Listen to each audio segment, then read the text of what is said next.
can cause the thing he thinks about to be created. You must lay aside all other concepts of the universe than this monistic one, and you must dwell upon this until it is fixed in your mind and has become your habitual thought. Read these creed statements over and over again. Fix every word upon your memory and meditate upon them until you firmly believe what they say. If a doubt comes to you, cast it aside as a sin. Do not listen to arguments against this idea. Do not go to churches or lectures where a contrary concept of things is taught or preached. Do not read magazines or books which teach a different idea. If you get mixed up in your faith, all your efforts will be in vain. Do not ask why these things are true, nor speculate as to how they can be true.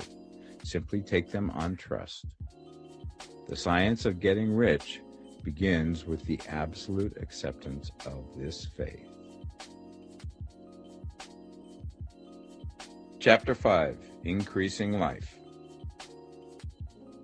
You must get rid of the last vestige of the old idea that there is a deity whose will it is that you should be poor, or whose purposes may be served by keeping you in poverty.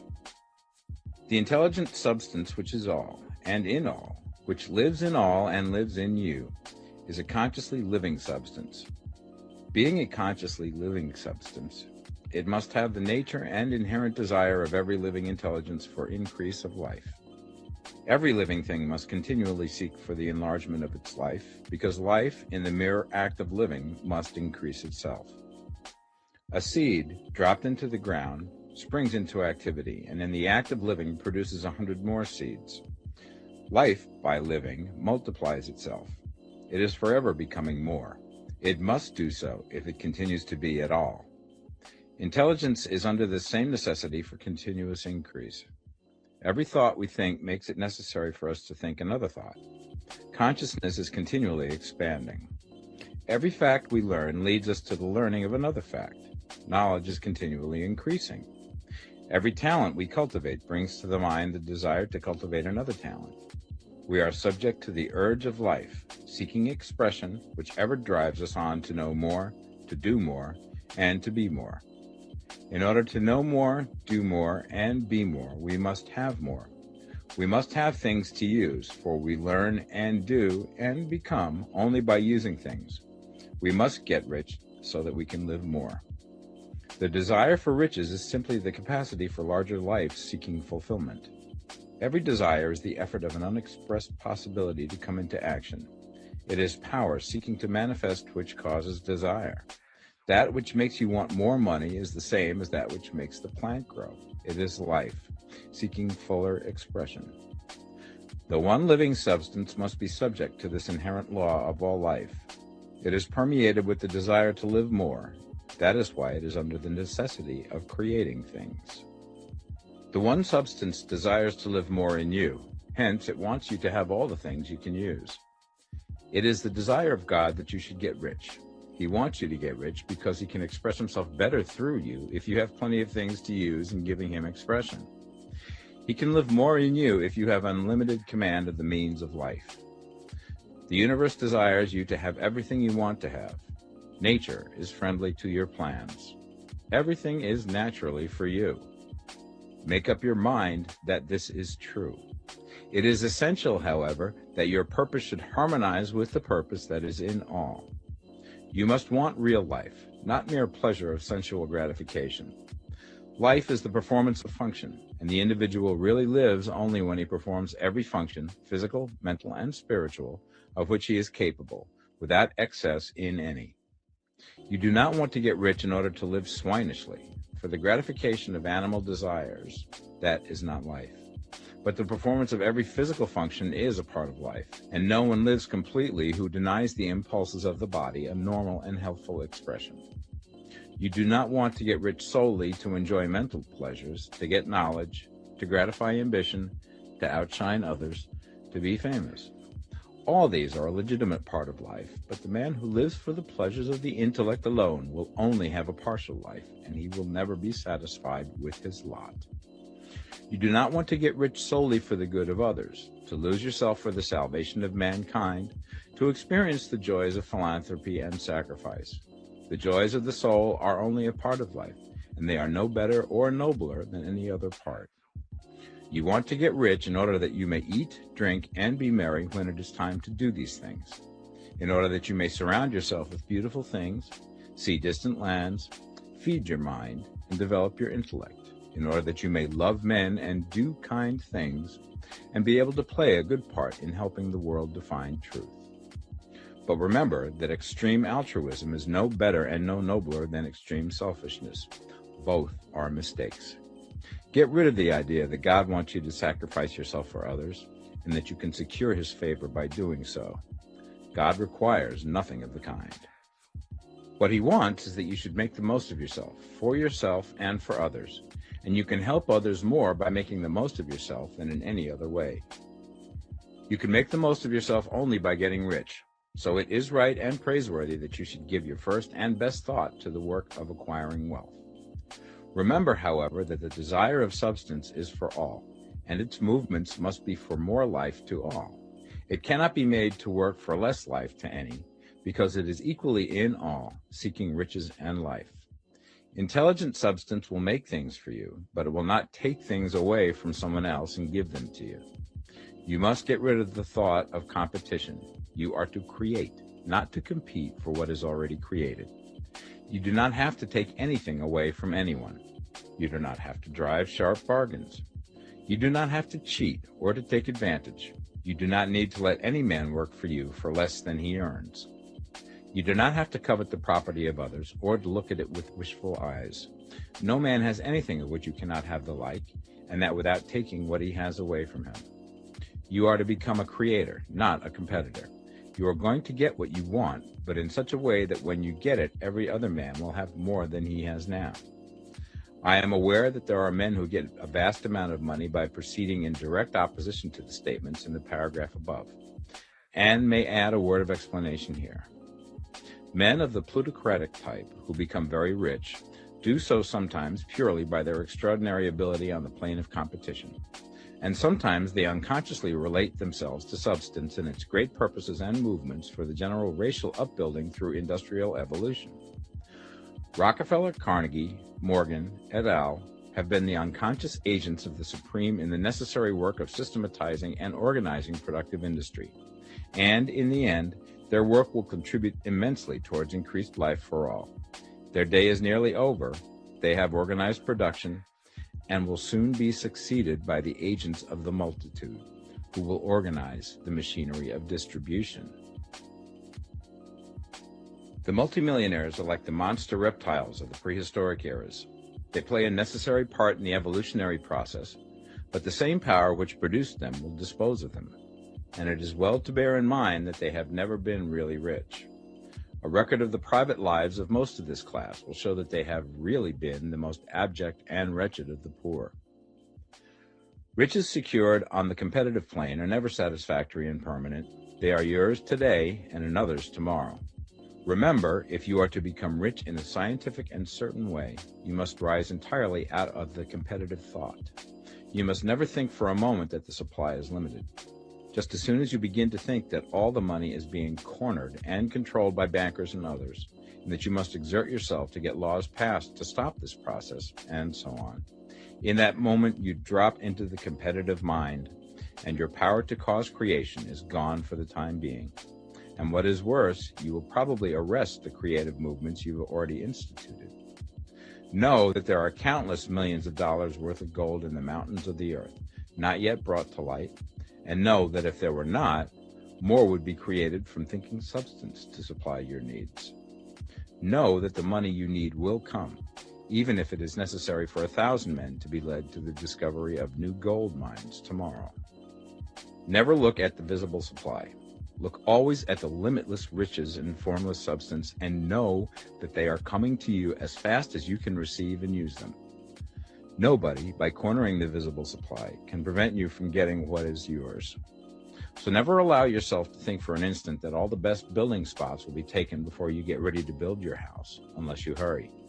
Never worry about the trusts and combines, and get anxious for fear that they will soon come to own the whole earth. Never get afraid that you will lose what you want because some other person beat you to it. That cannot possibly happen. You are not seeking anything that is possessed by anybody else. You are causing what you want to be created from formless substance, and the supply is without limits. Stick to the formulated statement. There is a thinking stuff from which all things are made, and which, in its original state, permeates, penetrates, and fills the interspaces of the universe. A thought in this substance produces the thing that is imaged by the thought. Man can form things in his thought, and by impressing his thought upon formless substance, can cause the thing he thinks about to be created. Chapter 6. How Riches Come to You.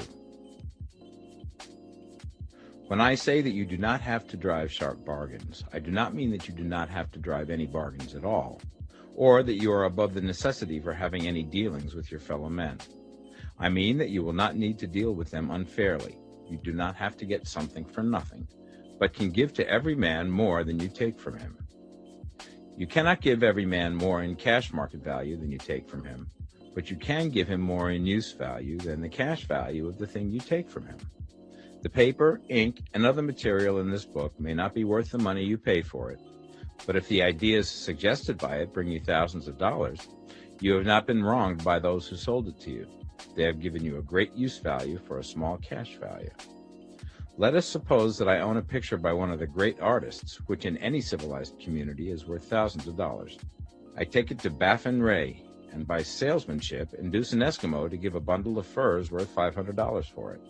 I have really wronged him, for he has no use for the picture. It has no value to him. It will not add to his life. But suppose I give him a gun worth $50 for his furs. Then he has made a good bargain. He has use for the gun. It will get him many more furs and much food. It will add to his life in every way. It will make him rich.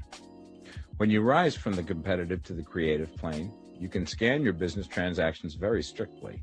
And if you are selling any man anything which does not add more to his life than the thing he gives you in exchange, you can afford to stop it. You do not have to beat anybody in business. And if you are in a business which does beat people, get out of it at once. Give every man more in use value than you take from him in cash value. Then you are adding to the life of the world by every business transaction. If you have people working for you, you must take from them more in cash value than you pay them in wages.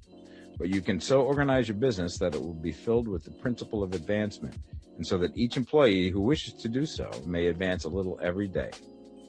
You can make your business do for your employees what this book is doing for you.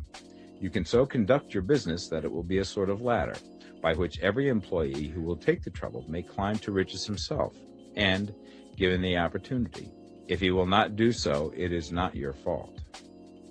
And finally, because you are to cause the creation of your riches from formless substance which permeates all your environment, it does not follow that they are to take shape from the atmosphere and come into being before your eyes. If you want a sewing machine, for instance, I do not mean to tell you that you are to impress the thought of a sewing machine on thinking substance until the machine is formed without hands in the room where you sit or elsewhere. But if you want a sewing machine, hold the mental image of it with the most positive certainty that it is being made or is on its way to you. After once forming the thought, have the most absolute and unquestioning faith that the sewing machine is coming. Never think of it or speak of it in any other way than as being sure to arrive. Claim it as already yours. It will be brought to you by the power of the Supreme Intelligence, acting upon the minds of men. If you live in Maine, it may be that a man will be brought from Texas or Japan to engage in some transaction which will result in your getting what you want. If so, the whole matter will be as much to that man's advantage as it is to yours. Do not forget for a moment that the thinking substance is through all, in all, communicating with all, and can influence all. The desire of thinking substance for a fuller life and better living has caused the creation of all the sewing machines already made, and it can cause the creation of millions more, and will, whenever men set it in motion by desire and faith, and by acting in a certain way. You can certainly have a sewing machine in your house, and it is just as certain that you can have any other thing or things which you want, and which you will use for the advancement of your own life and the lives of others. You need not hesitate about asking largely. "It is your Father's pleasure to give you the kingdom," said Jesus. Original substance wants to live all that is possible in you and wants you to have all that you can or will use for the living of the most abundant life. If you fix upon your consciousness the fact that the desire you feel for the possession of riches is one with a desire of omnipotence for more complete expression, your faith becomes invincible. Once I saw a little boy sitting at a piano and vainly tried to bring harmony out of the keys, and I saw that he was grieved and provoked by his inability to play real music. I asked him the cause of his vexation, and he answered, "I can feel the music in me, but I can't make my hands go right." The music in him was the urge of original substance, containing all the possibilities of all life. All that there is of music was seeking expression through the child. God, the one substance, is trying to live and do and enjoy things through humanity. He is saying, "I want hands to build wonderful structures, to play divine harmonies, to paint glorious pictures. I want feet to run my errands, eyes to see my beauties, tongues to tell mighty truths and to sing marvelous songs," and so on. All that there is of possibility is seeking expression through men. God wants those who can play music to have pianos and every other instrument, and to have the means to cultivate their talents to the fullest extent. He wants those who can appreciate beauty to be able to surround themselves with beautiful things. He wants those who can discern truth to have every opportunity to travel and observe. He wants those who can appreciate dress to be beautifully clothed, and those who can appreciate good food to be luxuriously fed. He wants all these things because it is himself that enjoys and appreciates them. It is God who wants to play and sing and enjoy beauty and proclaim truth and wear fine clothes and eat good food. It is God that worketh in you to will and to do, said Paul. The desire you feel for riches is the infinite, seeking to express himself in you as he sought to find expression in the little boy at the piano. So you need not hesitate to ask largely. Your part is to focalize and express the desire to God. This is a difficult point with most people. They retain some of the old idea that poverty and self-sacrifice are pleasing to God. They look upon poverty as a part of the plan, a necessity of nature. They have the idea that God has finished his work and made all that he can make, and that the majority of men must stay poor because there is not enough to go around. They hold to so much of this erroneous thought that they feel ashamed to ask for wealth. They try not to want more than a very modest competence, just enough to make them fairly comfortable. I recall now the case of one student who was told that he must get in mind a clear picture of the things he desired, so that the creative thought of them might be impressed upon formless substance. He was a very poor man, living in a rented house, and having only what he earned from day to day, and he could not grasp the fact that all wealth was his. So, after thinking the matter over, he decided that he might reasonably ask for a new rug for the floor of his best room, and an anthracite coal stove to heat the house during the cold weather. Following the instructions given in this book, he obtained these things in a few months, and then it dawned upon him that he had not asked enough. He went through the house in which he lived and planned all the improvements he would like to make in it.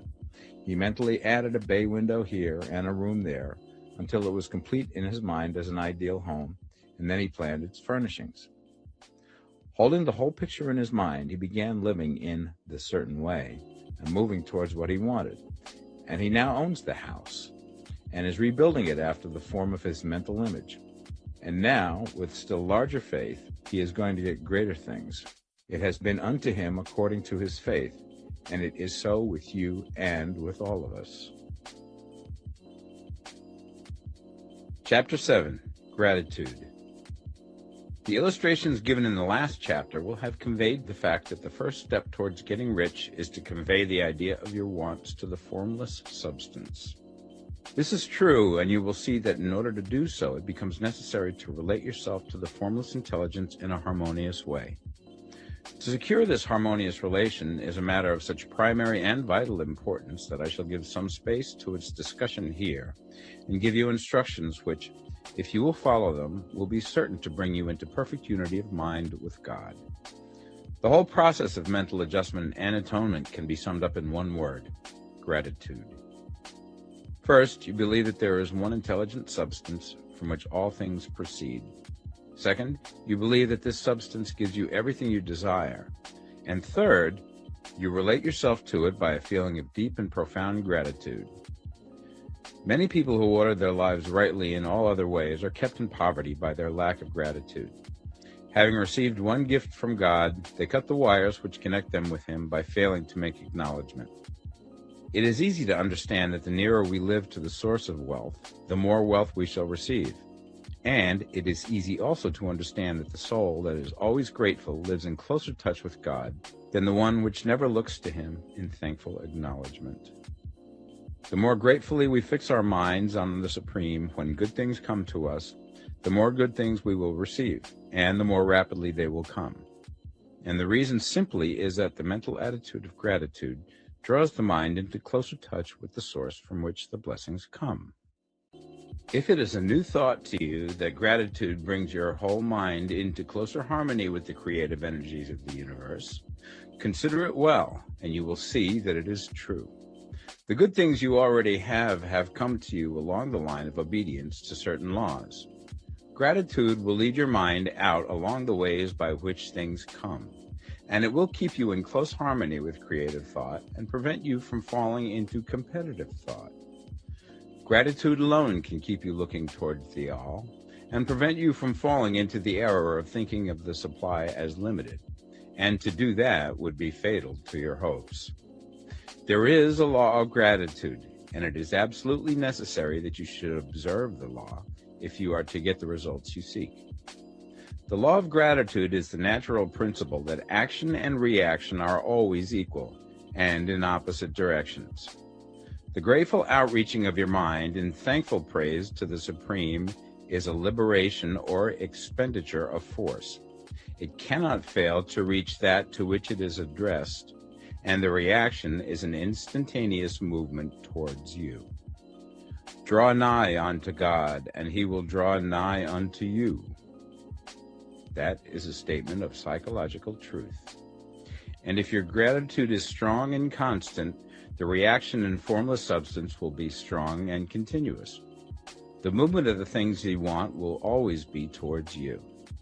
Notice the grateful attitude that Jesus took. How He always seemed to be saying, I thank Thee, Father, that Thou hearest me. You cannot exercise much power without gratitude, for it is gratitude that keeps you connected with power. But the value of gratitude does not consist solely in getting you more blessings in the future. Without gratitude, you cannot long keep from dissatisfied thought regarding things as they are. The moment you permit your mind to dwell with dissatisfaction upon things as they are, you begin to lose ground. You fix attention upon the common, the ordinary, the poor, and the squalid and mean, and your mind takes the form of these things. Then you will transmit these forms or mental images to the formless, and the common, the poor, the squalid, and mean will come to you. To permit your mind to dwell upon the inferior is to become inferior and to surround yourself with inferior things. On the other hand, to fix your attention on the best is to surround yourself with the best and to become the best. The creative power within us makes us into the image of that to which we give our attention. We are thinking substance, and thinking substance always takes the form of that which it thinks about. The grateful mind is constantly fixed upon the best. Therefore, it tends to become the best. It takes the form or character of the best and will receive the best. Also, faith is born of gratitude. The grateful mind continually expects good things, and expectation becomes faith. The reaction of gratitude upon one's own mind produces faith, and every outgoing wave of grateful thanksgiving increases faith.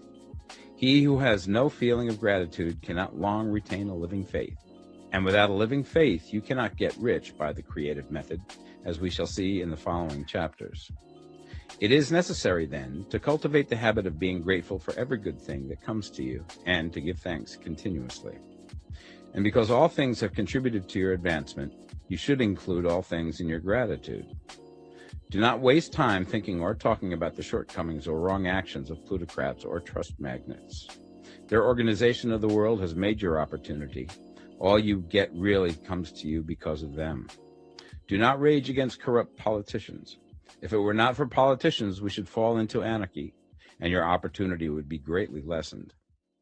God has worked a long time and very patiently to bring us up to where we are in industry and government, and he is going right on with his work.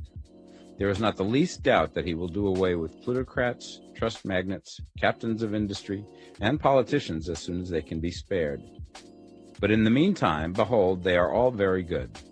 Remember that they are all helping to arrange the lines of transmission along which your riches will come to you, and be grateful to them all.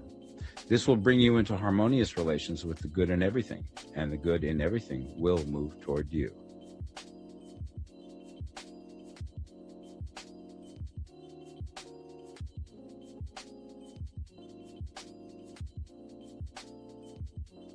The Science of Getting Rich, Part 2.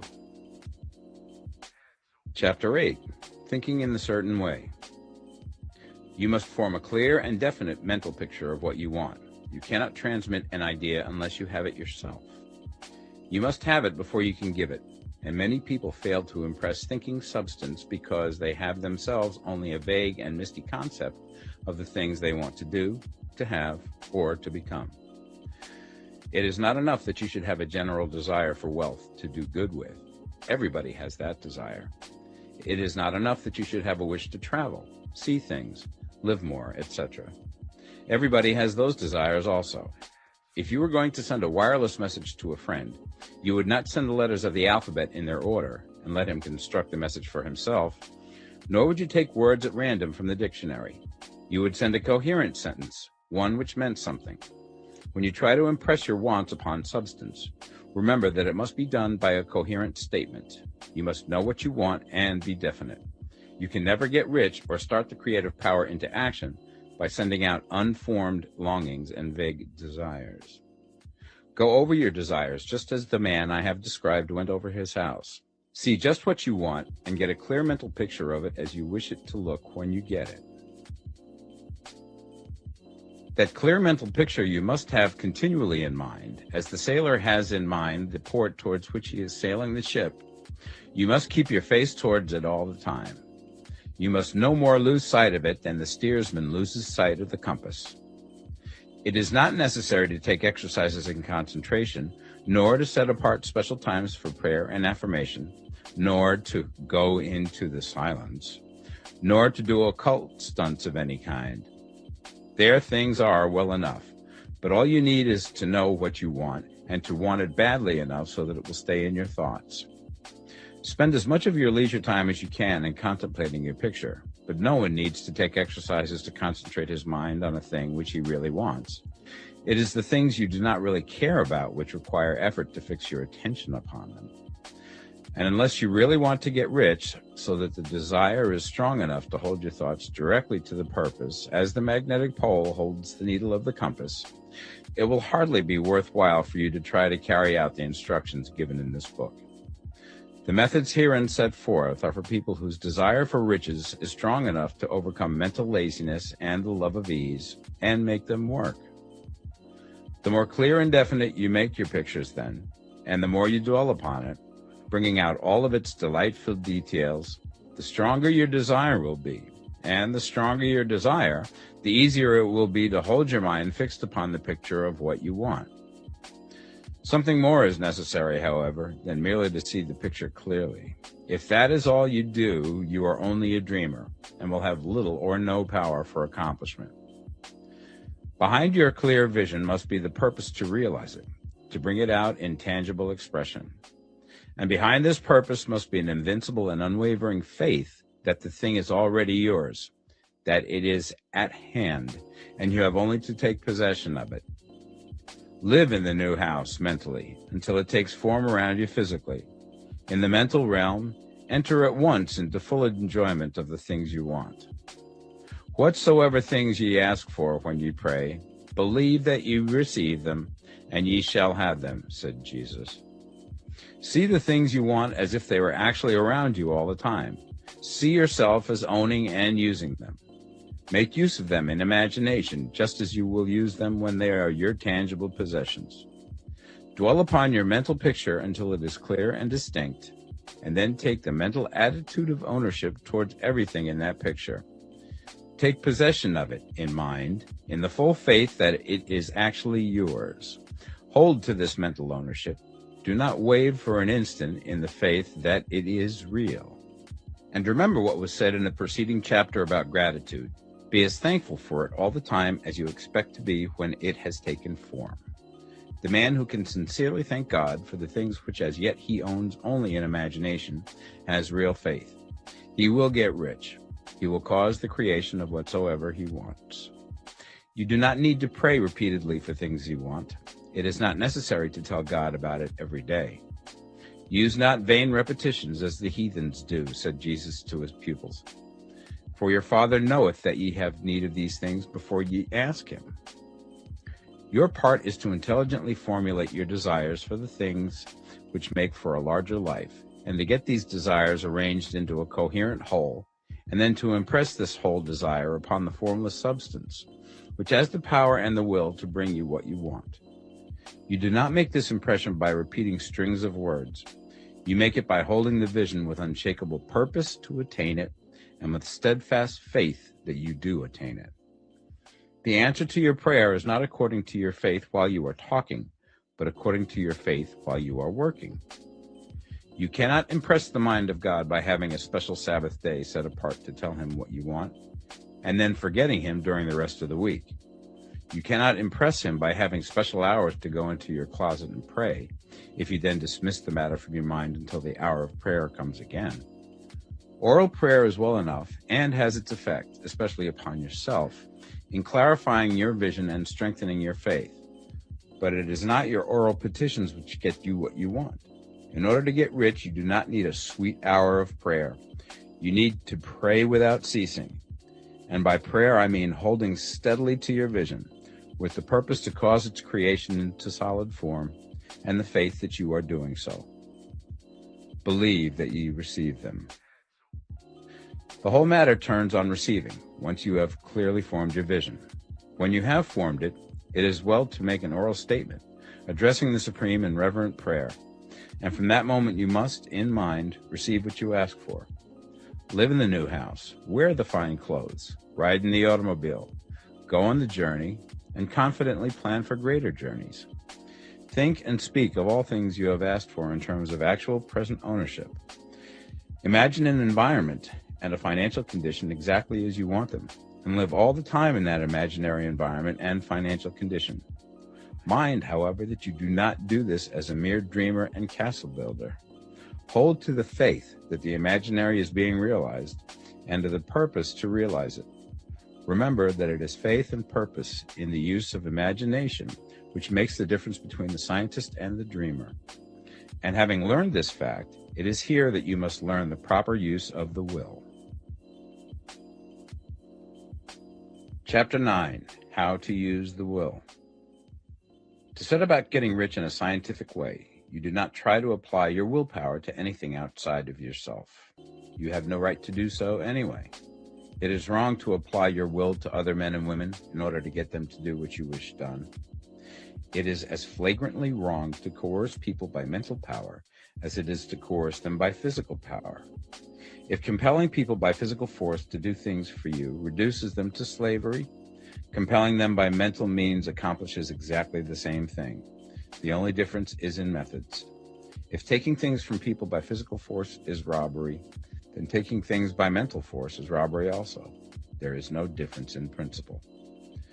You have no right to use your willpower upon another person, even for his own good, for you do not know what is for his good. The science of getting rich does not require you to apply power or force to any other person in any way whatsoever. There is not the slightest necessity for doing so. Indeed, any attempt to use your will upon others will only tend to defeat your purpose. You do not need to apply your will to things in order to compel them to come to you. That would simply be trying to coerce God and would be foolish and useless, as well as irreverent. You do not have to compel God to give you good things, any more than you have to use your willpower to make the sun rise. You do not have to use your willpower to conquer an unfriendly deity, or to make stubborn and rebellious forces do your bidding. Substance is friendly to you. and is more anxious to give you what you want than you are to get it. To get rich, you need only to use your willpower upon yourself. When you know what to think and do, then you must use your will to compel yourself to think and do the right things. That is the legitimate use of the will in getting what you want, to use it in holding yourself to the right course. Use your will to keep yourself thinking and acting in the certain way. Do not try to project your will or thoughts or your mind out into space to act on things or people. Keep your mind at home. It can accomplish more there than elsewhere. Use your mind to form a mental image of what you want and to hold that vision with faith and purpose, and use your will to keep your mind working in the right way. The more steady and continuous your faith and purpose, the more rapidly you will get rich, because you will make only positive impressions upon substance, and you will not neutralize or offset them by negative impressions. The picture of your desires, held with faith and purpose, is taken up by the formless and permeates it to great distances throughout the universe, for all I know. As this impression spreads, all things are set moving towards its realizations. Every living thing, every inanimate thing, and the things yet uncreated are stirred towards bringing into being that which you want. All forces begin to be exerted in that direction. All things begin to move towards you. The minds of people everywhere are influenced towards doing the things necessary to the fulfilling of your desires, and they work for you unconsciously. But you can check all this by starting a negative impression in the formless substance. Doubt or unbelief is as certain to start a movement away from you as faith and purpose are to start one towards you. It is by not understanding this that most people who try to make use of mental science in getting rich make their failure. Every hour and moment you spend in giving heeds to doubts and fears. Every hour you spend in worry, every hour in which your soul is possessed by unbelief, sets a current away from you in the whole domain of intelligent substance. All the promises are unto them that believe, and unto them only. Notice how insistent Jesus was upon this point of belief. Now you know the reason why. Since belief is all important, it behooves you to guard your thoughts, and as your beliefs will be shaped to a very great extent by the things you observe and think about, it is important that you should command your attention. And here the will comes into use, for it is by your will that you determine upon what things your attention shall be fixed. If you want to become rich, you must not make a study of poverty. Things are not brought into being by thinking about their opposites. Health is never to be attained by studying disease and thinking about disease. Righteousness is not to be promoted by studying sin and thinking about sin. And no one ever got rich by studying poverty and thinking about poverty. Medicine as a science of disease has increased disease. Religion as a science of sin has promoted sin. And economics as a study of poverty will fill the world with wretchedness and want. Do not talk about poverty. Do not investigate it or concern yourself with it. Never mind what its causes are. You have nothing to do with them. What concerns you is the cure. Do not spend your time in charitable work or charity movements. All charity only tends to perpetuate the wretchedness it aims to eradicate. I do not say that you should be hard-hearted or unkind and refuse to hear the cry of need, but you must not try to eradicate poverty in any of the conventional ways. Put poverty behind you and put all that pertains to it behind you, and make good. Get rich. That is the best way you can help the poor. And you cannot hold the mental image which is to make you rich if you fill your mind with pictures of poverty. Do not read books or papers which give circumstantial accounts of the wretchedness of the tenement dwellers, of the horrors of child labor, and so on. Do not read anything which fills your mind with gloomy images of want and suffering. You cannot help the poor in the least by knowing about these things, and the widespread knowledge of them does not tend at all to do away with poverty. What tends to do away with poverty is not getting the pictures of poverty into your mind, but getting pictures of wealth into the minds of the poor. You are not deserting the poor in their misery when you refuse to allow your mind to be filled with pictures of that misery. Poverty can be done away with, not by increasing the number of well-to-do people who think about poverty, but by increasing the number of poor people who purpose with faith to get rich. The poor do not need charity, they need inspiration. Charity only sends them a loaf of bread to keep them alive in their wretchedness, or give them an entertainment to make them forget for an hour or two. but inspiration will cause them to rise out of their misery. If you want to help the poor, demonstrate to them that they can become rich. Prove it by getting rich yourself. The only way in which poverty will ever be banished from this world is by getting a large and constantly increasing number of people to practice the teachings of this book. People must be taught to become rich by creation, not by competition. Every man who becomes rich by competition throws down behind him the ladder by which he rises and keeps others down. But every man who gets rich by creation opens a way for thousands to follow him and inspires them to do so. You are not showing hardness of heart or an unfeeling disposition when you refuse to pity poverty, see poverty, read about poverty, or think or talk about it, or to listen to those who do talk about it. Use your willpower to keep your mind off the subject of poverty and to keep it fixed with faith and purpose on the vision of what you want. Chapter 10. Further Use of the Will.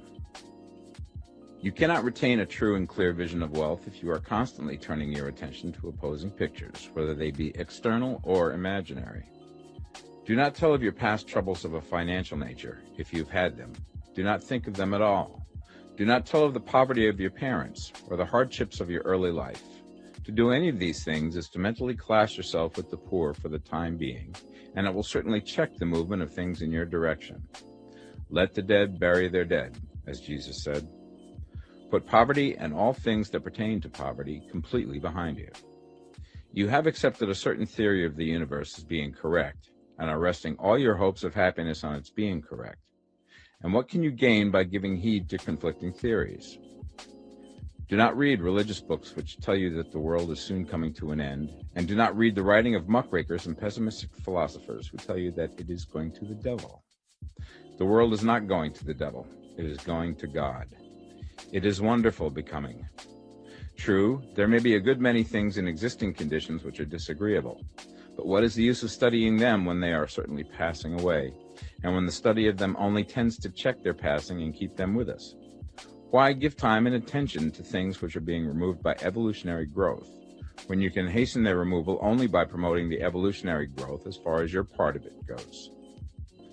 No matter how horrible and seeming may be the conditions in certain countries, sections, or places, you waste your time and destroy your own chances by considering them.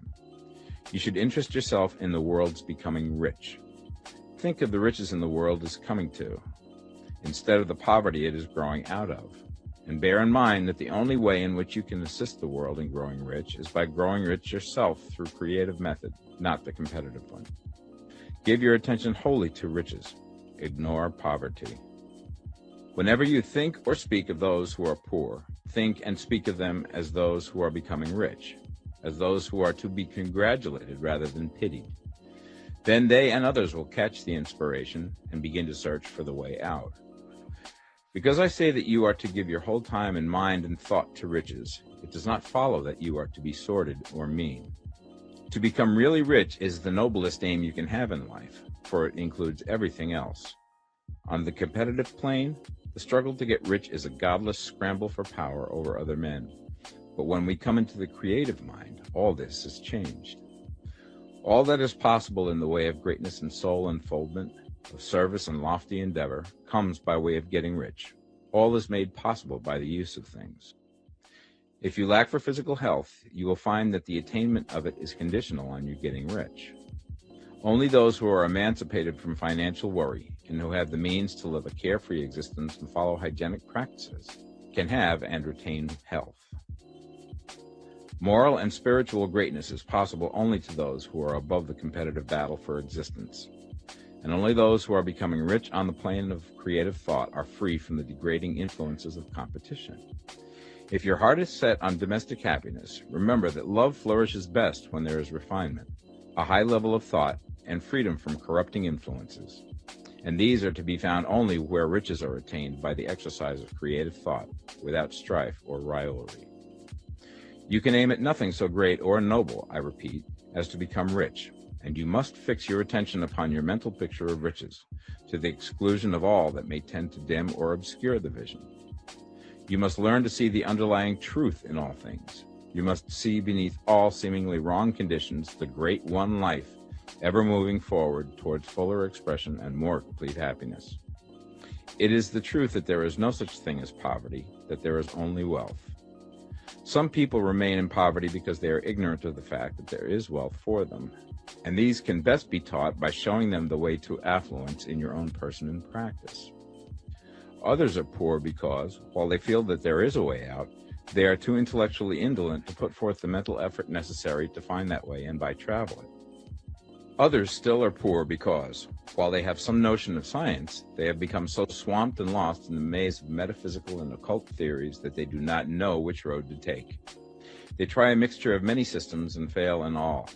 For these, again, the very best thing to do is to show the right way in your own person and practice.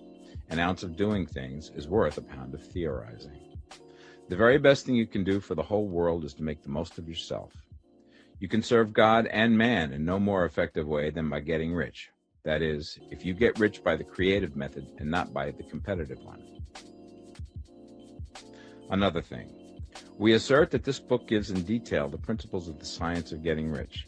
And if that is true, you do not need to read any other book upon the subject. This may sound narrow and egotistical, but consider. There is no more scientific method of computation in mathematics than by addition, subtraction, multiplication, and division. No other method is possible. There can be but one shortest distance between 2 points. There is only one way to think scientifically, and that is to think in the way that leads by the most direct and simple route to the goal. No man has yet formulated a briefer or less complex system than the one set forth herein. It has been stripped of all non-essentials. When you commence on this, lay all others aside. Put them out of your mind altogether. Read this book every day. Keep it with you. Commit it to memory, and do not think about other systems and theories. If you do, you will begin to have doubts, and to be uncertain and wavering in your thought, and then you will begin to make failures. After you have made good and become rich, you may study other systems as much as you please. But until you are quite sure that you have gained what you want, do not read anything on this line but this book, unless it be the authors mentioned in the preface. And read only the most optimistic comments on the world's news, those in harmony with your picture. Also, postpone your investigations into the occult. Do not dabble in theosophy, spiritualism, or kindred studies. It is very likely that the dead still live and are near, but if they are, let them alone. Mind your own business. Wherever the spirits of the dead may be, they have their own work to do and their own problems to solve, and we have no right to interfere with them. We cannot help them, and it is very doubtful whether they can help us, or whether we have any right to trespass upon their time if they can. Let the dead and the hereafter alone, and solve your own problem. Get rich. If you begin to mix with the occult, you will start mental cross-currents which will surely bring your hopes to shipwreck. Now, this and the preceding chapters have brought us to the following statement of basic facts. There is a thinking stuff from which all things are made, and which, in its original state, permeates, penetrates, and fills the interspaces of the universe. A thought in this substance produces the thing that is imaged by the thought. Man can form things in his thought, and, by impressing his thought upon formless substance, can cause the thing he thinks about to be created. In order to do this, man must pass from the competitive to the creative mind. He must form a clear mental picture of the things he wants, and hold this picture in his thoughts with the fixed purpose to get what he wants, and the unwavering faith that he does get what he wants, closing his mind against all that may tend to shake his purpose, dim his vision, or quench his faith. And in addition to all this, we shall now see that he must live and act in a certain way. Chapter 11. Acting in the certain way. Thought is the creative power, or the impelling force which causes the creative power to act. Thinking in a certain way will bring riches to you, but you must not rely upon thought alone, paying no attention to personal action. That is the rock upon which many otherwise scientific metaphysical thinkers meet shipwreck, the failure to connect thought with personal action. We have not yet reached the stage of development, even supposing such a stage to be possible, in which man can create directly from formless substance without nature's processes or the work of human hands. Man must not only think, but his personal action must supplement his thought. By thought, you can cause the gold in the hearts of the mountains to be impelled towards you, but it will not mine itself, refine itself, coin itself into double eagles, and come rolling along the roads seeking its way into your pocket. Under the impelling power of the Supreme Spirit, men's affairs will be so ordered that someone will be led to mine the gold for you. Other men's business transactions will be so directed that the gold will be brought toward you, and you must so arrange your own business affairs that you may be able to receive it when it comes to you. Your thought makes all things, animate and inanimate, work to bring you what you want. But your personal activity must be such that you can rightly receive what you want when it reaches you. You are not to take it as charity, nor to steal it. You must give every man more in use value than he gives you in cash value. The scientific use of thought consists in forming a clear and distinct mental image of what you want, in holding fast to the purpose to get what you want, and in realizing with grateful faith that you do get what you want. Do not try to project your thought in any mysterious or occult way, with the idea of having it go out and do things for you. That is a wasted effort and will weaken your power to think with sanity. The action of thought in getting rich is fully explained in the preceding chapters. Your faith and purpose positively impress your vision upon formless substance, which has the same desire for more life that you have. And this vision, received from you, sets all the creative forces at work in and through their regular channels of action, but directed towards you. It is not your part to guide or supervise the creative process. All you have to do with that is to retain your vision, stick to your purpose, and maintain your faith and gratitude. But you must act in a certain way, so that you can appropriate what is yours when it comes to you, so that you can meet the things you have in your picture and put them in their proper places as they arrive. You can really see the truth of this. When things reach you, they will be in the hands of other men, who will ask an equivalent for them. And you can only get what is yours by giving the other man what is his. Your pocketbook is not going to be transformed into a Fortunatus purse, which shall be always full of money without effort on your part. This is the crucial point in the science of getting rich. Right here, where thought and personal action must be combined.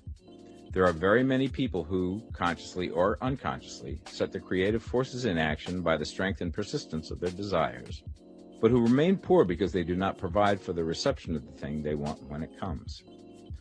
By thought, the thing you want is brought to you. By action, you receive it. Whatever your action is to be, it is evident that you must act now. You cannot act in the past, and it is essential to the clearness of your mental vision that you dismiss the past from your mind. You cannot act in the future, for the future is not here yet, and you cannot tell how you will want to act in any future contingency until that contingency has arrived. Because you are not in the right business or the right environment now, do not think that you must postpone action until you get into the right business or environment. And do not spend time in the present taking thought as to the best course in possible future emergencies. Have faith in your ability to meet any emergency when it arrives. If you act in the present with your mind on the future, your present action will be with a divided mind and will not be effective. Put your whole mind into present action. Do not give your creative impulse to original substance, and then sit down and wait for results. If you do, you will never get them. Act now. There is never any time but now, and there never will be any time but now. If you are ever to begin to make ready for the reception of what you want, you must begin now. And your action, whatever it is, must most likely be in your present business or employment, and must be upon the persons and things in your present environment. You cannot act where you are not, you cannot act where you have been, and you cannot act where you are going to be. You can act only where you are. Do not bother as to whether yesterday's work was well done or ill done. Do today's work well. Do not try to do tomorrow's work now. There will be plenty of time to do that when you get to it. Do not try, by occult or mystical means, to act on people or things that are out of your reach. Do not wait for a change of environment. Before you act, get a change of environment by action. You can so act upon the environment in which you are now as to cause yourself to be transferred to a better environment. Hold with faith and purpose the vision of yourself in the better environment, but act upon your present environment with all your heart and with all your strength and with all your mind. Do not spend any time in daydreaming or castle building. Hold to the one vision of what you want and act now. Do not cast about seeking some new thing to do, or some strange, unusual, or remarkable action to perform as a first step towards getting rich. It is probable that your actions, at least for some time to come, will be those you have been performing for some time past, but you are to begin now to perform these actions in a certain way, which will surely make you rich. If you are engaged in some business and feel that it is not the right one for you, do not wait until you get into the right business before you begin to act. Do not feel discouraged or sit down and lament because you are misplaced. No man was ever so misplaced that he could not find the right place, and no man ever became so involved in the wrong business but that he could get into the right business.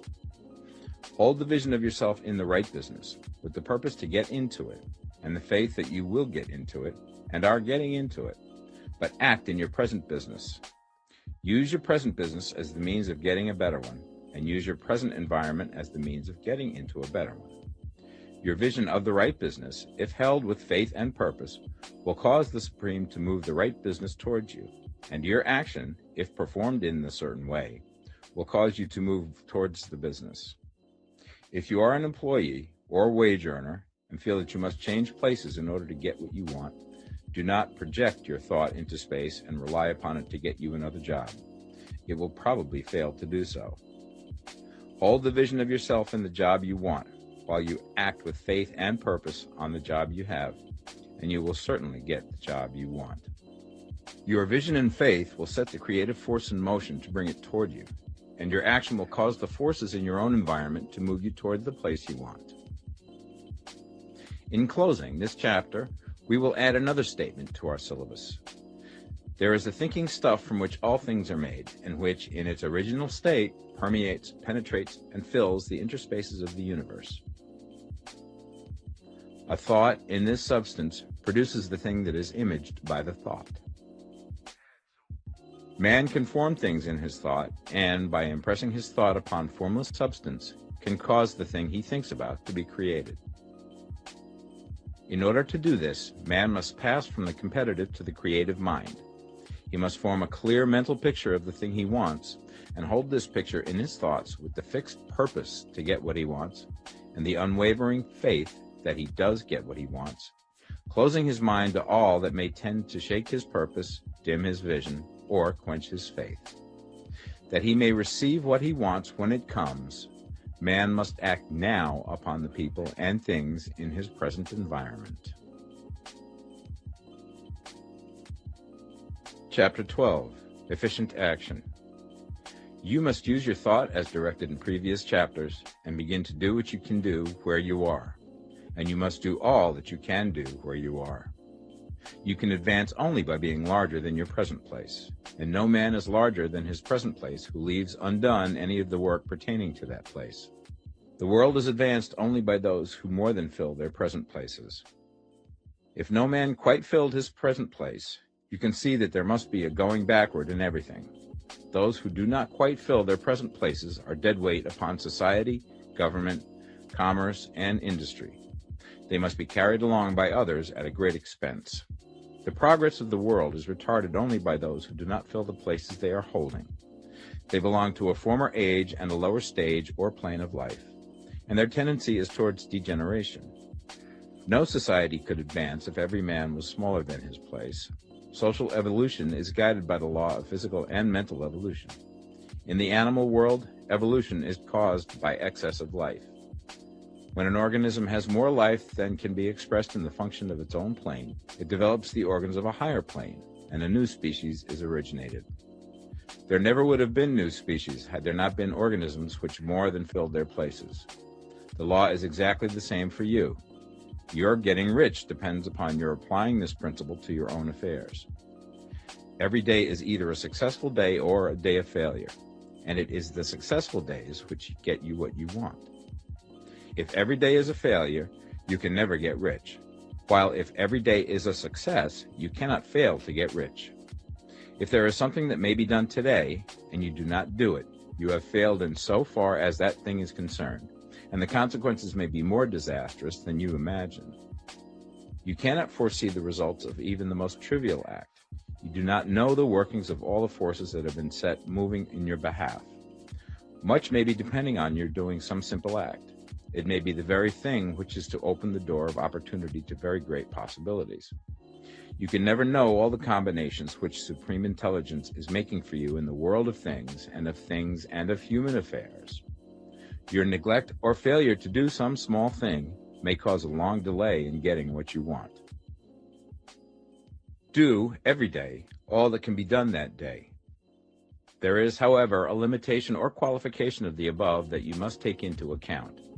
You are not to overwork, not to rush blindly into your business in the effort to do the greatest possible number of things in the shortest possible time. You are not to try to do tomorrow's work today, nor to do a week's work in a day. It is really not the number of things you do, but the efficiency of each separate action that counts. Every act is, in itself, either a success or a failure. Every act is, in itself, either effective or inefficient. Every inefficient act is a failure, and if you spend your life in doing inefficient acts, your whole life will be a failure. The more things you do, the worse for you if all your acts are inefficient ones. On the other hand, every efficient act is a success in itself, and if every act of your life is an efficient one, your whole life must be a success. The cause of failure is doing too many things in an inefficient manner, and not doing enough things in an efficient manner. You will see that it is a self-evident proposition that if you do not do any inefficient acts, and if you do a sufficient number of efficient acts, you will become rich.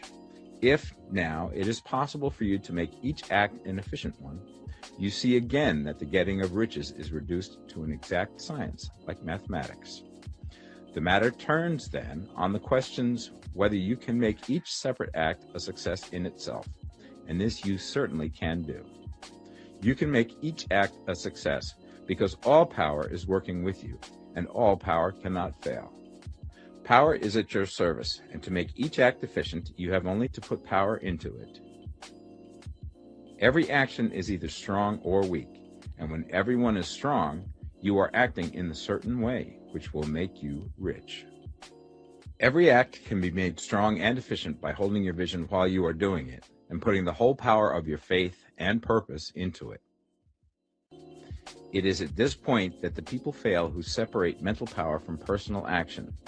They use the power of the mind in one place and at one time, and they act in another place at another time. So their acts are not successful in themselves. Too many of them are inefficient. But if all power goes into every act, no matter how commonplace, every act will be a success in itself. And as in the nature of things, every success opens the way to other successes, your progress towards what you want and the progress of what you want toward you will become increasingly rapid. Remember that successful action is cumulative in its results. Since the desire for more life is inherent in all things, when a man begins to move towards larger life, more things attach themselves to him, and the influence of his desire is multiplied. Do, every day, all that you can do that day, and do each act in an efficient manner.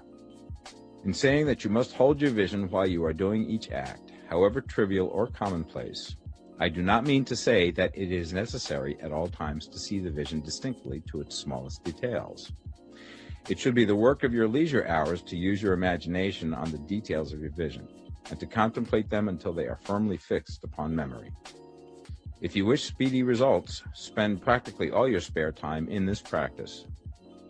By continuous contemplation, you will get the picture of what you want, even to the smallest details, so firmly fixed upon your mind and so completely transferred to the mind of formless substance, that in your working hours you need only to mentally refer to the picture to stimulate your faith and purpose and cause your best effort to be put forth. Contemplate your picture in your leisure hours until your consciousness is so full of it that you can grasp it instantly. You will become so enthused with its bright promises that the mere thought of it will call forth the strongest energies of your whole being. Let us again repeat our syllabus, and by slightly changing the closing statements, bring it to the point we have now reached. There is a thinking stuff from which all things are made, and which, in its original state, permeates, penetrates, and fills the interspaces of the universe. A thought in this substance produces the thing that is imaged by the thought. Man can form things in his thought, and, by impressing his thought upon formless substance, can cause the thing he thinks about to be created. In order to do this, man must pass from competitive to the creative mind. He must form a clear mental picture of the thing he wants, and do, with faith and purpose, all that can be done each day, doing each separate thing in an efficient manner. Chapter 13. Getting into the right business. Success in any particular business depends, for one thing, upon your possessing in a well-developed state the faculties required in that business. Without good musical faculty, no one can succeed as a teacher of music. Without well-developed mechanical faculties, no one can achieve great success in any of the mechanical trades. Without tact and the commercial faculties, no one can succeed in the mercantile pursuits. But to possess in a well-developed state the faculties required in your particular vocation does not ensure getting rich. There are musicians who have remarkable talent and who yet remain poor. There are blacksmiths, carpenters, and so on who have excellent mechanical ability, but who do not get rich. And there are merchants with good faculties for dealing with men who nevertheless fail. The different faculties are tools. It is essential to have good tools, but it is also essential that the tools should be used in the right way. One man can take a sharp saw, a square, a good plane, and so on, and build a handsome article of furniture. Another man can take the same tools and set to work to duplicate the article, but his production will be a botch. He does not know how to use good tools in a successful way. The various faculties of your mind are the tools with which you must do the work which is to make you rich. It will be easier for you to succeed if you get into a business for which you are well equipped with mental tools. Generally speaking, you will do best in that business which will use your strongest faculties, the one for which you are naturally best fitted. But there are limitations to this statement also. No man should regard his vocation as being irrevocably fixed by the tendencies with which he was born. You can get rich in any business, for if you have not the right talent you can develop that talent. It merely means that you will have to make your tools as you go along, instead of confining yourself to the use of those with which you were born. It will be easier for you to succeed in a vocation for which you already have the talents in a well-developed state, but you can succeed in any vocation, for you can develop any rudimentary talent, and there is no talent of which you have not at least the rudiment. You will get rich most easily in point of effort if you do that for which you are best fitted, but you will get rich most satisfactorily if you do that which you want to do. Doing what you want to do is life, and there is no real satisfaction in living if we are compelled to be forever doing something which we do not like to do, and can never do what we want to do. And it is certain that you can do what you want to do. The desire to do it is proof that you have within you the power which can do it. Desire is a manifestation of power. The desire to play music is the power which can play music seeking expression and development. The desire to invent mechanical devices is the mechanical talent seeking expression and development. When there is no power, either developed or undeveloped, to do a thing, there is never any desire to do that thing. And where there is strong desire to do a thing, it is certain proof that the power to do it is strong, and only requires to be developed and applied in the right way. All things else being equal, it is best to select the business for which you have the best developed talent. But if you have a strong desire to engage in any particular line of work, you should select that work as the ultimate end at which you aim. You can do what you want to do, and it is your right and privilege to follow the business or avocation which will be most congenial and pleasant. You are not obliged to do what you do not like to do, and should not do it except as a means to bring you to the doing of the thing you want to do. If there are past mistakes whose consequences have placed you in an undesirable business or environment, you may be obliged for some time to do what you do not like to do. If you feel that you are not in the right vocation, do not act too hastily in trying to get into another one. The best way, generally, to change business or environment is by growth. Do not be afraid to make a sudden and radical change if the opportunity is presented, and you feel after careful consideration that it is the right opportunity. but never take sudden or radical action when you are in doubt as to the wisdom of doing so. There is never any hurry on the creative plane, and there is no lack of opportunity. When you get out of the competitive mind, you will understand that you never need to act hastily. No one else is going to beat you to the thing you want to do. There is enough for all. If one space is taken, another and a better one will be opened for you a little further on. There is plenty of time. When you are in doubt, wait. Fall back on the contemplation of your vision and increase your faith and purpose. And by all means, in times of doubt and indecision, cultivate gratitude. A day or two spent in contemplating the vision of what you want and in earnest thanksgiving that you are getting it will bring your mind into such close relationship with the Supreme that you will make no mistake when you do act. There is a mind which knows all there is to know, and you can come into close unity with this mind by faith and the purpose to advance in life if you have deep gratitude. Mistakes come from acting hastily, or from acting in fear or doubt, or in forgetfulness of the right motive, which is more life to all and less to none. As you go on in the certain way, opportunities will come to you in increasing number, and you will need to be very steady in your faith and purpose, and to keep in close touch with the all mind by reverent gratitude. Do all that you can do in a perfect manner every day, but do it without haste, worry, or fear. Go as fast as you can, but never hurry. Remember that in the moment you begin to hurry, you cease to be a creator and become a competitor. You drop back upon the old plane again. Whenever you find yourself hurrying, call a halt. Fix your attention on the mental image of the thing you want and begin to give thanks that you are getting it. The exercise of gratitude will never fail to strengthen your faith and renew your purpose. Chapter 14. The Impression of Increase. Whether you change your vocation or not, your actions for the present must be those pertaining to the business in which you are now engaged. You can get into the business you want by making constructive use of the business you are already established in, by doing your daily work in a certain way. And insofar as your business consists in dealing with other men, whether personally or by letter, the key thought of all your efforts must be to convey to their minds the impression of increase. Increase is what all men and women are seeking. It is the urge of the formless intelligence within them, seeking fuller expression. The desire for increase is inherent in all nature. It is the fundamental impulse of the universe. All human activities are based on the desire for increase. People are seeking more food, more clothes, better shelter, more luxury, more beauty, more knowledge, more pleasure. Increase in something, more life. Every living thing is under this necessity for continuous advancement, where increase of life ceases, dissolution and death set in at once. Man instinctively knows this, and hence he is forever seeking more. This law of perpetual increase is set forth by Jesus in the parable of the talents. Only those who gain more retain any. From him who hath not shall be taken away even that which he hath. The normal desire for increased wealth is not an evil or a reprehensible thing. It is simply the desire for more abundant life. It is aspiration. And because it is the deepest instinct of their natures, all men and women are attracted to him who can give them more of the means of life. In following the certain way, you are getting continuous increase for yourself, and you are giving it to all with whom you deal. You are a creative center from which increase is given off to all.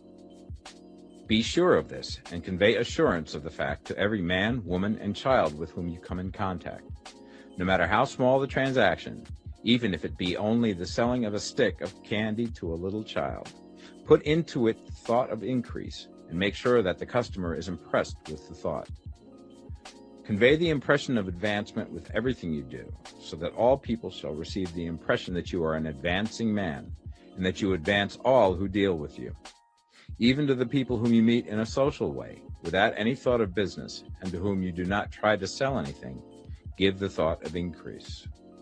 You can convey this impression by holding the unshakable faith that you, yourself, are in the way of increase, and by letting this faith inspire, fill, and permeate every action. Do everything that you do in the firm conviction that you are an advancing personality and that you are giving advancement to everybody.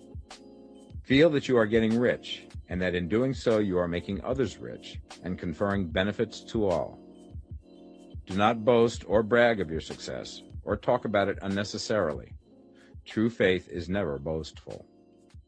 Wherever you find a boastful person, you find one who is secretly doubtful and afraid. Simply feel the faith and let it work out in every transaction.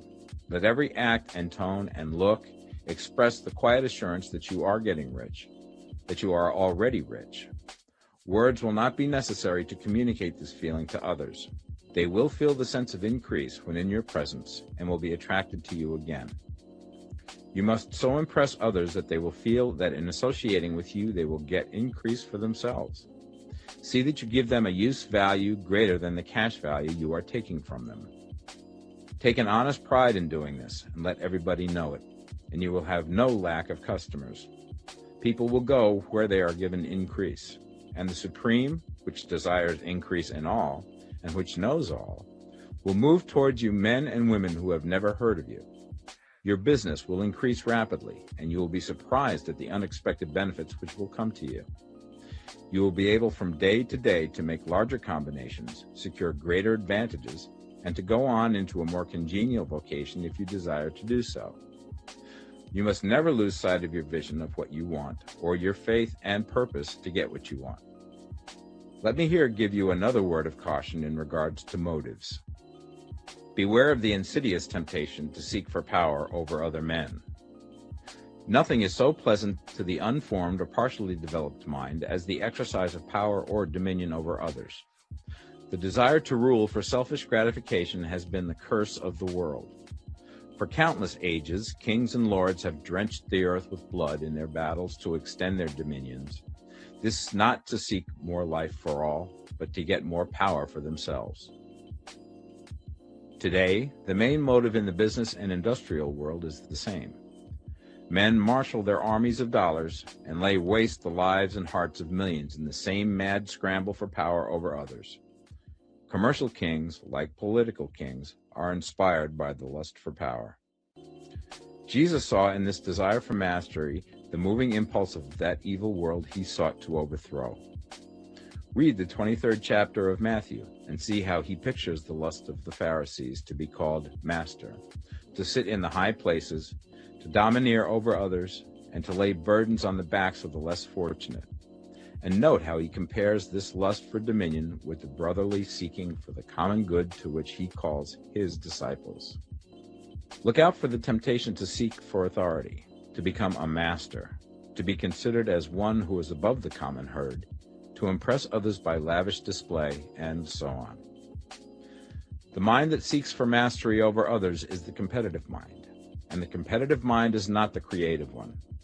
In order to master your environment and your destiny, it is not at all necessary that you should rule over your fellow men, and indeed, when you fall into the world's struggle for the high places, you begin to be conquered by fate and environment, and your getting rich becomes a matter of chance and speculation. Beware the competitive mind. No better statement of the principle of creative action can be formulated than the favorite declaration of the late Golden Rule Jones of Toledo. What I want for myself, I want for everybody. Chapter 15, The Advancing Man. What I have said in the last chapter applies as well to the professional man and the wage earner as to the man who is engaged in mercantile business. No matter whether you are a physician, a teacher, or a clergyman, if you can give increase of life to others and make them sensible of the fact, they will be attracted to you and you will get rich. The physician who holds the vision of himself as a great and successful healer, and who works towards the complete realization of that vision with faith and purpose, as described in former chapters, will come into such close touch with the source of life that he will be phenomenally successful. Patients will come to him in throngs. No one has a greater opportunity to carry into effect the teaching of this book than the practitioner of medicine. It does not matter to which of the various schools he may belong, for the principle of healing is common to all of them, and may be reached by all alike.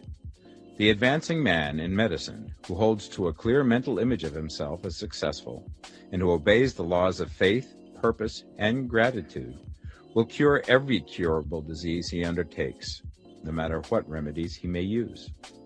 In the field of religion, the world cries out for the clergyman who can teach his hearers the true science of abundant life. He who masters the details of the science of getting rich, together with the allied sciences of being well, of being great, and of winning love, and who teaches these details from the pulpit, will never lack for a congregation. This is the gospel that the world needs. It will give increase of life, and men will hear it gladly, and will give liberal support to the man who brings it to them. What is now needed is a demonstration of the science of life from the pulpit. We want preachers who can not only tell us how, but who in their own persons will show us how.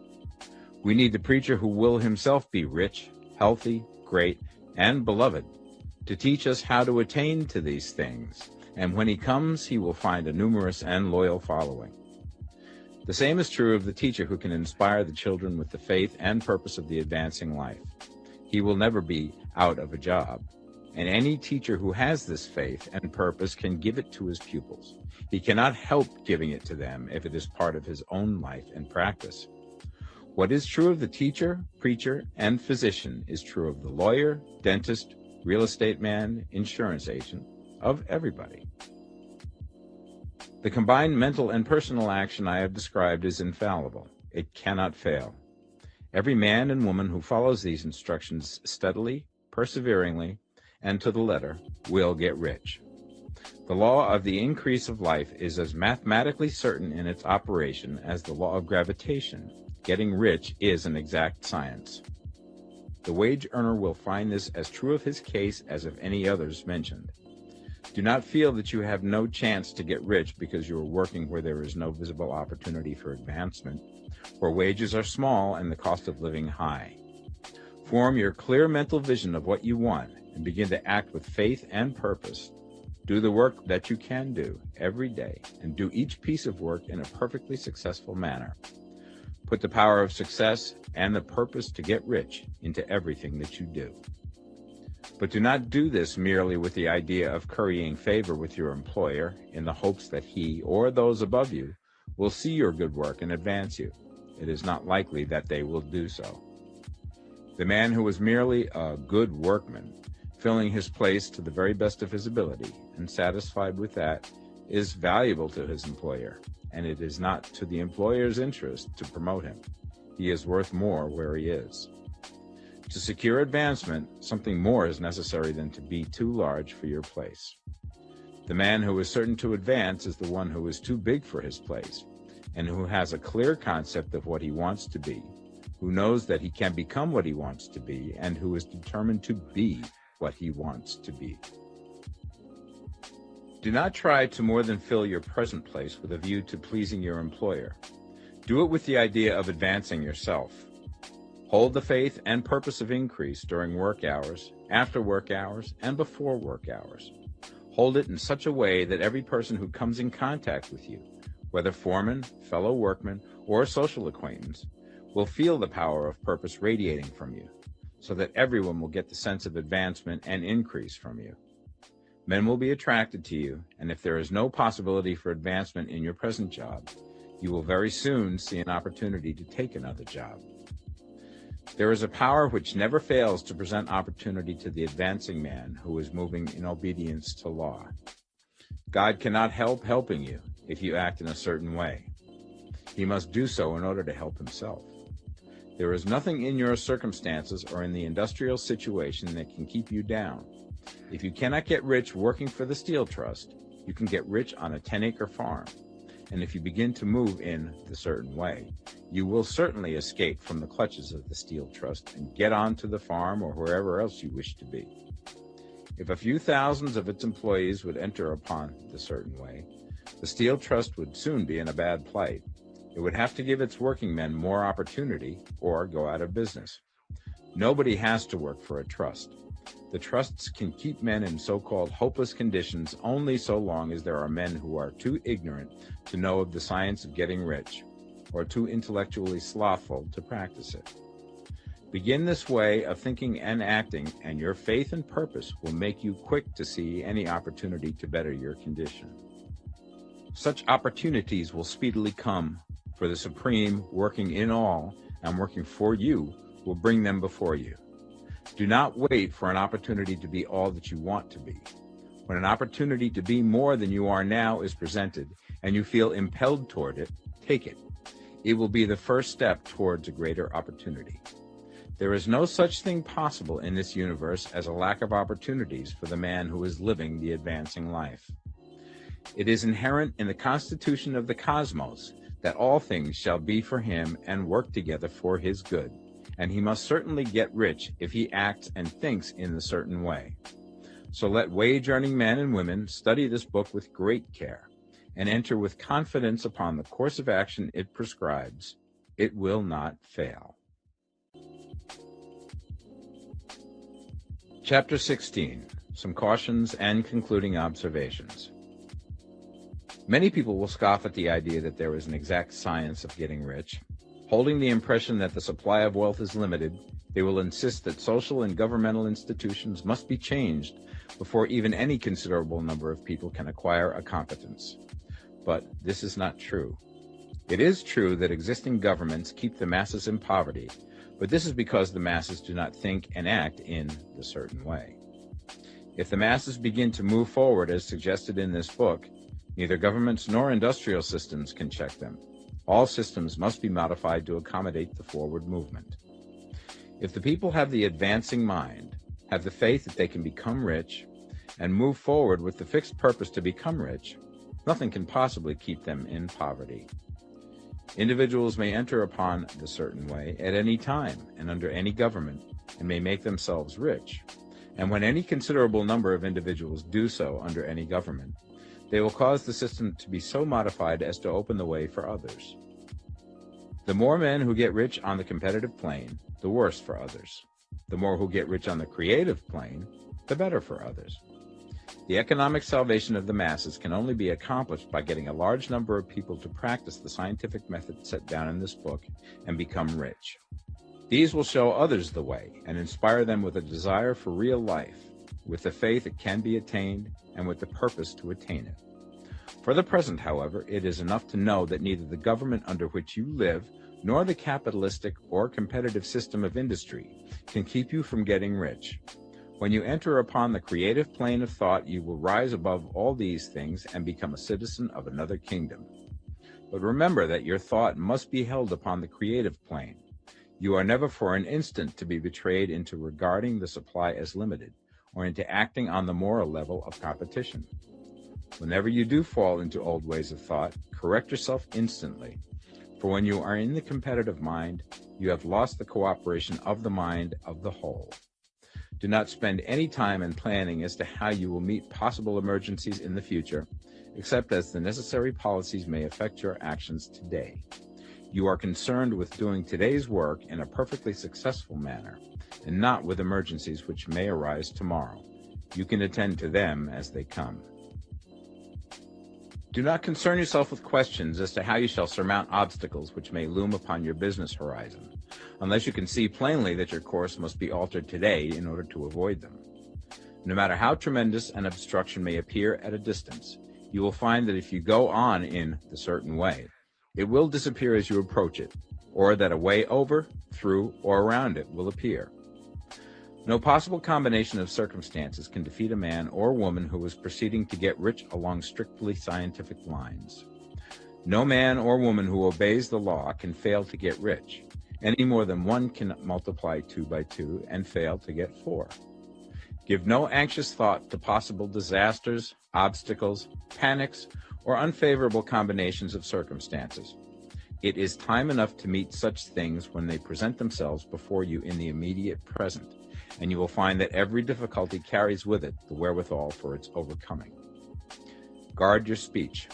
Never speak of yourself, your affairs, or of anything else in a discouraged or discouraging way.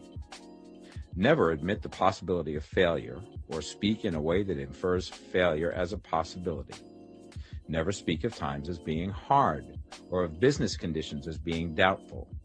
Times may be hard and business doubtful for those who are on the competitive plane, but they can never be so for you. You can create what you want, and you are above fear. When others are having hard times and poor business, you will find your greatest opportunities. Train yourself to think of and to look upon the world as a something which is becoming, which is growing, and to regard seeming evil as being only that which is undeveloped. Always speak in terms of advancement. To do otherwise is to deny your faith, and to deny your faith is to lose it. Never allow yourself to feel disappointed. You may expect to have a certain thing at a certain time and not get it at that time, and this will appear to you like failure. But if you hold to your faith, you will find that the failure is only apparent. Go on in the certain way, and if you do not receive that thing, you will receive something so much better that you will see that the seeming failure was really a great success. A student of this science had set his mind on making a certain business combination which seemed to him at the time to be very desirable, and he worked for some weeks to bring it about. When the crucial time came, the thing failed in a perfectly inexplicable way. It was as if some unseen influence had been working secretly against him. He was not disappointed. On the contrary, he thanked God that his desire had been overruled, and went steadily on with a grateful mind. In a few weeks, an opportunity so much better came his way that he would not have made the first deal on any account, and he saw that a mind which knew more than he knew had prevented him from losing the greater good by entangling himself with the lesser. That is the way every seeming failure will work out for you, if you keep your faith, hold to your purpose, have gratitude, and do every day all that can be done that day, doing each separate act in a successful manner. When you make a failure, it is because you have not asked for enough. Keep on, and a larger thing than you were seeking will certainly come to you. Remember this. You will not fail because you lack the necessary talent to do what you wish to do. If you go on as I have directed, you will develop all the talent that is necessary to the doing of your work. It is not within the scope of this book to deal with the science of cultivating talent, but it is as certain and simple as the process of getting rich. However, do not hesitate or waver for fear that when you come to any certain place, you will fail for lack of ability. Keep right on, and when you come to that place, the ability will be furnished to you. The same source of ability which enabled the untaught Lincoln to do the greatest work in government ever accomplished by a single man is open to you. You may draw upon all the mind there is for wisdom to use in meeting the responsibilities which are laid upon you. Go on in full faith. Study this book. Make it your constant companion until you have mastered all the ideas contained in it. While you are getting firmly established in this faith, you will do well to give up most recreations and pleasure, and to stay away from places where ideas conflicting with these are advanced in lectures or sermons. Do not read pessimistic or conflicting literature, or get into arguments upon the matter. Do very little reading, outside of the writers mentioned in the preface. Spend most of your leisure time in contemplating your vision, and in cultivating gratitude, and in reading this book. It contains all you need to know of the science of getting rich, and you will find all the essentials summed up in the following chapter. Chapter 17. Summary of the Science of Getting Rich. There is a thinking stuff from which all things are made, and which, in its original state, permeates, penetrates, and fills the interspaces of the universe. A thought in this substance produces the thing that is imaged by the thought. Man can form things in his thought, and by impressing his thought upon formless substance can cause the thing he thinks about to be created. In order to do this, man must pass from the competitive to the creative mind. Otherwise, he cannot be in harmony with the formless intelligence, which is always creative and never competitive in spirit. Man may come into full harmony with the formless substance by entertaining a lively and sincere gratitude for the blessings it bestows upon him. Gratitude unifies the mind of man with the intelligence of substance, so that man's thoughts are received by the formless. Man can remain upon the creative plane only by uniting himself with the formless intelligence through a deep and continuing feeling of gratitude. Man must form a clear and definite mental image of the things he wishes to have, to do, or to become, and he must hold this mental image in his thoughts, while being deeply grateful to the Supreme that all his desires are granted to him. The man who wishes to get rich must spend his leisure hours in contemplating his vision, and in earnest thanksgiving that the reality is being given to him. Too much stress cannot be laid on the importance of frequent contemplation of the mental image, coupled with unwavering faith and devout gratitude. This is the process by which the impression is given to the formless and the creative forces set in motion. The creative energy works through the established channels of natural growth and of the industry and social order. All that is included in his mental image will surely be brought to the man who follows the instructions given above, and whose faith does not waver. What he wants will come to him through the ways of established trade and commerce. In order to receive his own when it shall come to him, man must be active, and this activity can only consist in more than filling his present place. He must keep in mind the purpose to get rich through the realization of his mental image. And he must do, every day, all that can be done that day, taking care to do each act in a successful manner.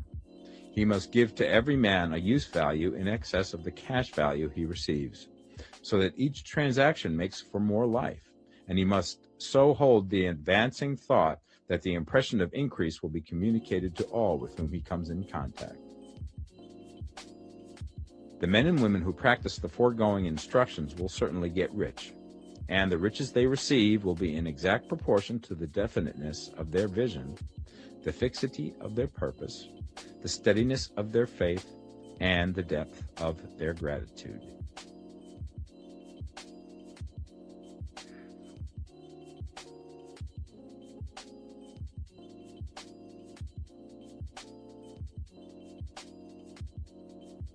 And security. You will learn in this study that you too may become a miracle worker, that you may wave the mental wand of faith and create out of the substance of your thoughts and inner dreams the concrete things that you desire in your life. You may tap the power of this higher cosmic mind and create magnificent works, even as did the geniuses of the past who used this miracle working power. Beethoven used this higher mind within to create beautiful music, even though he was deaf. Edison tapped this power of the higher cosmic mind within and created over 300 inventions, from the motion picture camera to the electric light bulb, which bless our lives today. Edison used the power which we shall study together, and there is no reason why you may not achieve greatness through this selfsame metaphysical power. Lincoln was a miracle worker, and although a martyr, like Gandhi and John F. Kennedy, he brought the miracle of unity and greatness to a strife-ridden nation. J.P. Morgan was a financier and industrialist, but he used the metaphysical miracle power which we shall study together to build one of the great financial empires of all time. This miracle power is not dead today. It is still being used by men like Paul G. Getty and Howard Hughes, Ford and Rockefeller, to create wealth that not only benefits the ones who create it, but also blesses the world through the public libraries they endow, the research foundations they create, and the artistic gifts and treasures which they give to our great art galleries and museums.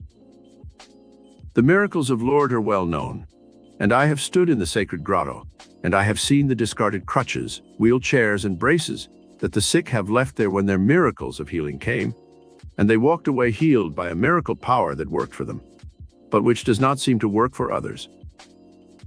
The spectacular miracles that the master metaphysician Jesus performed, and which we see at places like Lourdes, are not the only evidences that this metaphysical miracle power exists and may be tapped by ordinary mortals. There are other evidences in our own age that this power is alive today and may be used to heal millions of still unborn persons and to save the lives of hundreds of millions today. Salk used this higher miracle power to develop his vaccine for polio. Fleming developed penicillin through this higher intuitive mind. Madame M. Curie discovered radium by listening to the inner cosmic voice that guided them. And Pasteur certainly was a miracle worker unequaled in history for the perception that caused him to perfect the use of vaccines in the treatment and prevention of disease. The miracles that Buddha and Jesus performed through the use of metaphysics were indeed formidable. They seemed to set aside the natural laws of the universe and to bring into mental focus some higher dynamic spiritual law that worked miracles. However, this power did not end with them. This miracle-working power is still alive today and may be tapped by any person who will spend a few hours studying the principles and spiritual laws set forth in this book. The Age of Modern Miracles. Today, as never before, we live in an age of modern miracles. Jesus walked on the surface of the sea, but modern man not only skims over the surface of the sea, but is able to swim hundreds of feet below the water in his modern atomic submarines and sail around the world without resurfacing. Through the miracle of the ether waves, man is able to project his voice and sights and sounds thousands of miles through time and space. The miracles of radio, television, Cinerama, and Telestar prove that man lives in the midst of a vast cosmic sea of intelligence, which will respond to his own dynamic thought currents and bring him amazing miracles of sights and sounds which would have been impossible 100 years ago. The modern electronic telescope is a 20th century miracle which reveals the invisible world that exists in another dimension of time and space. Through the miracle of extrasensory perception, man may discover another dimension of mental and spiritual power in which he may unlock mystical doors to secrets of the past and future. The higher cosmic mind within you is more powerful than the electronic telescope. It was that higher mind which invented this electronic marvel. What of the miracles of modern automobiles, trains, jet planes, atomic power, superspeed highways, modern chemical and industrial inventions that gave us new products like plastics and nylon, and 1,000 other substances which give us luxuries and comforts in this miracle age that no other age in history has ever been blessed with? Truly, we live in an age of miracles. Now let us study together how you also may tap this miracle-working power of metaphysics and channel it in your own mind so you too may become a miracle worker and create for yourself and your loved ones the destiny that you desire. Chapter 1. The Metaphysical Miracle Power Within You. There is a miracle-working power in the universe which man may tap and use for every purpose in his life. This power flows throughout all creation. It creates and sustains all living things. It is a cosmic intelligence which works under certain dynamic mental and spiritual laws. When you once learn how to recognize this power and channel it through your own higher mind, you can literally become a miracle worker. Some people call this higher power God. Others name it cosmic mind or divine mind. By whatever name you choose to call this metaphysical power, the fact still remains that man can never really comprehend this stupendous creative intelligence, but he can use it to perform everyday miracles of health, abundance, love, fulfillment, happiness, and peace of mind. The miracle within an egg. When I was 10 years of age, I went to church with my foster parents and heard the minister preach a sermon about miracles. I did not fully understand the things he talked about. When we got home, my foster father took me by the hand to an incubator in which some eggs were about to hatch. As we looked through the glass door of the incubator, I saw the first tiny beak begin to break through the shell of the egg. My father said, "That, my boy, is a miracle, what the preacher was talking about this morning." I looked up at him in puzzled wonderment and said, "The miracle to me is how that chicken got in there in the first place." Truly, the mystery of life itself is a miracle which no man may comprehend. A full-grown chick coming out of that imprisoning shell in 21 days is one of life's most profound miracles, and yet we know that this occurs as routinely in nature as the sun rises and sets, or the moon gravitates around the earth, and the earth around the sun, under its own magnetic and gravitational laws. By utilizing this known law of the universe, man is able to fly his jet planes and his spaceships, and soon may be exploring the moon and other planets in outer space. Yes, we live in an age of miracles, and the greatest miracle of all is your own mysterious birth, the creation of your own perfect body in 9 short months' time. Think of the miracle of your eyes, which can relay vibrations of color and form to your brain, and correctly interpret what you see in the outer world. Think of the miracle of your memory, which can store billions of impressions in your lifetime, and recall any of them instantly from the filing cabinet of your brain. Think of the miracle of your acoustically perfect ear, which can hear the thousands and millions of notes in a symphony and accurately separate the instruments from which they issue. Think of the miracle of your heart, which pumps the blood through your body every few moments perfectly, and which continues to beat even when you are asleep. You will readily see that some higher intelligence within you automatically performs all these vital functions without even your conscious volition or concern. This shows that metaphysical power is within you, subject to your control and direction. You are immersed in a vast sea of etheric intelligence, very much like a fish in water. Like the fish, you are not consciously aware of the substance in which you move and have your being. This life force is a pulsating, moving, dynamic power that gives life to all of Earth's creatures. When you once learn how to work with this miracle power, you may motivate and shape your life in any chosen direction and build a destiny that encompasses health, happiness, and success. The art of premonstration.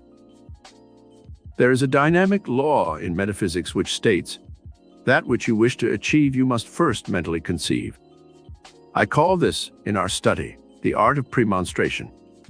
You may want to achieve the building of $1 million fortune, and you may feel that you cannot be happy until and unless you do attain such a fortune. It is almost impossible for your mind to conceive such a large sum of money unless you use the art of premonstration first. There are 5 separate steps which you must take to invoke the art of premonstration. They are: 1. Picture clearly in your mind the thing you wish to demonstrate or achieve. 2. Make a blueprint of the thing or things you are trying to achieve. That is, review it in all its details in your mind first. Then sit down and write out the plan in detail. 3. Sit quietly in silence and ask the higher mind within the steps you should take to achieve the things you are asking for. 4. Now visualize yourself doing these things as if a mental motion picture were being projected on a giant screen in the outer world. This is premonstration, seeing the thing in your mind before it actually takes place in the outer world. 5. Demonstration follows premonstration. That is, the things you have been mentally projecting are acted out in your life, just as though they had actually occurred. Demonstration is the 5th and final step in premonstration. A true life case history. Let us examine a true life case of the art of premonstration, which occurred to a student of mine who attended my lectures and classes at Carnegie Hall. A lady past 40 years of age was tired of living in a small apartment in the city. Her husband worked in New York and made a good salary. They could not afford to move to a home of their own in the suburbs. They both wanted a home more than anything else in the world. After the lady had come to several of my classes, she learned of the art of premonstration, and she went home and proceeded with confidence to take the 5 steps I have given above for achieving the dream she and her husband had conceived. There did not seem to be any way open for this couple to achieve their dream of owning their own home. They had only a few $1,000s saved up. They had no children, and the lady did not work. How could they possibly achieve the fulfillment of their dream? First, they sat down and discussed the type of home they wanted. Then they cut pictures out of home magazines which pictured the house more clearly. These pictures they put into a large album titled, Our Scrapbook of Destiny. Then after they had pasted all the pictures in their scrapbook, they sat down and wrote out a full blueprint or plan of how many rooms the house would have, the type of yard, the location they would like, and they both read this description over every day and visualize the house in all its details.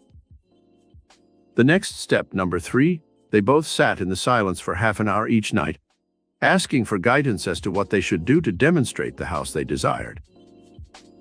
Step 4 was spent in discussions and daydreams, in which they visualized themselves entertaining their friends at small dinner parties in their own home, working in the garden, and involved in all the little intimate details that go into actual living in a home. The 5th step was a matter of acting out the life they planned in their own home. They began to feel that they had already found the house, that they had moved into it. They began to mentally furnish the house. They window shopped and picked little items for the various rooms, and acted as though the dream were already a reality. Then began the actual quest for the house.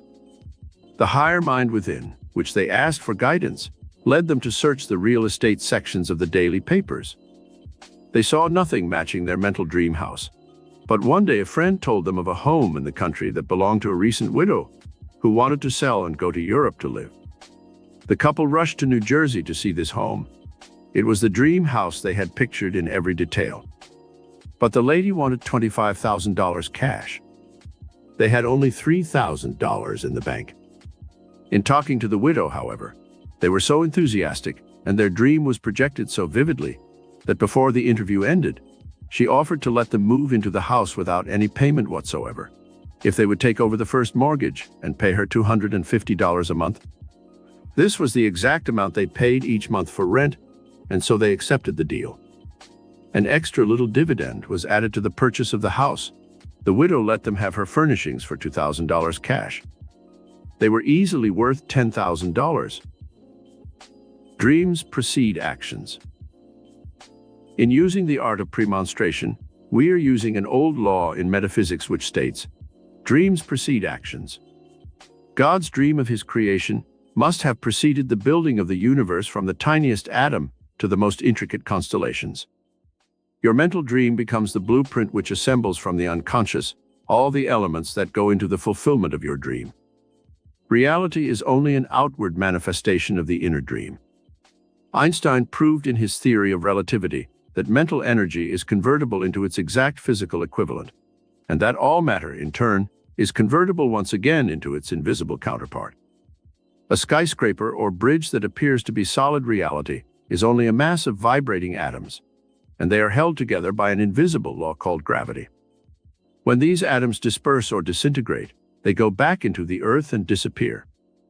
To assemble any kind of matter, the human mind must have a form or dream upon which to build. This dream can take any form, like the primitive idea man had when he saw a stone rolling down a hillside and dreamed of a wheel attached to a cart.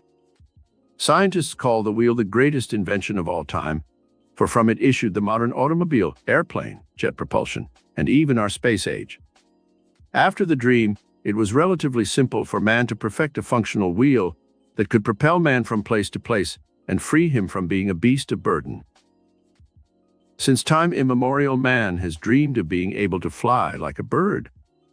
The dream crystallized into solid reality when the great artist Leonardo da Vinci wrote on his design of the world's first airplane, "Man shall grow wings." His airplane could only glide, since the motor had not yet been invented, but a self-propelled airplane was already on the way to being a reality, with that first sketch and building of a flying machine. The Wright brothers carried the dream a step further toward reality, after another man had dreamed a motor into existence. The entire universe is built on a dream. To create the world of your choice, learn how to daydream constructively. The steps which you have just studied on the art of premonstration show you how to carry that initial daydream from its first inception of the idea to the complete fulfillment or demonstration, which we call reality. How great men in history have used this power. Great men in history have used this metaphysical power. They looked about them, at the world in which they lived, and saw the many imperfections, the evils, the poverty, the wars and disasters that periodically plagued humanity. And they asked themselves the question, how can I make this a better world?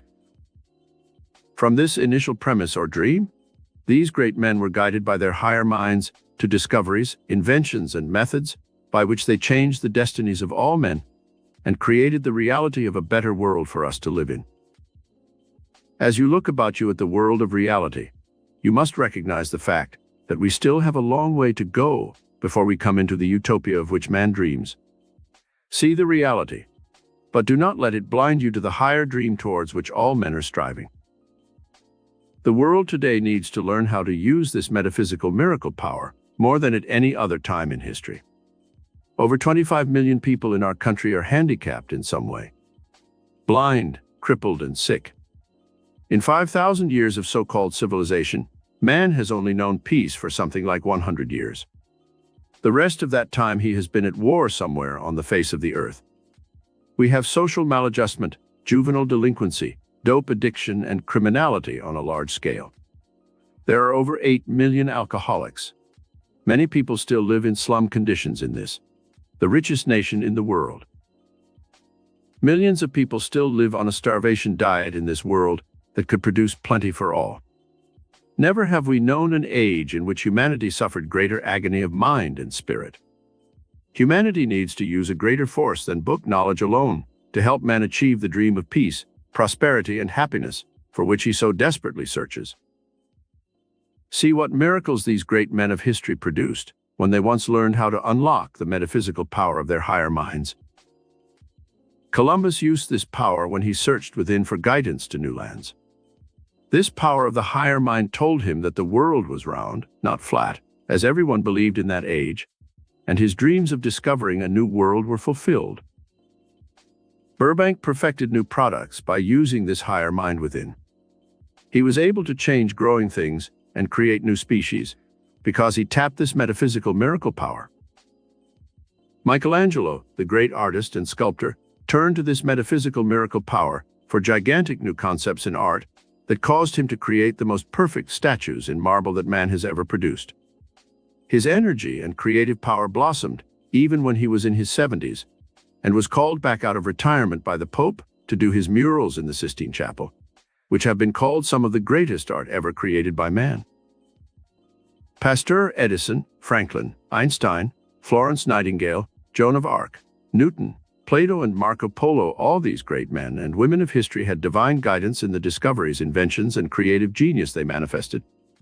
Alone, they could never have produced such greatness had they not turned to this miracle power within which we are studying together. They became geniuses and developed almost superhuman power of mind and spirit. What hast thou in thine house?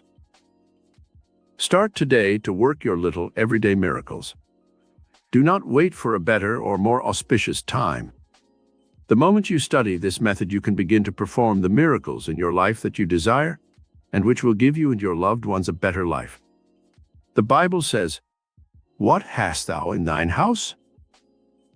One man changed the entire destiny of the South using this metaphysical principle. I visited Tuskegee Institute in Alabama when the great scientist and educator, George Washington Carver, was its leader. He showed me through his laboratory where I saw dozens of products he had created from the lowly peanut, which revolutionized the industry of the South. There were plastics, wallboard, insulating materials, asbestos, varnishes, paints, fodder for cattle, and all kinds of other products made from the peanut. Dr. Carver looked within his own mind for the miracle-working power that could lead him to perfecting and creating all these new products. He did not go to New York City or some other center and search for wealth and power. He busied himself using the materials at hand, and the divine mind within guided him unerringly in taking the right steps for achieving a great destiny and benefiting the world. Look around you today, in whatever environment you exist, and see what you can do to improve your life or change the conditions around you. The miracle power begins to work for you the moment you realize that it is a living, dynamic intelligence which exists within your own mind. The miracle-working Father within. The great master metaphysician Jesus spoke of a Father within who doeth the work, in referring to his amazing miracles. For centuries, people have been puzzled as to his exact meaning. Now, in our scientific age, we know that every person possesses this miracle-working Father within. It is the higher mind, the spiritual intelligence that works in all of nature. It is the power that gave you life, the divine mind that causes you to breathe, that keeps your blood flowing through your veins and arteries.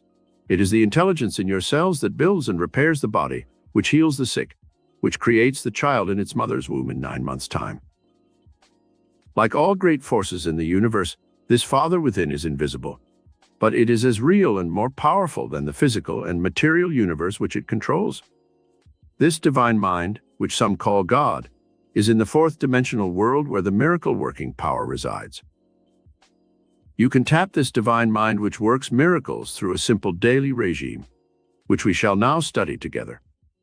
It can be invoked this very moment through the power of faith to do your bidding. Like the Aladdin's lamp of the fairy tale, there is also a magic genie within your consciousness, which you can summon to assist you in carrying out the daily miracles of living. Let us see below how you invoke this magic genie of your higher mind for performing daily miracles. The miracle-working regime. 1. First, believe in this miracle-working power. Have faith that this miracle power of your higher mind can do for you what it has done for the great ones of the past. Daily invoke this higher power by opening your day with a short prayer, something like this. Father within, I now humbly ask that you take over my affairs for this day. Guide me to say and do the right things all day.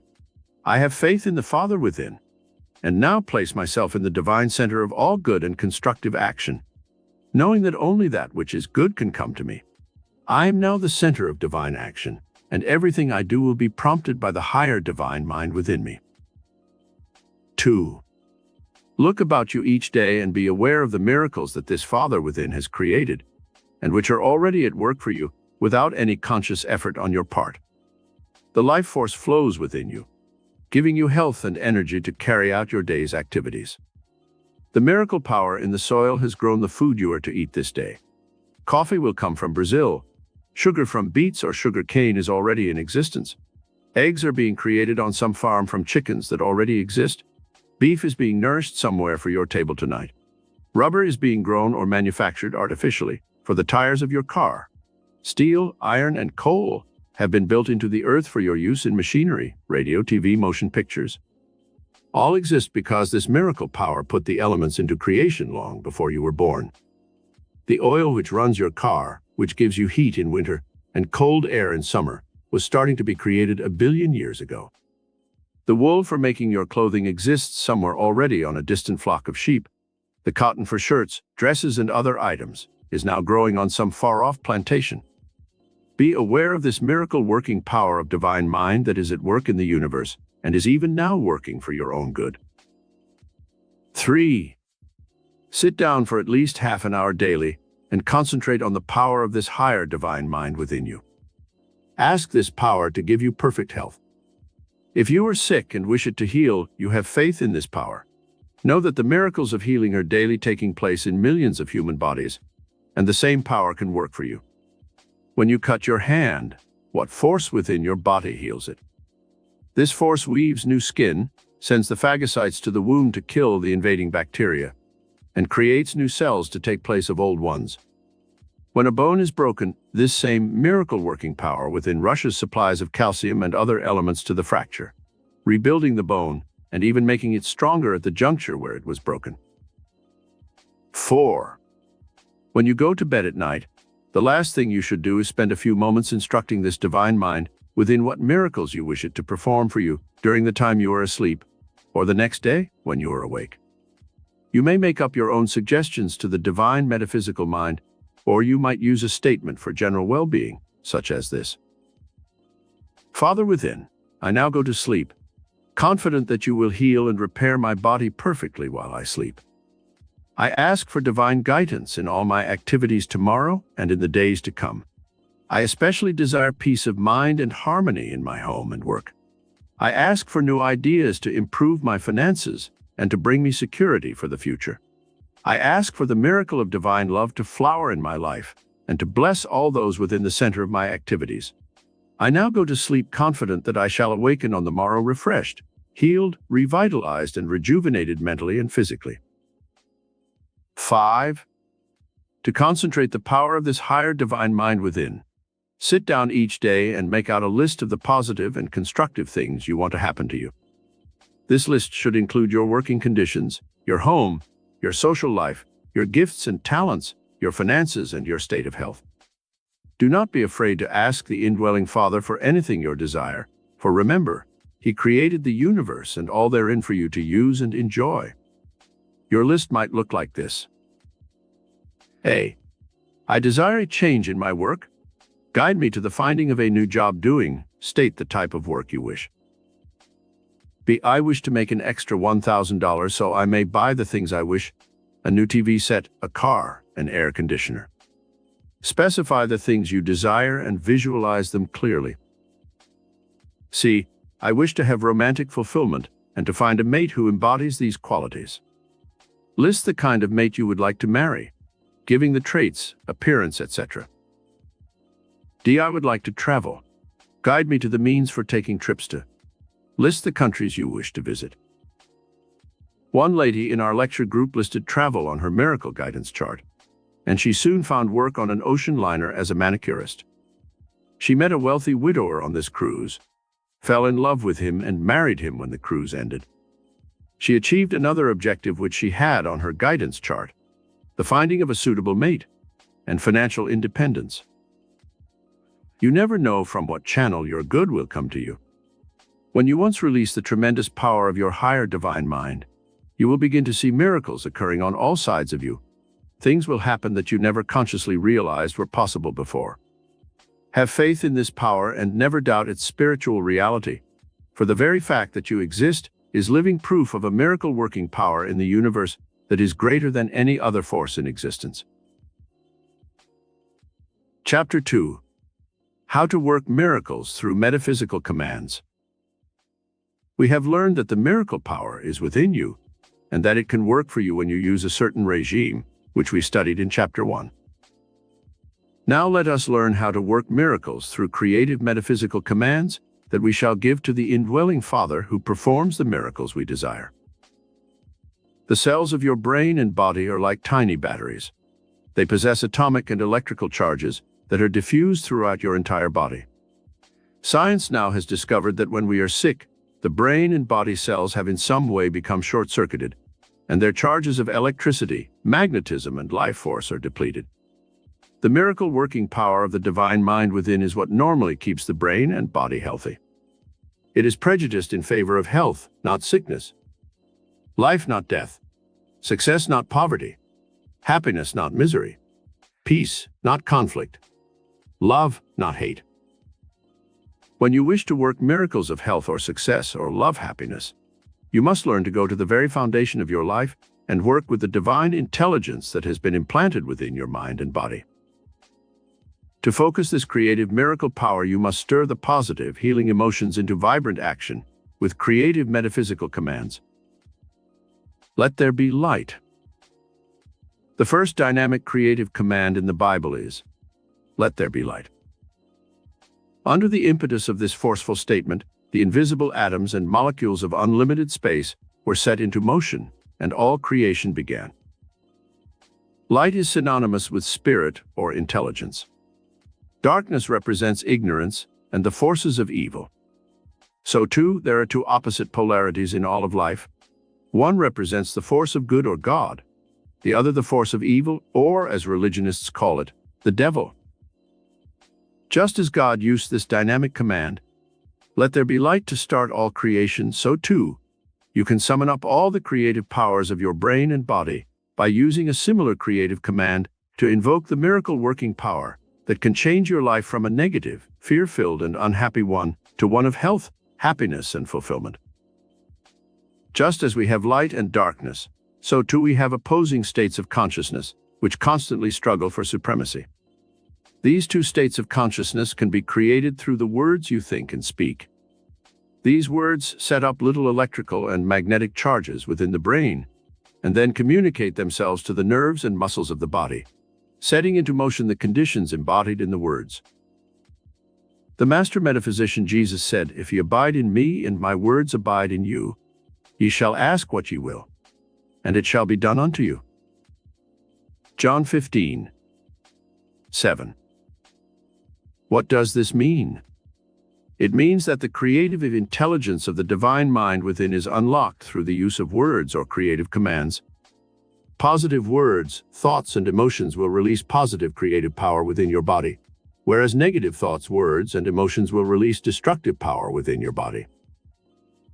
Many modern doctors will not allow certain words to be used in the presence of their patients because they know that negative words can be harmful to the patient and decrease the healing power within the body. Focalize your creative miracle power. Everyone has a vague idea that he wants to be happy, that he would like a healthy body, that he would like to have a fortune, but most people occasionally release enough creative power through their positive thoughts and emotions to just barely get along in life. Some unconsciously use the right creative commands, and then they see amazing results in their lives. However, most people are so steeped in the consciousness of negative thoughts, words, and emotions that they are never able to achieve the big dramatic results that bring them complete fulfillment and happiness. To achieve the complete release of this inner miracle power, you must learn how to focalize the creative energies of your mind and your emotions. Just as the sun's rays can be focused through a magnifying glass and set fire to a piece of wood or paper, so your creative mental energies can be focalized through a process of concentration and dynamic mental action that can literally kindle the creative flame of genius within yourself. Secret of spiritual communication.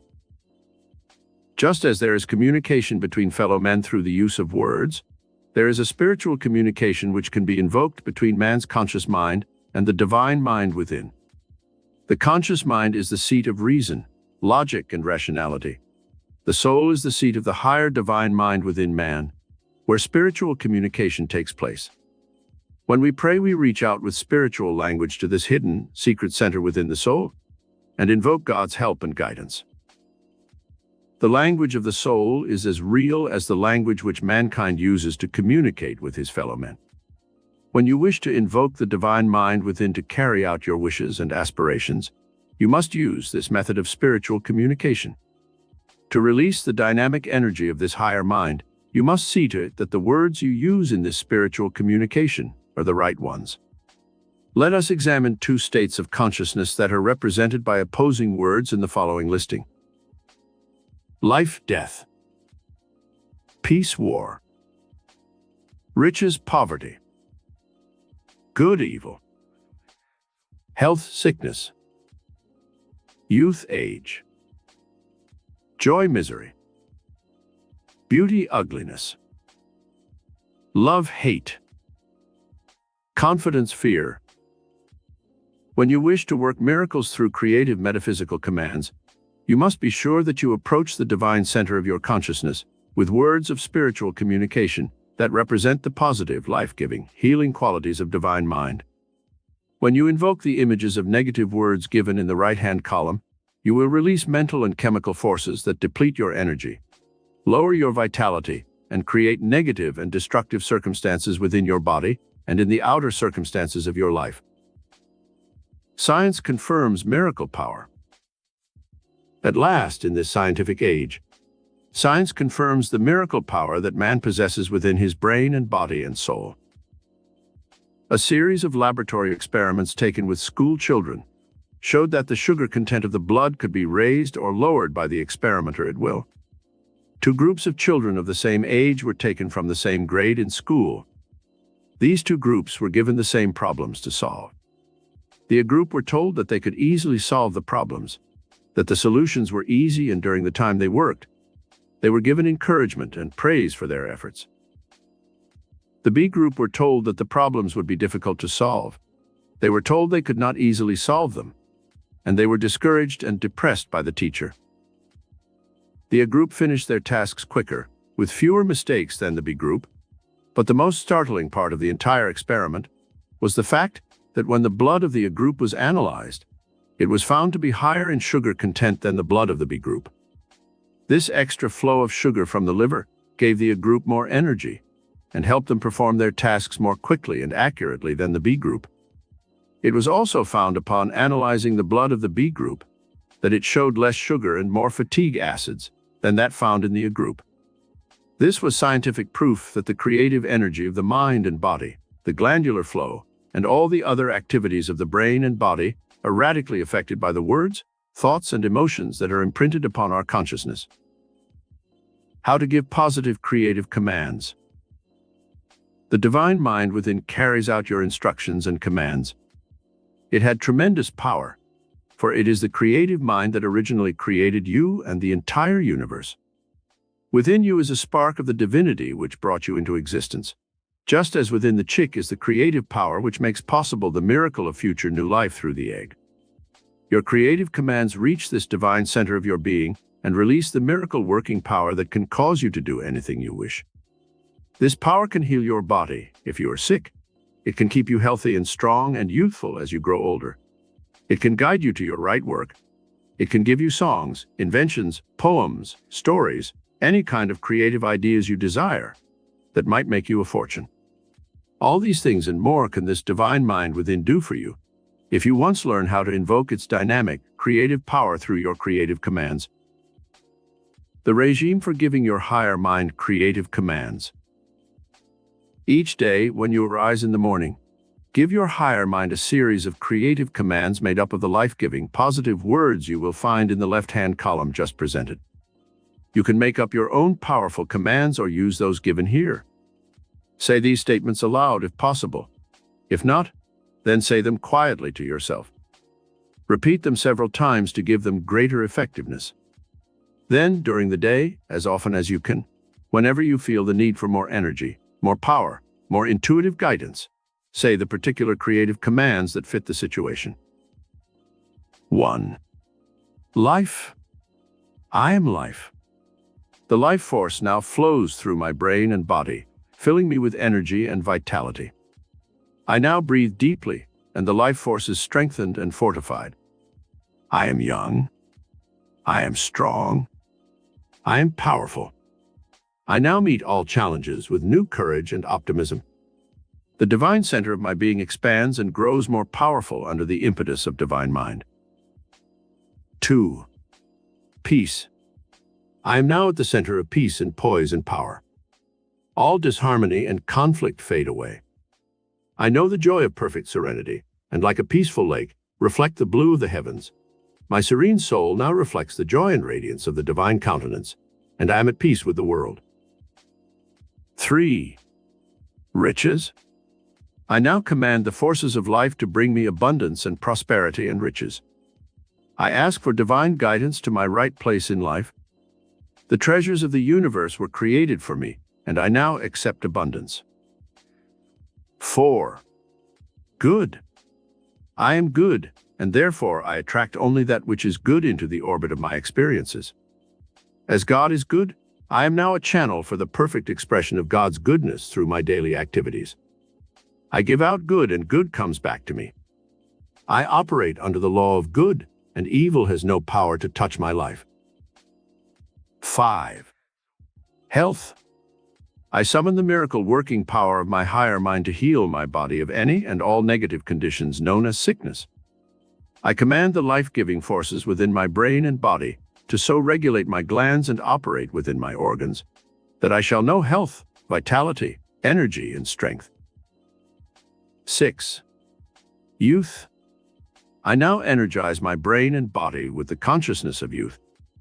I recognize that the life force or divine energy is never old, sick, or tired. Therefore, my body can know only the enthusiasm and energy of youth. I am now in the consciousness of immortality and divinity, and the soul is ever young, and in the eternal image and likeness of God. 7. Joy. I vibrate on the plane of joy and happiness. I am filled with the vibrancy and thrill of life. I rise on wings of hope and optimism to new planes of consciousness, where all my dreams come true. I am happy, and I radiate that happiness to everyone I meet. 8. Beauty. I am filled with the ideal of spiritual beauty, which overcomes the limitations of the physical self. Beauty is in the eyes of the beholder, and I now see the beauty of sunrise and sunset, of oceans and mountains, of bright blooming spring flowers, of blue skies, and all the hidden beauty of my daily life. I am surrounded by beauty, and its creative miracle now changes my world from one of drabness to a wonderland of magic and enchantment. 9. Love. I now live in the radiant consciousness of love. I send out love to everyone I meet. This radiant stream of divine love negates all hate and resentment. I am like a loving, trusting child, having faith in all people and knowing that the divine image of love is within the soul of every living human being. 10. Confidence. I now surround myself with an aura of confidence and poise. I no longer fear anything in life. I know that the Lord is my shepherd, and I shall not want. I radiate confidence in my business and social life. I am at ease in the presence of others and operate with confidence and poise in every situation. Speak the metaphysical creative word. Have the miracle. When you once practice this form of spiritual communication with the divine mind that is at the center of your being, you can speak the creative word and have the miracle almost at once. As you grow stronger and stronger in the use of these creative commands for working miracles, you will be amazed at how quickly and easily all the forces of nature will bend to your will. Case history. She asked for and got $100,000. A lady who had a 17-year-old daughter came to my lectures and classes in Carnegie Hall for about a year. Her husband was dead, and she had worked hard to bring up and educate her daughter, but they had never been able to make more money than just enough to get along. After this lady had learned the metaphysical method for performing miracles, she asked the divine mind within for the sum of $100,000. She did not know how such a vast sum could ever come to her, but she did have faith that the power within could bring her that sum of money. One day in meditation, she suddenly had a vision that she would win the money through buying a sweepstakes ticket. She had never gambled in her life, and she was astounded when this vision came to her so strongly. She bought a ticket in the Irish sweepstakes, and when the drawing occurred, her ticket was chosen for one of the biggest prizes, $144,000. She won that amount when the race was run, since her horse came in first. She came into the fortune she had dreamed about, and was able to do all the things she had wanted to do all her life. I have never bought a sweepstakes ticket in my life, and I certainly do not urge any other person to go about his demonstration of a fortune through this unreliable medium of gambling, but in this instance perhaps there was no other way by which this lady could have had the materialization of her fortune, and divine mind might have given her the intuitive guidance to buy that ticket. The power works in various ways for various people. It may take longer in some cases, but if one persists and has faith in this miracle power, it will ultimately bring one the things of which he dreams. The regime for releasing miracle power through creative words. 1. Concentrate your creative power of mind by organizing your thoughts into positive patterns, rather than negative ones. Remember, thoughts are things. You create the outer circumstances of your life by your inner thoughts. Each day practice thinking positive thoughts of health, happiness, peace, prosperity, and joy. 2. Make it a practice to eliminate all negative words from your vocabulary and supplant them with only positive words. When you talk to other people, use only creative commands. Learn to practice saying things that express positive convictions, such as, I am happy.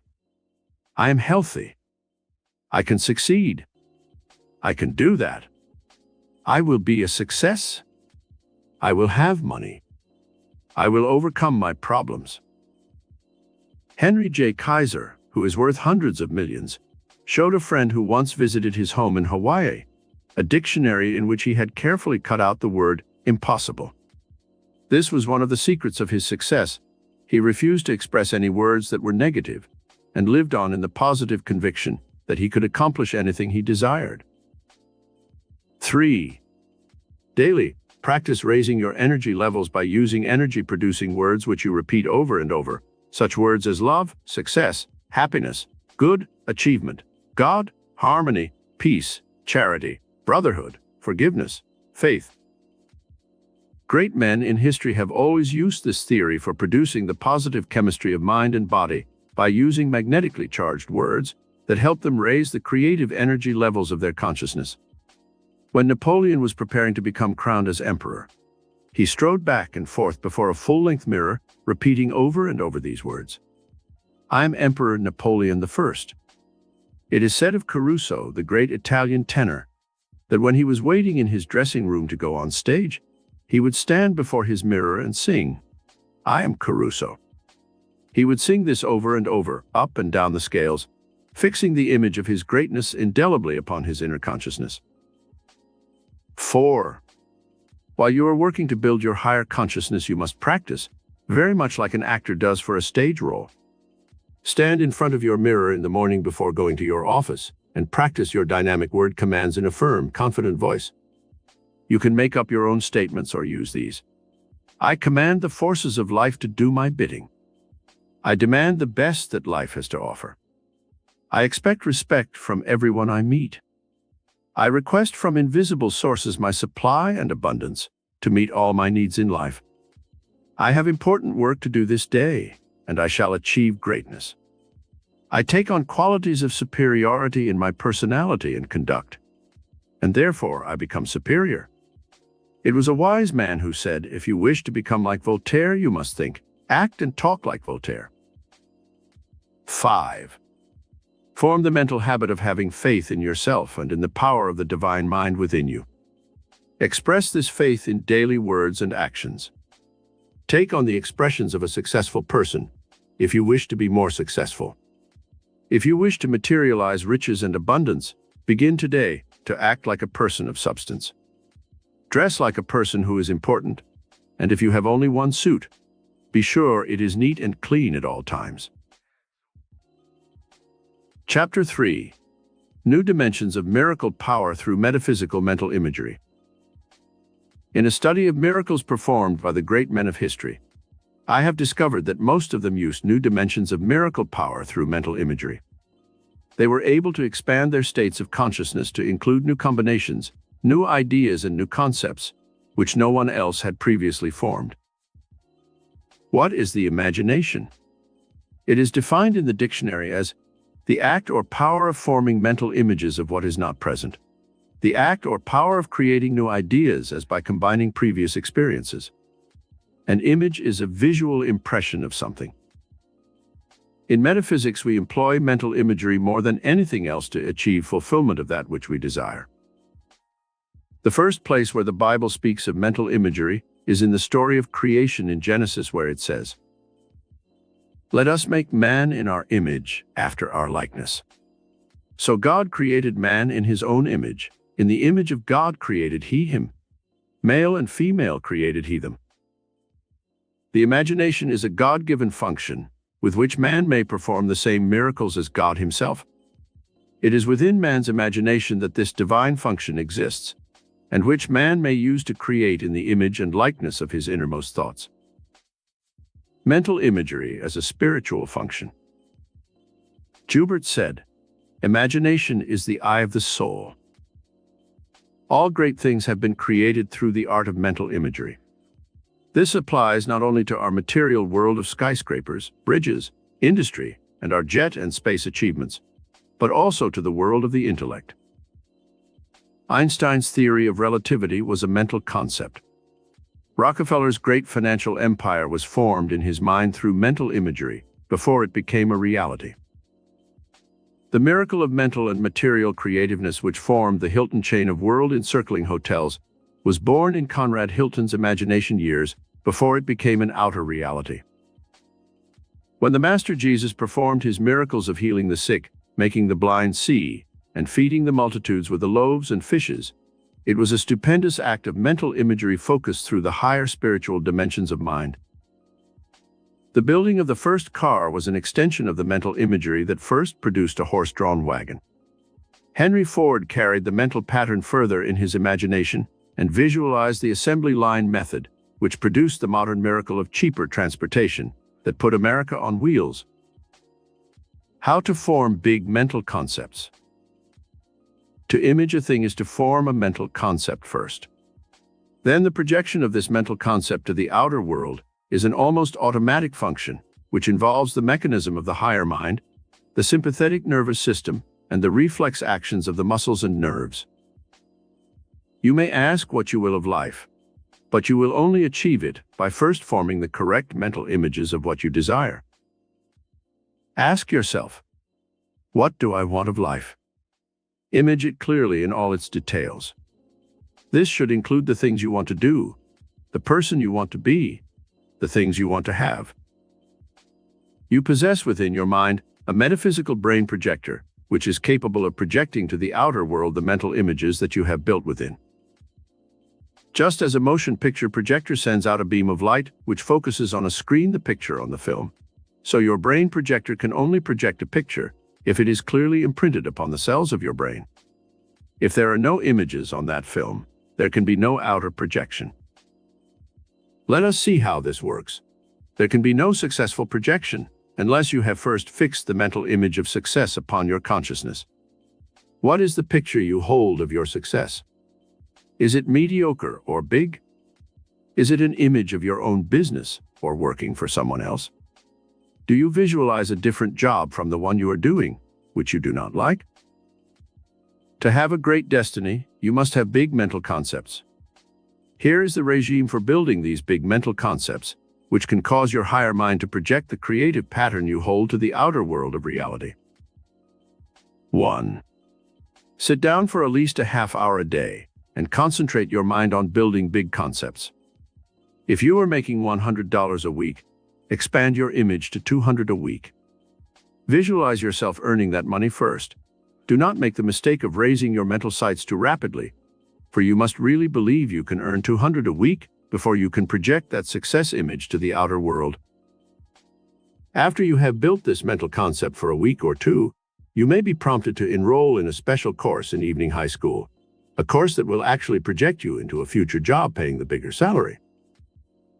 Example: a woman of 50 attended my classes in New York for several weeks. Her husband had died, leaving her some insurance money, but not enough for future security. She told me in a personal interview that she had tried to get a job, but no one wanted an old woman, as she put it. I told her to change that mental concept of herself at once. She had let her hair become dingy and gray-streaked. I advised her to search within her own mind to see what she really liked and wanted to do. She knew a man who was a judge, and one day she visited his court and became fascinated at seeing the stenographer taking notes on a stenotype machine. She told no one of her plan at the time, but she enrolled in a course in stenotyping, and when she had finished her course, she began to project the mental concept that she would one day be a court stenographer. A few months later, her judge friend told her that his secretary was leaving to be married, and he needed a good stenotype operator. It was only then that she revealed her secret to her friend, that she was a trained stenotype operator. He hired her at a good weekly salary, and this woman, who had felt that she was old and finished in life, began at 50 a new career that paid her well and gave her new dignity and self-respect. Miracles can truly occur through the use of mental imagery. 2. Look around you in your everyday life and see what conditions you would like to change or improve. Almost all great things have been accomplished because someone looked about him and was discontented with the way things were and wanted to change and improve them. This exercise should apply not only to your physical environment, but also to your mental gifts and talents. Perhaps you want to play the piano, or sing, or do public speaking. This desire to change the circumstances of your life can be extended to all departments of living. Visualize yourself playing the piano, writing the book, taking the trip, making a bigger sum of money. And soon you will be guided by the divine mind within to doing the things that you have created through mental imagery. 3. Constantly strive to increase your knowledge of the world in which you live. The power of imagery increases when you possess a mind that has many highly developed facets. Your imagination can only compile new and more effective forms of imagery when your brain has absorbed many new ideas. It is true, he who has imagination without learning has wings but no feet. The imagination must be developed through knowledge and solid facts. Make it a point to study all branches of knowledge so you will be well read and will have an appreciation of the better things in life. The Chinese say, "Man with good education seems to have much luck." 4. Mentally practice actions that you would like to have take place in your life so that your imagination will be more fully exercised. For example, practice aloud and before a mirror, asking your boss for a raise in salary. Then practice selling some product to a prospective buyer. Make a speech before the Congress in which you plead some universal cause, such as peace or brotherhood. Visualize yourself buying a Cadillac or other fine car, driving it, showing it off to your friends. Do the same thing with buying your own home, investing money in the stock market, or taking a trip to some place you want to go. The ability to create mental images depends on exercise, just like physical development of a muscle. If you can pass a series of such mental images through your mind daily, you will soon find yourself reflecting these mental images in your daily life and doing the things you have held as mental concepts. 5. Mentally set some high goal for yourself and let this goal constantly inspire you to make bigger efforts to achieve your goal. You might, in your mental imagery, plan what you would do if you suddenly inherited $1 million. You might laugh at the thought that you would ever come into so much money, but remember, you are using a metaphysical miracle power that can work its miracles for you, as it has for thousands of others in the past. Examples. Here are 4 examples of students in my classes who used this power of mental projection through the imagination and who came into unexpected sums of money. One young lady received money through a large insurance policy that a relative had made out in her name years before. A man had a sum of money come to him from reparations paid by Austria to those whom the Nazis had robbed when they occupied Austria during the war. A third member of our lecture group came into a large sum of money through the settlement of a court case involving a patent infringement. Another lady in our group sold her first novel, which she wrote after learning how to exercise her imagination. She was given a substantial advance payment for the book, and later received thousands of dollars from a movie company that bought the book. 6. Do not accept the limitations that might exist at the present moment in your life. In your mental imagery, see these circumstances changed by time into the new conditions that you hold in consciousness. If you were a shoeshine boy in Texas and someone told you that you would one day become President of the United States, it might almost appear laughable. And yet, a boy named Lyndon Baines Johnson made that type of amazing transition in a period of a few short years.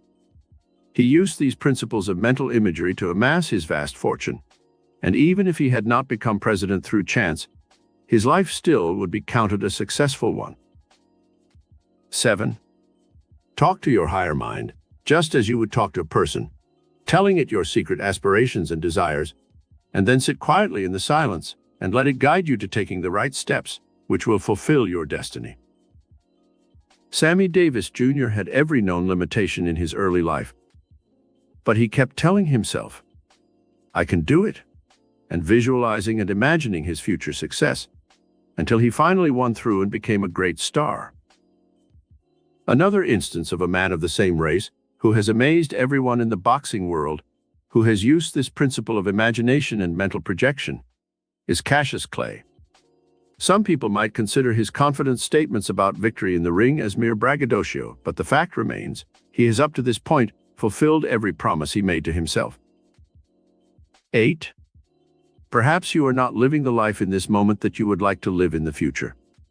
You may be in the wrong work, and you may not be able to make a change at present. You may not have enough money to do the things you desire, and you may feel that you can never change these negative circumstances of your life. Should you let your situation depress and discourage you? Indeed not. By using the metaphysical miracle power that your higher mind can release in your everyday life, you can soon alter these negative conditions and create a positive, happy, successful future for yourself. In the meantime, make it a point to see your present environment through rose-colored glasses, and in your imagination, see the perfection you dream of in your inner world. How a child saw spiritual reality. I remember I once visited a place on the Pacific called Balboa. There were charming white stucco houses on the side streets facing the ocean, with purple and red bougainvillea spilling over their trim roofs. Suddenly I found myself at the end of the street, and there was a shabby little house that had been built of packing cases and odds and ends of lumber. It was obviously inferior to the other cottages that lined the streets. Playing in the yard of this shabby house was a little boy of 8 or 10, with blue eyes and a shock of golden hair. I pointed to the shabby shack and added, "Does anybody live in that house?" The boy looked up at me with a big smile on his bright face and said, "Yes, I live there. Ain't I lucky?" This child was seeing the true spiritual reality behind his life, not the ugly, limited shack, which had caught my attention. He had the blue Pacific at his doorstep. The golden California sun bathed his world with beauty. He had the unlimited vision, beauty and spirit of youth to buoy him up, and to him, this little shack in which he lived was a palace, and he felt himself fortunate to be living in it. This is the mental attitude that you must bring to your own life. You may not live in the most perfect home at present. Your job may not be to your liking, and you may not have all the money you would like to have, but don't let your discontent with your present situation blind you to the metaphysical miracle power within your mind, which can change these negative conditions, if you will, but hold the right mental images and concepts in your consciousness. Chapter 4. The Master Key That Opens Doors to Metaphysical Miracles. There is a master key which you may use to open miraculous doors to the secrets of the entire universe. This key is desire. In metaphysics, we call desire the divine emotion, for it is the master key which the Creator used to evolve the entire universe. When everything was created, God placed this divine emotion into all living creatures, and it serves as the motivating power that stirs all things into creative action. It is the desire to get out of that egg which causes the chick to begin to peck his way out of his prison. If this desire were not inborn, he would never know the breath of life. It is your desire for life that keeps the life force pumping through your body, propelled by your heart and glands. It is your desire for success that drives you on and gives you the motivation to seek out the means for making a fortune. It is the desire for happiness that causes people to overcome all kinds of discouraging obstacles and strive to achieve this desirable goal. This one master key alone can help you unlock doors to the mysteries of the universe. The Master Jesus knew of this master key principle. He said, "Ask and ye shall receive, seek and ye shall find, knock and it shall be opened unto you." There is a metaphysical miracle in this great spiritual formula which can help you unlock the doors to the invisible treasures of the universe. Do you recall the story of Ali Baba in the fairy tale? Before the door to the hidden treasures would open for him, he had to first learn the magic word. When he said the magic word, the door swung open, and he found unlimited wealth. The magic word, ask. Now let us analyze the metaphysical principle involved in the words ask, seek, knock. The first letters of these three words spell ask. You can only ask for something that you desire first. This is the beginning of creating any kind of a miracle. You must use the master key of desire before you can motivate the invisible forces of cosmic power, which work through your divine mind. Your mortal mind asks, and the higher divine mind within you answers. It knows all the secrets of the universe. It is the divine power which formed your body in 9 short months' time. If you are sick, isn't it natural to go to the master physician within who knows all the chemicals and elements from which your body was created? The miracle of healing through desire. If you want a miracle of healing, isn't it logical that the mastermind that rules the entire universe should know how to bring about the miracle of health? Think of the mystery of your heart alone, that little organ about as big as your fist, which pumps night and day, sending your bloodstream throughout your entire body, carrying the impurities to the kidneys, then pumping fresh, clean blood with its load of life-giving oxygen once again to your cells. Think of the miracle of your digestion. Solid food is broken up into liquids that are easily assimilated by a process known as osmosis through the walls of your intestines. The bloodstream is then able to carry necessary nourishment to all parts of your body. As if this weren't enough of a miracle, think of the even greater miracle when your body sends out a cell to the bloodstream for a particle of iron, or magnesium, or sodium, and the blood brings that element or mineral to the exact place where it is needed, be it in a brain cell or in a toenail. It is the master key of desire at work in your body and brain cells which makes possible this great miracle of life and of healing. Desire as a dominant and divine emotion. Desire is a powerful emotion within your brain. It is able to set up magnetic wavelengths, which reach out into time and space and attract the very things that are desired for fulfillment and growth. The cactus plant isolated in the desert must have moisture to live. In its desire for moisture, the plant sends its roots deep into the desert sand and causes it to attract any moisture that exists below the surface of the soil. Many a desert traveler, dying of thirst, has been saved because he knew that the cactus plant had a reservoir of life-giving moisture within its leaves, and by cutting leaves open and drinking it, he lived. Your emotions, working through the master key desire, can set up wavelengths of magnetism to attract to you all the elements you require for a healthy, happy, successful life. Let us learn more about this master key, which all the great teachers and prophets have used since time immemorial to produce their great miracles. The reason why such great teachers as Moses, Buddha, Confucius, and Christ were called masters is because they had completely mastered life by knowing of and controlling this master key emotion of desire. Ye shall ask what ye will, and it shall be done unto you.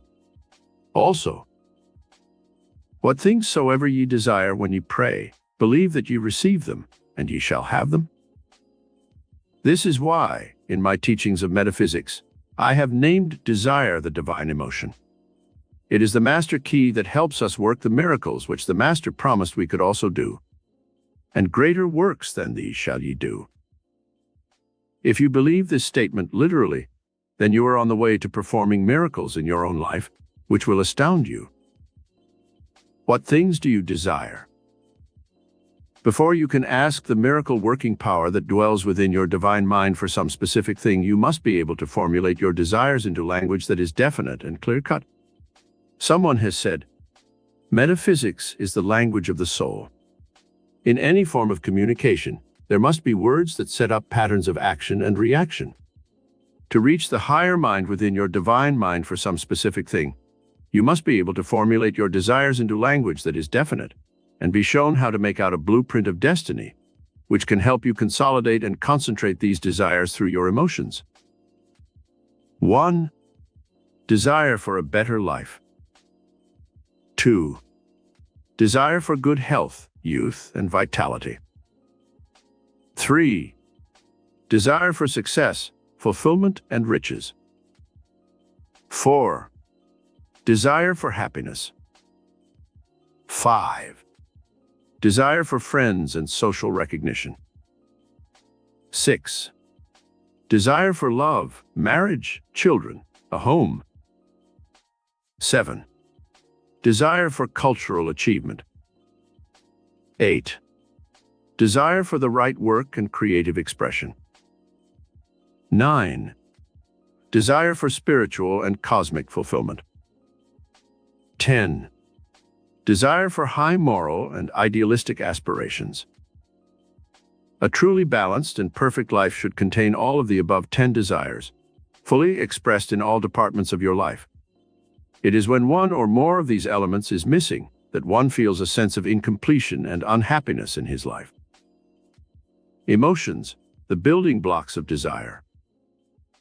Before we begin to use the master key of desire to shape your future destiny, let us study the basic emotions, the building blocks which desire uses for creating your future. There are positive emotions and negative ones. The positive emotions can be used to charge your mind and body with dynamic energy and to help you overcome the negative forces in life that are constantly opposing the positive ones. Positive emotions. Negative emotions. Faith. Hate. Love. Fear. Hope. Worry. Expectation. Jealousy. Enthusiasm. Envy. Anticipation. Revenge. Self-confidence. Resentment. Charity. Despair. Goodness. Avariciousness. Unselfishness. Discouragement. How to use positive emotions to charge your mind constructively.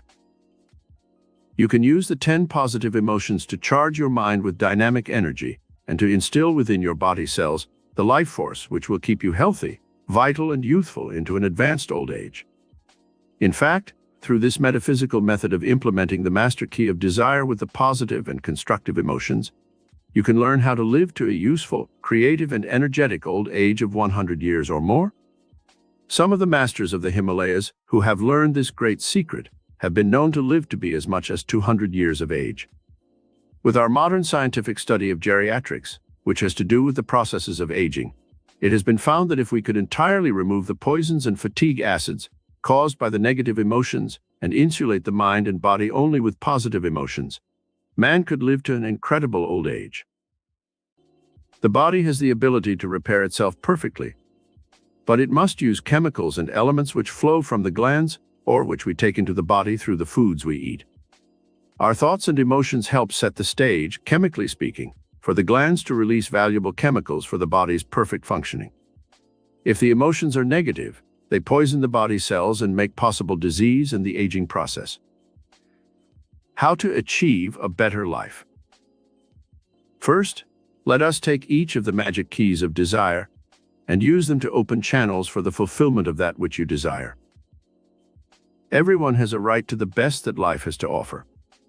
However, there is no guarantee that you will receive this until and unless you first will yourself to believe that a better life is possible. This will require the use of several positive emotions. Let us check our list of positive emotions now and choose those which will help stimulate the brain and body and release the energy and magnetism necessary to lead you to a better life. The better life includes security, peace of mind, and fulfillment of your innermost dreams and desires. The first emotion you should tap is that of faith, number 1 on our list of positive emotions. Faith is literally a miracle worker. The Master Jesus said, "He that believeth on me, the works that I do shall ye do also. And greater works than these shall ye do." John 14:12. This is a powerful statement of faith. If you literally believe in the miracle-working power of your higher divine mind, nothing shall be impossible for you to achieve. You might think that this is limited, but actually it is not. You might say, "But if I wanted to become President of the United States or have $10 million, it would be impossible." Actually, you do not really believe it is possible. Therefore, you do not have faith. The dynamic law of expectation. This brings us to another important emotion for achieving the better life that you desire. This is our fourth emotion on our list: expectation. Do you really expect a better life in the future? Or do you constantly spend time and energy on bewailing the past and regretting the mistakes you made in the past? One man I knew in California lost his chance to become wealthy in the early days by practically giving away his property on Wilshire Boulevard. After the Second World War, this property sold for millions. He kept regretting this mistake and talking about it constantly. One day I told him to begin concentrating on the future and to expect his good fortune. He began to change his mental attitude, and soon he found some undeveloped land in San Fernando Valley, where he began a housing development that made him a vast fortune. The same mental energy he was dissipating with negative emotions, when converted into positive emotions, made him rich. What other positive emotions on this list might be tapped to bring one a better life? Enthusiasm is a needed ingredient in any success. Self-confidence must exist within the mind of any person who wishes to succeed in any venture. There must be the emotion of goodness, the desire to do good for others and to be good. This is a chemical force within the brain and body that is positive and dynamic. There should be unselfishness, a desire to share your good with others. It can be seen now that all these emotions help implement the master key of desire and direct the mental and physical energies in the direction of bettering your life. A desire for good health, youth, and vitality. There is no greater treasure in the world than good health. The body is prejudiced in favor of life and health. When we become sick, it is because the emotional and chemical balance of the body has been upset and thrown out of balance. When God created the human body, He meant for it to function perfectly and to repair itself through the chemicals released by the glands or taken into the body through the diet. The glands are triggered by your emotions, and if you should become sick, you can help the divine mind within in the healing process by learning how to maintain the correct mental and emotional balance that is conducive to healing. This does not mean that you should try to heal yourself, for in our age we must realize that doctors and drugs are still playing a very important part in the healing arts. However, even doctors know that very often the right mental and emotional attitude of the patient can bring about a healing when other things fail. The emotions that create sickness. It is now known in the science of psychosomatic medicine that diseases can be created by negative emotions. A woman who was a chronic worrier and had difficulties in her marriage developed violent attacks of hay fever and asthma. Nothing seemed to help her until it was brought out in an interview with the doctor that she worried constantly. This affected her marriage and led to further complications. When she was given the positive emotions of hope, self-confidence, unselfish love, and enthusiasm by which to live her life, she became a changed person.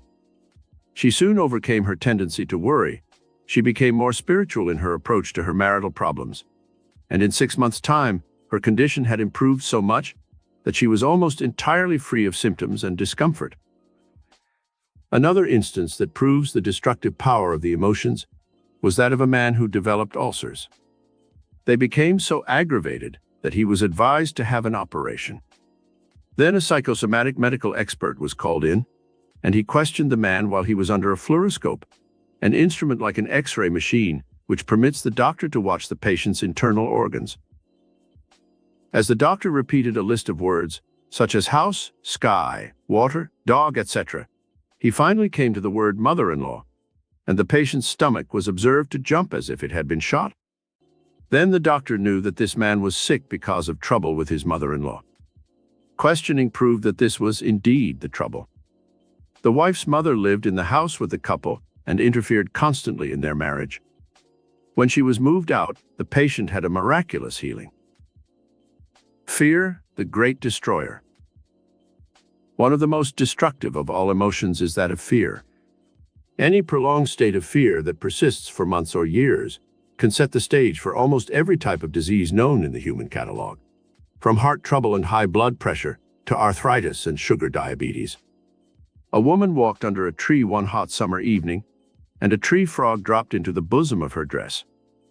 The shock of fear was so great that a few weeks later she developed sugar diabetes.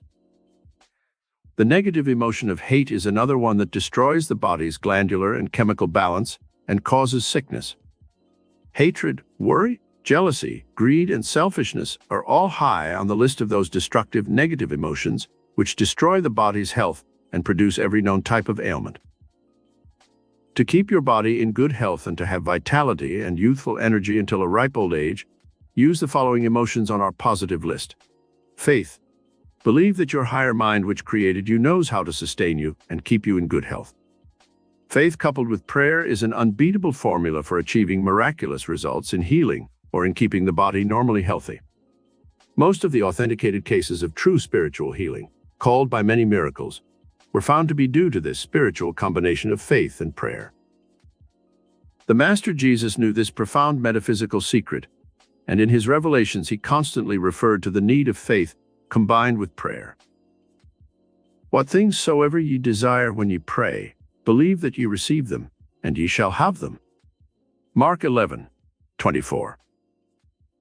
And the prayer of faith shall save the sick, and the Lord shall raise him up. And if he have committed sins, they shall be forgiven him. James 5:15. The positive emotion of hope is also a valuable aid for keeping the body healthy. This, coupled with expectation, anticipation, and love, furnishes an emotional background for healing in the body which is truly miraculous. New life through positive emotions. A man was in a deep coma, and the doctors had given him up for dead. He had a combination of disorders, including a diseased heart, high blood pressure, and ulcers. Finally, one of the doctors who attended him decided to try an experiment. In a rational moment, when the man rallied briefly from his coma, this doctor said to the patient, "Your 10-year-old son needs you desperately. If you die, how will he ever be able to go through college and get an education? You want him to have a better life than you did. You must live for your son's sake, at least until you have sent him through college." The doctor who reported this case says that the man went back into the coma, but it turned into a deep sleep, from which he awakened in a few hours' time. The man became healed and lived for some years after. When his son graduated from college, the man became ill again and in a few months' time died. Many people who retire at 60 or 65 years of age, who feel that their usefulness is ended, often die in from 3 to 5 years from their retirement. The emotional anticipation and eagerness to see what tomorrow will bring is a powerful glandular stimulus and keeps people alive for many years. Old people, especially, should be made to feel that they are wanted and needed. It gives them that reason for living, which every person requires to keep him going. The miracle power of love. One of the greatest positive emotions for maintaining good health or even for healing the body is that of love. This is the emotion that makes the world go round, and it helps release magnetism, electricity, and healing power in every cell of the brain and body. In cases where people are unhappy and frustrated in love, it has been observed that they develop every known type of ailment. Just as the negative emotion of hatred seems to create all kinds of ailments, so too, an absence of the positive emotion of love can cause the body to literally shrivel up and die. Love as an emotion can be made to work its miracle for you in many other forms than romantic love or marriage. Daily express your love of friends and neighbors by doing little acts that show how much you care. There is love of family, love of country, love of humanity, and love of God. All these are miracle-working forces that can radically affect your life and change it for the better. This one emotion of love alone can keep you alive and healthy to a very advanced age. Desire for success, fulfillment, and riches. What emotional reservoirs shall one tap within the brain and body for achieving the third desire on our list? Now that you have seen how we can couple our desires with our emotions to release the miracle-working power of the higher mind, you can work to couple these emotions with any of the desires that you may have and begin to see the results that you can achieve immediately. This should be an exercise that you perform every day. In fact, you can start your day's activities by choosing some outstanding emotion that will be your golden key for that day.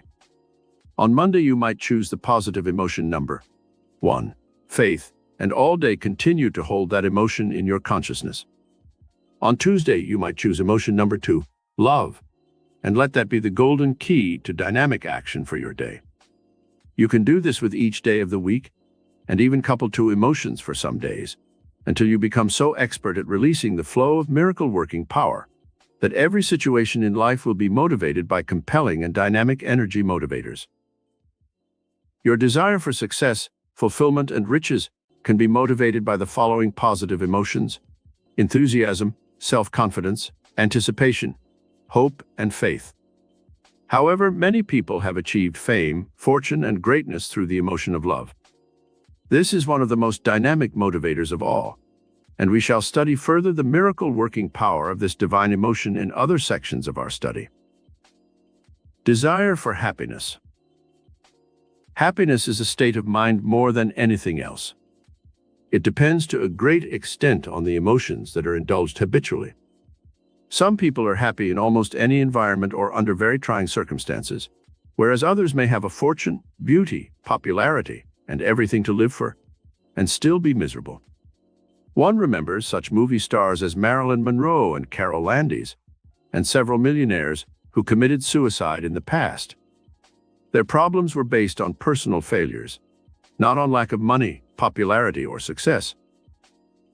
In a study of the emotions which charge the mind with complete happiness, we find that all 10 given on our list of positive emotions are important. If you will study these carefully, you will see that each emotion tends to give something of its quality to the mind which harbors it, and soon, when you have practiced these positive emotions, your mental attitude will be colored by them, just as if you wore a pair of mental rose-colored glasses. Desire for friends and social recognition. No person can live his life isolated from other people. You must be able to indulge the social reciprocity that brings other people into your life, and this can be done by bringing into play the following emotions: love, enthusiasm, anticipation, charity, good, and unselfishness. We shall have much more to learn about this desire for friends in another section of our study, but you can begin immediately in this important department of your life to do something about ending loneliness and personal unhappiness, and building the magnetic aura in your personality that will attract friends into your orbit of activities and give you the feeling that you are loved and desired by others. Desire for love, marriage, children, a home. This basic desire for love, marriage, and children is one of nature's most compelling emotions. Without love, life is a tomb, Browning said, and this is a great truth. It was the magical healing power of love that awakened in Elizabeth Barrett Browning, which made her fall in love with the great poet and marry him, when she had been ill and bedridden for many years. Through love, she suddenly became healed and bore him a child in her early 40s. The emotions which engender love, and which you should indulge if you are searching for fulfillment in this department of your life, are faith, hope, enthusiasm, anticipation, charity, goodness, and a great deal of unselfishness. True love is one of the most unselfish of all emotions and will not thrive in an atmosphere of selfishness. Desire for cultural achievement. Man shall not live by bread alone, we are told in the Bible. You will need balance in your life to counteract work and the pursuit of fame or fortune. What shall a rich man do when he has achieved a vast fortune? The great men of history have always used their wealth to advance the causes of culture and learning. Carnegie endowed libraries, Mellon founded an art gallery. Rockefeller bestowed his millions on the Rockefeller Foundation. Nobel left his fortune in trust to be given out in the famous Nobel Peace Prizes, and for the recognition of great authors. Henry Ford left his heritage in the Ford Foundation, and Guggenheim endows many worthy causes through the Guggenheim Foundation. The positive emotions which should be indulged for cultural achievement are love of humanity, charity, faith, enthusiasm, goodness, and unselfishness. Desire for the right work and creative expression. As work is a most important ingredient of any person's life, it is vital that each of us be in the right work and possess the right motivation, which will make work less a burden than a pleasure. As we should never literally retire, but always have some activity which engages our time and attention throughout life, it is important that the correct emotions motivate this vital department of life. The emotions of love, hope, expectation, anticipation, self-confidence, charity, goodness, and unselfishness should all be indulged daily in relation to our right work and creative expression. Desire for spiritual and cosmic fulfillment. To balance work and play, one needs spiritual and cosmic fulfillment. The emotions of love, faith, hope, charity, good, and unselfishness should be indulged daily. To this should be added the spiritual communication, what we call prayer in religion, which should be a part of our daily lives. Talking to the God power within can be done, not only in the morning and at night, but many times during the day when one feels a need of communication with a higher power. Little short prayers such as, "Thank you, God," when you have an unusually happy experience, or when you see a bright blue sky and sunshine, or flowers blooming in your garden. These little prayers keep one in touch with the spiritual source of all life and power and propel us in the direction of peace, health, and happiness. Desire for high moral and idealistic aspirations. This desire is the civilizing emotion which causes people to rise from the plane of animalism to that of divinity. Man's war-making propensity is a leftover of the barbarism and savagery of primitive times. Only when man is infused with high moral and idealistic aspirations does he rise in the scale of evolution from animalism to the realm of dignity and divinity. The Ten Commandments are moral laws upon which civilization has been built. The Golden Rule is another great spiritual revelation for man's higher moral conduct. The emotions which trigger this desire are faith, love, hope, charity, good, and unselfishness. Daily regime for emotional control. It must be remembered that the emotions have been given to mankind for a definite purpose, for our enjoyment, and also to trigger the chemistry within the body that can motivate us in any chosen direction. The negative emotions should be avoided as much as possible, and the positive emotions should be implemented and exercised every day. Following are some pointers which you should follow for daily emotional control. 1. When you awaken in the morning, two emotions should instantly be activated: the emotions of enthusiasm and expectation. You should look forward to your day's activities with joy and eagerness. If you awaken with a negative emotion such as fear or despair, instantly begin to work to awaken the emotions of enthusiasm and expectation by looking forward with eagerness to some special activity which you plan for that particular day. If that does not work, then think of something which you plan to do in the future, which will make today's work worthwhile, such as a trip to Hawaii or Europe, the buying of a new car or a home of your own, a visit to a friend's or relative's home for a special event. This future projection of your desires will tend to animate you and cause you to face your day's activities with renewed zest. 2. When you meet some person in your day's work who represents one of the negative emotions, such as anger, fear, or hatred, try transmuting the emotion to its opposite positive one. See what you can find good in the person. Try to send out loving thoughts instead of hateful ones. See if you can't win him over as a friend instead of thinking of him as being an enemy. This art of transmutation will soon begin to color your life experiences with pleasant, positive emotions that will soon reflect in better health and a happier state of mind. 3. Use your emotions to raise the energy level of your body. Remember, the positive emotions trigger a flow of sugar from the liver, where it is stored, to your bloodstream. When you are preparing to do some strenuous work that will require a great deal of energy, think of the rewards you will receive from this work, or how it will help educate your son or daughter, or the ways in which it will benefit you in the future. And instantly this emotional charge will release amazing new power in your body, which will make the task easier and more pleasant. Example: a frail, 98-pound woman was driving herself and her brother in one of the early Fords that weighed about 1,400 pounds. The car went out of control on a corner and ran into a ditch where it overturned, pinning the brother underneath.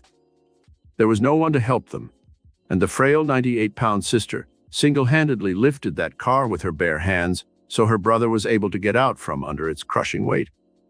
This miracle of a superabundance of energy can be attributed to the automatic functions of the higher mind, which somehow gave this woman the strength she needed for her task. She might never, under normal circumstances, be able to duplicate this feat, but in the emergency of the moment, some powerful chemical force was released within her body that gave her superhuman strength. 4. Carry cards in your pocketbook which you can use for emotional charges each day when you especially need them. During a period of depression over your finances and work, you might read on your card, "The Lord is my shepherd, I shall not want," and all the rest of the 23rd Psalm. The 91st Psalm is also good for this purpose. It can be also a statement of faith or love that you make up or which you have read in some inspirational book. Throughout the day, you can use these little metaphysical energy boosters to help keep your level of energy high and your spirits bright. 5. Each day, check on your negative emotions and see if perhaps they are killing your energy and producing headaches, colds, asthma, arthritis, or other disabling diseases. Are you actively hating someone or something? Hate is a crippling emotion. Do you resent or envy some person with whom you work? Resentment and envy are mild forms of hate. They release chemicals in the bloodstream which can poison the blood. Science now knows these chemical reactions to emotion can produce all kinds of ailments. Do you indulge fear and worry all day long? This is another emotional state that releases excess adrenaline and causes the heart and brain to become overstimulated, producing many ailments. 6. The body lives on food, air, and chemicals. You can change the body's chemistry by changing your thoughts from negative to positive. You can learn how to eat the right foods which will give you good chemical balance. There are many wonderful books written by experts in this field. But what about your breathing? The breath helps purify your bloodstream and remove the toxins and wastes that accumulate all day long. With the positive emotions that you indulge, be sure that you stop several times a day. Go to an open window and take deep, long breaths of fresh air. The lungs of most people are only partially developed because they are shallow breathers. Later in our study, we shall talk more about this important subject. God has placed in the air about you the most necessary ingredients for maintaining health and vitality. Chapter 5. How to get miracle power through dynamic concentration.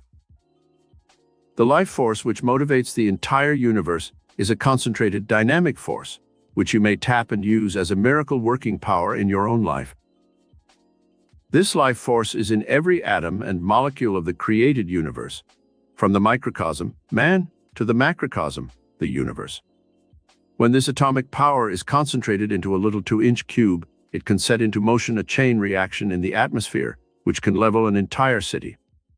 When this same atomic power is concentrated in an electric dynamo, it can furnish electric power, heat, and energy for the entire human race and change the course of civilization.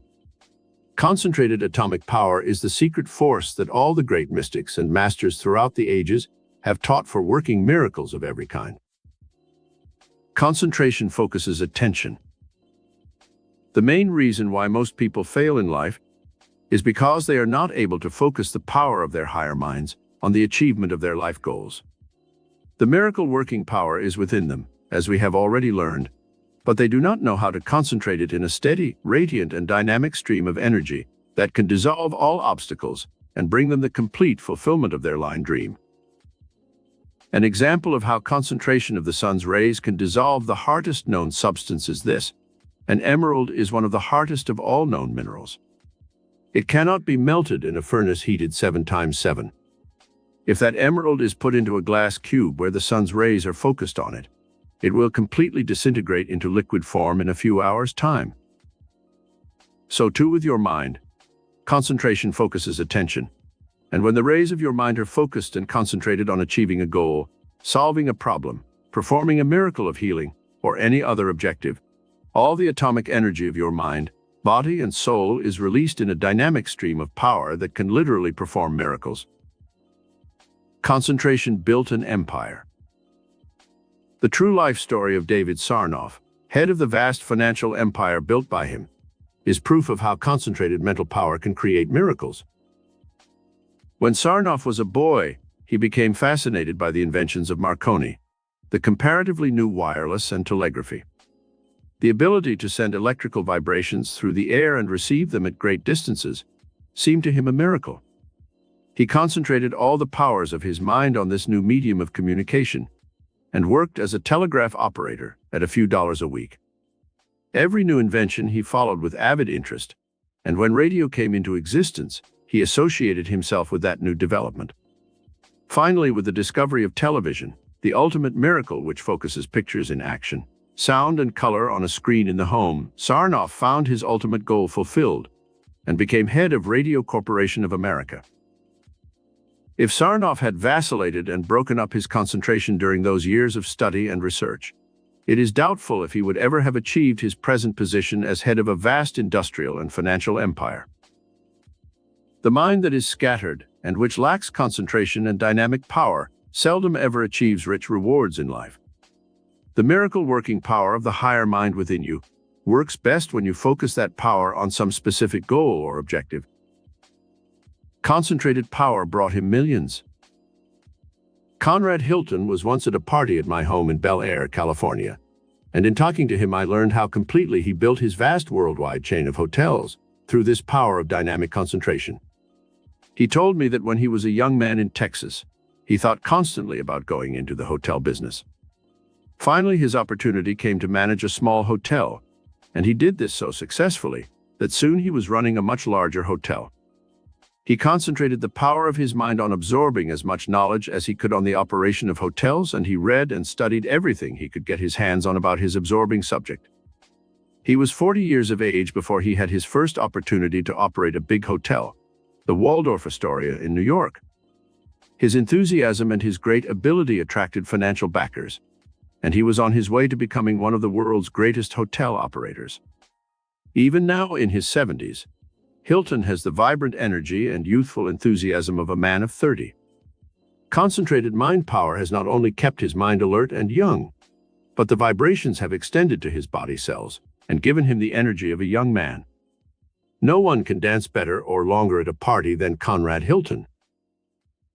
Let us define what concentration is, so we will better understand why the higher mind can release miracle power through dynamic concentration. Concentration is the ability to focus the attention on some specific object, or on some state of mind, or an emotion at will. Most of us are able at times to so focus the power of the mind, and we occasionally feel a spurt of energy and power, but we lack the ability to focus this power through concentration at will. This is the difference between those who perform seeming miracles and those who live in a world of failure, frustration, and fear. Everyone has this power to focalize the higher mind on the achieving of a great goal in life, but most people lack the ability to do so at will. Atomic power within your mind. The atomic energy which is dispersed throughout the universe is also within your own human brain. When you think, you use atomic power. When you send your thoughts out into the universe in a radiant stream of concentrated energy, you can stir the atoms and molecules of space and in the minds and bodies of other people, and actually motivate them into action. Sometime try the simple experiment of looking at another person whose back is turned to you with the concentrated thought that in a few moments he will turn and look at you. The atomic energy emanating from your mind is so powerful when it is concentrated that it can lodge in another human brain and motivate it into some form of action. Dr. Rhine, in his experiments at Duke University, proved that mankind is on threshold of great new powers through control of the higher centers of his brain. He proved that some people can actually transmit thought patterns and images to another mind. Some of his experimenters were able to motivate cards and dice to such an extent that it was beyond the laws of chance. When this miracle-working power is better understood by scientists, they will realize that the great mystics like Jesus, Buddha, Zoroaster, Moses, and Confucius knew the secrets of atomic mind power and were able to use them to perform miracles of transmutation, healing, and materialization. In this, the atomic age, man will soon perform greater miracles than any he has known up to the present time. In an article in the New York Times, one scientist predicted that in a few short years' time, man will be able to harness the magnetic rays of space and create space vehicles that will travel at the speed of 200,000 miles per hour. It sounds incredible, I know. But what of our present space vehicles which rotate around the Earth at 17,000 miles an hour on the invisible rays exerted on them by gravity? This is one of the miracles of our age. And when man begins to explore the dimensions of mind and spirit further, we shall discover whole new worlds of wonder and excitement. Projecting thought forms. In the dimension of the mind there are vast forces latent. When once stirred into dynamic action through intense concentration, the mind is capable of projecting thought forms which can lodge in space and which other people are able to pick up and discern. This power of projecting thought forms is very much the same as the principle which causes sounds and pictures to be transmitted by electrical pulsations and projected into the atmosphere, and then to be received by the television tube. Electrical pulsations, which are invisible but potent, radiate throughout time and space. We may tap these radio waves with our electrical machines and use them for telephone, radio, and television. They operate our machines in stock exchanges and cause messages to be sent out for thousands of miles in our telegraph and communication.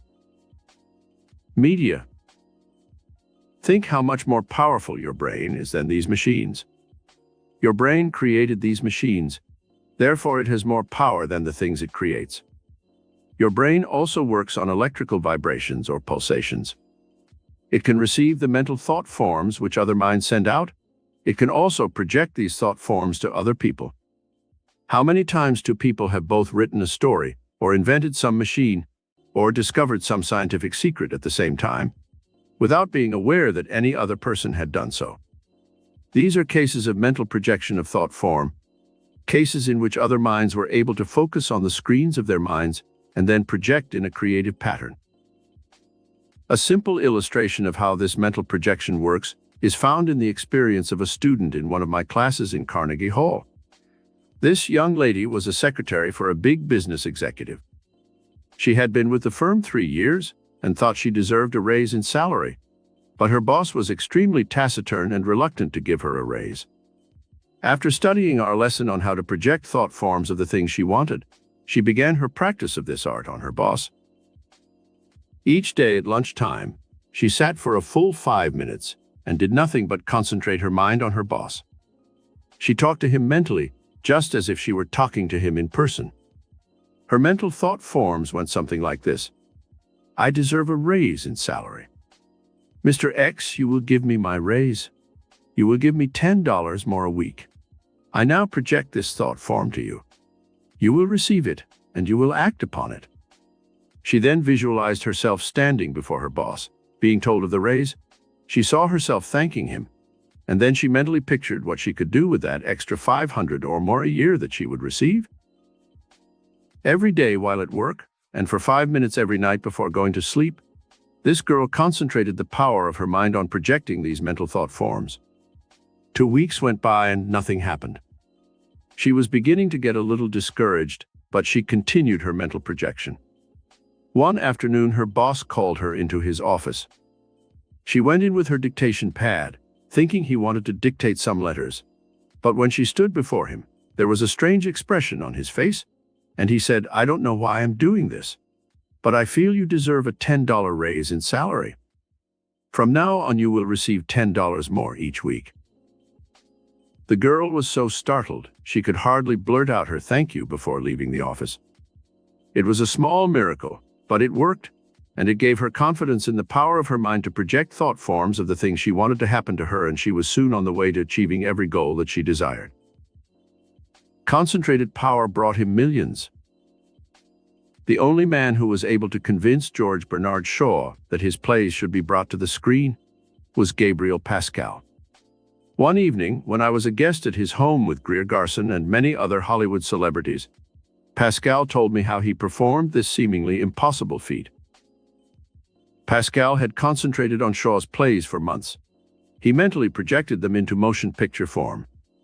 He visualized himself becoming a famous producer and bringing the beauty and drama of Shaw's plays to an audience of millions throughout the world. To all other offers to make movies of his plays, Shaw had said no. Pascal hitchhiked his way to the country home of the famous playwright. He didn't have money enough to take a bus or taxi. He gained admission to Shaw's home, and when confronted by the angry and unfriendly playwright, he told him of his intense desire to bring his plays to the screen. So powerful was Pascal's mental concentration and projection that he was able to convince the playwright that he would do full justice to his plays in the new medium. Before Pascal left that day, Shaw had signed a paper giving him the sole rights to all his stage plays. Pascal was a student of mental and metaphysical sciences for years. He knew how to project his mental powers and convince Shaw that he should trust all his great works to the care of this man of vision. It turned out that Pascal was able to make millions of dollars for himself through this act, and also to further enrich and beautify the world with Shaw's great art. Regime for concentrating mental power. The late Thomas Watson Sr., who headed one of the world's biggest organizations, the International Business Machines, known as IBM, had one motto, which was printed on a large card that all his employees could see every day. That word was concentrated power of many minds, infused with this idea, built a great organization. The miracle power PF, your higher mind begins to be released to their outer world when you begin to think. But how shall you think? There are many different ways, but the great men of history all used the same mental principle and technique. They concentrated all the power of the mind on one single thought or objective at a time. This ability to concentrate your mental power in a dynamic pattern of thought can be deliberately cultivated. Most people think in a vague and confused pattern of thought. This scatters the mental and physical energies of the mind and body and achieves nothing except restless action. Columbus would never have discovered the New World if he had not concentrated all the powers of his mind on selling this new idea to Queen Isabella. He never gave up this one obsessing thought, no matter how discouraged he was. Even when his men rebelled and mutinied, he continued holding the mental image in mind that there were new worlds beyond the known horizons of his time. Joan of Arc was a peasant girl, with no previous military experience, but her visions of conquest and her intense concentration on achieving victory for the armies of France won for her the opportunity to prove the truth of her visions. Marie Curie and her husband concentrated for 20 years on discovering radium, and they never faltered once in their search for the precious element which they finally discovered. Marian Anderson, the great singer, once told me after a concert in Carnegie Hall that when she sings, she concentrates her voice in a great golden magic circle of love, which she projects to her audience. In the vibrancy and beauty of that voice, there is love for the entire human race. This is what has made her one of the great singers of our time. Jascha Heifetz, the violinist, whom I once visited backstage at that same Carnegie Hall, told me he had concentrated for 20 years for 8 hours to 10 hours a day on creating beautiful music with his violin before he gave his first big concert. You can easily see that these great men and women have used the miracle power of their higher minds to perform the miracles they have achieved in their life work. You have the same power, the same ability, if you will use the higher divine mind within your mind and concentrate all its dynamic force upon the objectives you are trying to attain. These 10 concentrated steps can make you a genius. 1. Sit down for half an hour each day and be conscious of your mind. Ask yourself questions such as, who am I? What is my purpose in life? What is the goal I am trying to achieve? What steps should I take to achieve that goal? Are my thoughts concentrated, or are they vacillating and diffused? 2. Sit down at least once a week and write down your life goal or goals. You can have more than one, but you should take each goal up in turn and concentrate on it exclusively for several moments in your periods of concentration. Don't just write down, I would like $1 million. If you use the power of your higher mind, you will undoubtedly attract all the money you will need for everything you wish to do in life. The written desires might be something like this. A. I desire a better job where I can make more money. B. I desire a higher education and would like to be able to finish college. C. I desire a romance with someone I can love and marry. D. I want a home of my own and enough money to live comfortably in security and peace. E. I would like to own a car. F. I would like to travel to foreign countries. G. I desire friends and an interesting social life. H. I want greater wisdom and knowledge. I desire gifts and talents. I want to play the piano or guitar or violin, etc. I would like to sing, or act or paint pictures or write stories. The above is a sample only of the type of concentrated desires many people have. You can make up your own list. When you once write it down, look at it every morning when you arise, and every night just before you go to bed, and read it carefully. You will carry these thought forms with you while you sleep, and your higher mind will project them to the outer world, where they will begin to take on a life of their own and clothe themselves in the form of reality. 3. Practice for 15 minutes before your mirror with this exercise in concentration. Visualize yourself before the Congress in Washington, D.C. making a speech on some special subject. You can choose any subject and you can say anything you wish, for no one will have the power to stop you from talking. You can talk out loud or talk to yourself, whichever you wish. Or you can go into the office of the President of the United States and talk to him on some subject you wish him to act upon. The purpose of this exercise in concentration is to give you greater power in thinking new and original thoughts, so you can project thought forms that are vivid, dynamic, and interesting. Later, when you wish to use this same concentrated power to project your thought images for some specific thing, you will be able to do so with greater ease. 4. On another day, concentrate for 15 or 20 minutes on memory recall. Go back to the earliest days you can remember as a child and recall the sights, sounds, and impressions you received. Try to remember conversations, the faces of those you knew, your childhood playmates, teachers, relatives, and friends. Recall the Christmas or birthday parties you had, the places you lived, the books you read, the movies you saw. This exercise can be indulged at night just before going to sleep. It will cause you to drift off into sleep easily and will help you develop your memory for future benefits. 5. Listen to a musical selection on radio or Victoria and concentrate on the various instruments to see how many you can identify. 6. Look out of your window and see how many separate things you can see. Then close your eyes and reproduce them. 7. Concentrate your mind on one word such as home, and then see how many different words will come into your mind in association with that word. You will find this exercise helpful in building your power to use words in writing or in speech. Then take words from a dictionary and concentrate on using them in sentences. This exercise can be done in writing or in speech, or you can merely think the words and their associations. 8. Fix your eyes on one subject in your room and concentrate on it as long as possible without blinking. When you feel discomfort, close your eyes a moment. Soon you will have the power to use the magnetic eye, which can hold and control other people. Then practice looking at a flower, and close your eyes and try to see it in color and form. 9. Sit for a half hour or more and concentrate the power of your mind on some person or persons you wish to influence for some good purpose.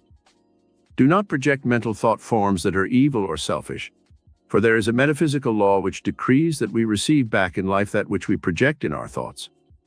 The law is stated in the Bible as ye sow, so shall ye reap. Be sure then that you sow only mental seeds that are good and constructive. 10. Read a page from a book and then close the book and concentrate on the meaning of the words you have read. Do not try to reproduce the words exactly as written, but try to find the hidden meaning of the words. This exercise in concentration will help create originality of thinking within your mind. Einstein, one of the most brilliant men of our age, once said that the greatest genius who ever lived used only 1/10 of the potential power of his mind. Just think what a genius you can become if you use even half of the power of your brain potential. There is nothing you cannot achieve if you will only concentrate the miracle power of your higher mind through your conscious volitional mind. Control your thoughts. Think at will what you wish to think, and you will literally become a genius. It is said of Napoleon that he had tremendous powers of concentration. He arranged matters in his mind as if the facts were in drawers. When he wanted some special fact or information, he merely opened a mental drawer and took it out. All thoughts are filed in the brain in sequence and order. One fact will draw out others related to it. This is what makes some men such great thinkers and leaders. They are able to draw on these stored sense and memory impressions through the power of concentration, and when they need them, they merely turn to this mental cabinet where they are stored and draw them out. Chapter 6. The Metaphysical Fourth-Dimensional Power Source. In metaphysics, we learn that there is a fourth-dimensional power plane that can give one supernormal powers of the mind and body. It is in this fourth dimension of mind and spirit that man is able to perform astounding miracles. All the great mystics and teachers of the past have known of this fourth dimension, and by tapping the vast storehouse of power that resides therein, they have been able to rise above the limitations of time and space and matter and achieve miraculous results. The term metaphysics was coined by Andronicus of Rhodes, who edited Aristotle's philosophical works. That section of philosophy that dealt with matters above and beyond the physical and material planes of existence he called metaphysics, from two Greek words, meta and physica, which means literally that which is above and beyond the realm of the physical. Miracle response centers of the brain.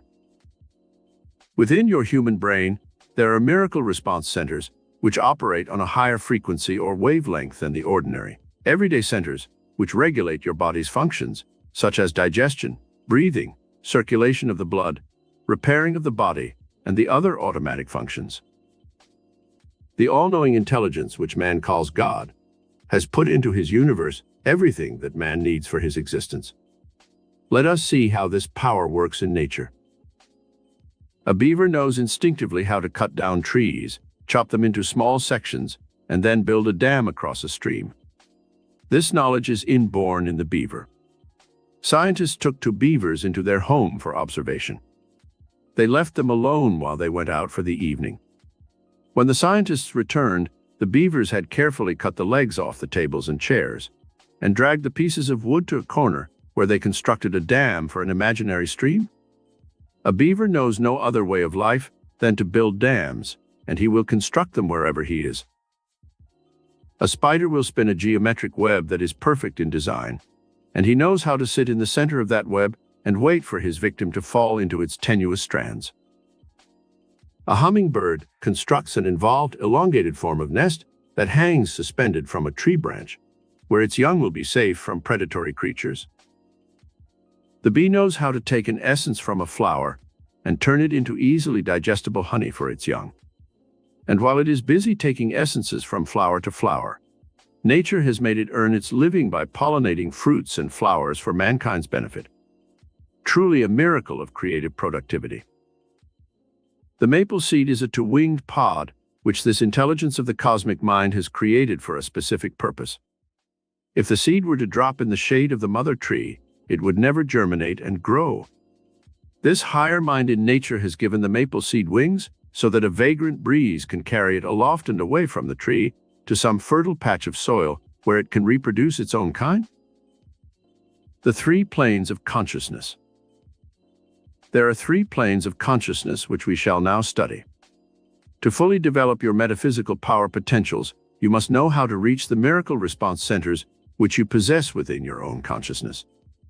All the great men and women of history who achieved great things had this ability to release the power of the higher mind in creative activity. This is what distinguished them from ordinary mortals. There are three types of mind which are explained below. 1. The conscious mind.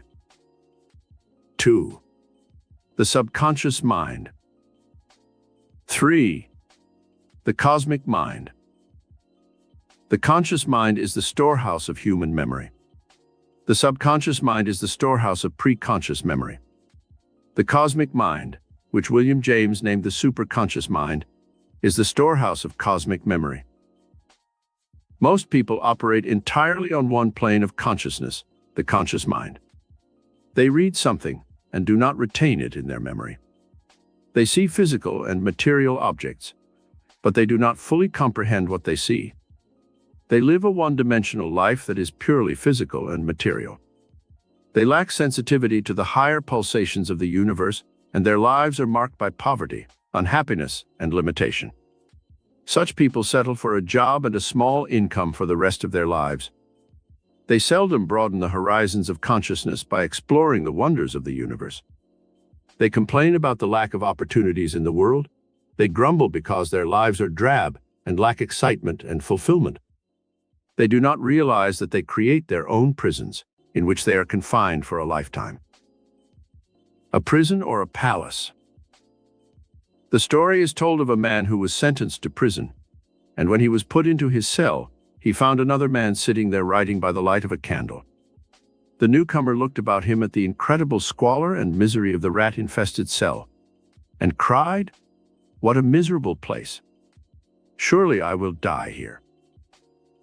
The man who was sitting at a low table writing stopped and looked up. He asked, "How long is your sentence?" The other prisoner replied, 6 months. "Surely I cannot survive in this wretched cell." The other man smiled gently and said, "I have been here 12 years. He returned to his writing of Pilgrim's Progress. The man was Bunyan, and he was busy creating his immortal book, which has given inspiration and courage to millions. One man, the new prisoner, was living in the consciousness of limitation and saw only the wretched prison cell where he was to remain for 6 months. Bunyan was living on the fourth dimensional plane of the higher cosmic mind, where he created his own world and rose above the limitations of his environment. You can create a prison or a palace in the unlimited dimension of your higher consciousness. When you once discover this secret for rising above the limitations of time and space, which all the great ones of history have known, you will be able to perform seeming miracles and transcend your environment and rise above your limitations. Helen Keller is a perfect example of someone who has been able to rise above the limitations of the third-dimensional world and soar into the illimitable, lofty realms of the cosmic plane of consciousness. Deaf, dumb, and blind, this great woman has been able to achieve immortality and to benefit millions of handicapped persons with her example of courage, faith, hope, and vision. Poverty, a state of consciousness. Most people do not realize that they literally imprison themselves because they live in a consciousness of limitation and barrenness. When they once learn how to release the power of the cosmic mind with its unlimited power, they can change their environment, become successful, and fulfill their every dream and desire. When the kulaks or peasants of Russia were freed in the revolution, they inhabited the palaces of the czars and former rulers. They fed their horses in the rosewood pianos, chopped up the priceless antique furniture, and built fires on the white marble floors, and tore down the valuable hand-woven tapestries from the walls and used them for blankets for their horses. They now had the same environment that royalty had created and used, but their limited consciousness caused them to make hovels of the magnificent palaces. Perhaps you have been limiting yourself in life by accepting the seeming limitations of material and physical conditions in which you exist. It is true that there are obstacles, problems, interferences in all human destiny. If life did not have these obstructions, man would not grow strong and learn how to rise above the limitations of life. Sometimes through misfortune or handicaps, we are literally pushed into the mainstream of life's turbulence, and we must either sink or swim. It is in such times that man must soar into the realm of the cosmic dimension and grow wings of the soul so he may rise above his limitations. Greatness through the fourth dimension. Many of our greatest geniuses of history achieved imperishable fame through the fourth-dimensional plane of metaphysics. Lincoln was uneducated and born in a log cabin, and through stimulating the miracle response centers of his higher mind, he achieved greatness. When Lincoln's brother wrote him from Illinois asking for a loan of several $100s, Lincoln wrote back telling him that if he could not see opportunities all about him where he was, he would never achieve success and fulfillment. The state of Illinois became one of the richest in our Union, proving what Lincoln told his brother, that opportunities were all about him, if he could but have the vision to see them. President Franklin D. Roosevelt rose to greatness, despite a crippling attack of polio, which kept him in a wheelchair for many years. Lord Byron, the great English poet, was born with a club foot, and yet, through his cosmic illumination, he achieved immortality. He was able to go to Greece when that country struggled desperately for its freedom from Turkish rule, and he gave his life in battle with the Greeks. Today, throughout Greece, Byron is honored with statues and memorials to his unconquerable spirit. Florence Nightingale ignored the limitations of her time, which decreed that women should remain in the kitchen, and went out into the battlefields to nurse the wounded and dying. Through this sacrifice, she freed women for all time and raised the profession of nursing to new and greater dignity. George Washington Carver was born to slave parents, and yet rose above the limitations of race and color to found Tuskegee Institute in Alabama. He once showed me little packets of flower seed that he put into every letter he wrote, and which went all over the world to people who wrote him. He said, "I send these seeds out with thoughts of love. Whoever sees them bloom must reflect the love and beauty of the flowers. One cannot hate his fellow men when he loves nature." Edison and Beethoven both became deaf, and yet they were able to rise above this limitation and achieve greatness in their fields. Milton was blind, but his Paradise Lost and Regained have won for him a high place with the immortals of all time. The unlimited fourth dimension of spirit. The list is endless of those great men and women who rose on wings of the soul, through cosmic consciousness, to achieve immortality. They rose into the unlimited fourth dimension of spirit and tapped the metaphysical power plans which gave them supernormal ability.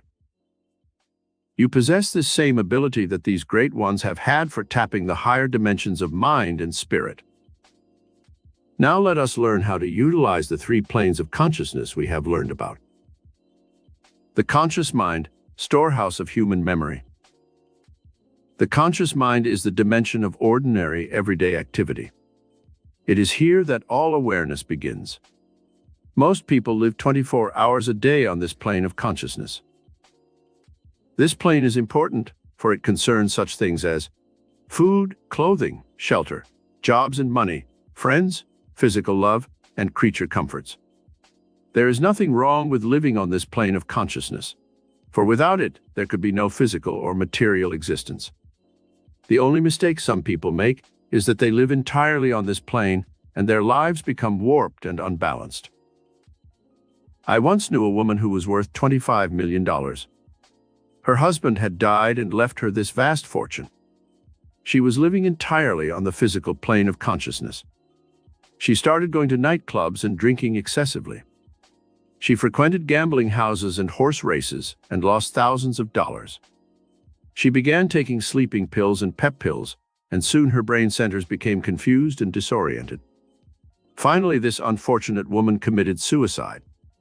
She had everything to live for, but life became unbearable because she had never unlocked the other planes of consciousness which might have saved her. Regime for living on the conscious mind plane. A. Develop awareness of what your conscious mind is. It is your volitional mind which makes your decisions and carries them out. Be aware of your body, its sensations, its appetites. Sit for 5 minutes a day when you get up in the morning and be aware of your physical self, your emotions, your inner and outer sensations.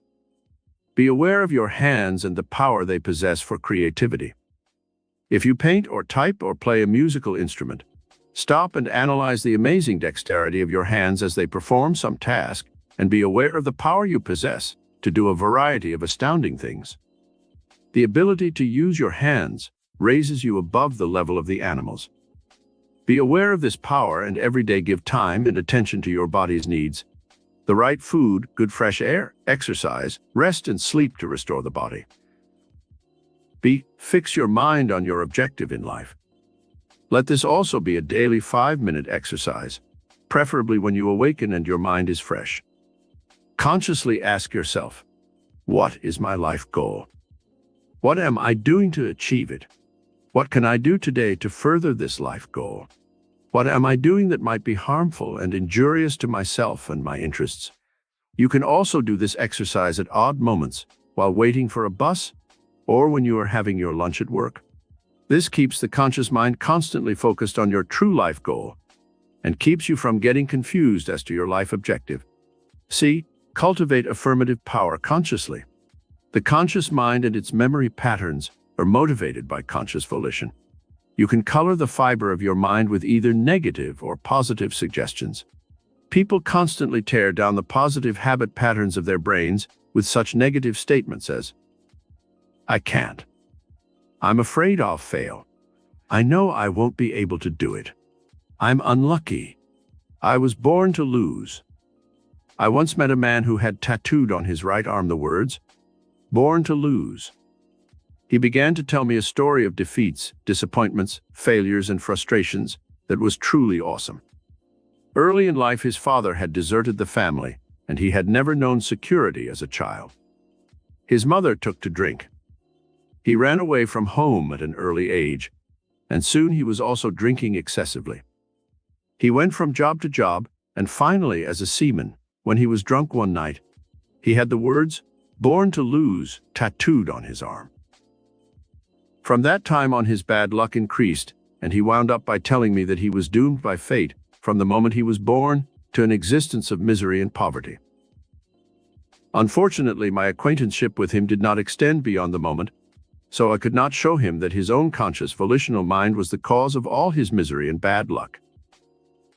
Affirmative power is cultivated by giving yourself conscious suggestions, which lodge in the miracle response centers of your mind and produce the equivalence of that which you affirm. Change your statements of I can't to I can. Change I won't to I will. Begin to think affirmatively. I can be healthy, strong, youthful, and radiant. I will succeed in my work. I shall attract money enough to meet all my needs. People will like me and be friendly with me. I attract only that which is good. Soon you will begin to form mental habit patterns by using these affirmative statements that are positive, and that will shape your life in the image of what you most frequently think. D. Develop conscious control of your brain centers. Concentrate for a few moments each day on your 5 centers of touch, feeling, taste, sound, and sight. Be aware of the physical world around you through these 5 senses. Soon you will store vibrant, live, emotional experience in the memory patterns of your brain, which will help shape your entire future destiny. E. Learn 3 new words every day to exercise your memory centers. You can vary this by learning poems, biblical quotations, or some other positive statements that will help you fix images within your brain. F. Practice memory recall of past scenes and events. Be sure to recall only those memories which are pleasant and positive. Most people recall operations, sicknesses, disasters, and failures, and each time they recall such negative memories, they are imprinting them more indelibly upon the sensitive convolutions of the mind. G. At least once a week, for a full half hour or more, be conscious of your memory. Write down a list of words and see what associations come to you from the past.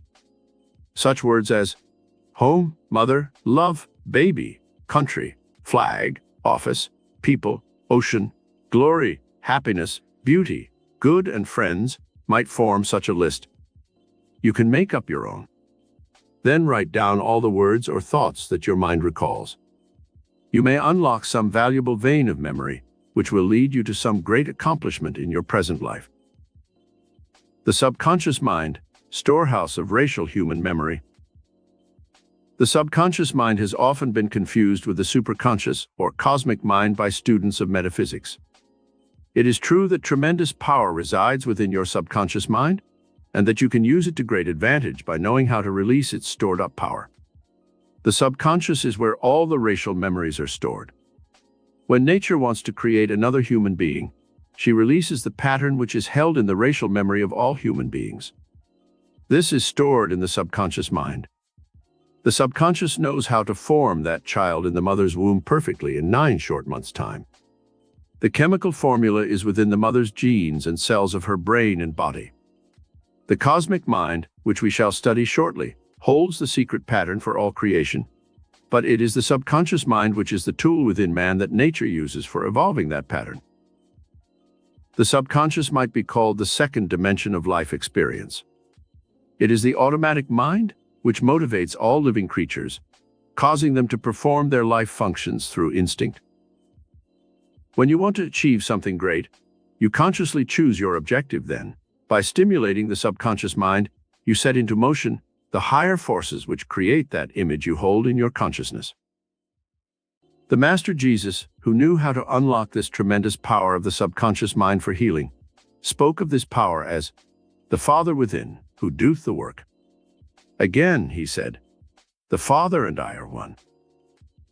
In our modern study of metaphysics, we know that the subconscious mind within man can make him sick or keep him healthy. Let us learn how to tap this dimension of the subconscious mind. Emile Coué first discovered the tremendous power that existed in the subconscious mind for healing the sick. Use the system he taught for giving your subconscious mind the right, positive autosuggestions it needs when you go to bed at night. Repeat over and over the suggestions you want to incorporate in your subconscious mind. You may use the following or make up your own. I desire a better memory, so I can recall anything from the past that I choose.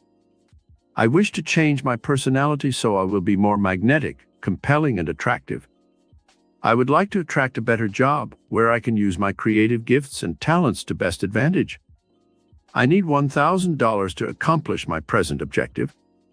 I want to attract this money from unexpected sources. I wish to find a home that I can afford. It is to be located in the country and will have a small garden and 5 rooms. I would like to play the piano, or sing, or type, or write stories or songs. Whatever creative gift you desire, ask for it. I want better health, more energy and vitality, and a healing of the condition that I now have. It is important that you be specific when you command the forces of your subconscious mind. You can say your autosuggestions aloud or to yourself as you lie in bed preparing to go to sleep. Say each autosuggestion over at least 10 times, and repeat this process every night and every morning for the rest of your life.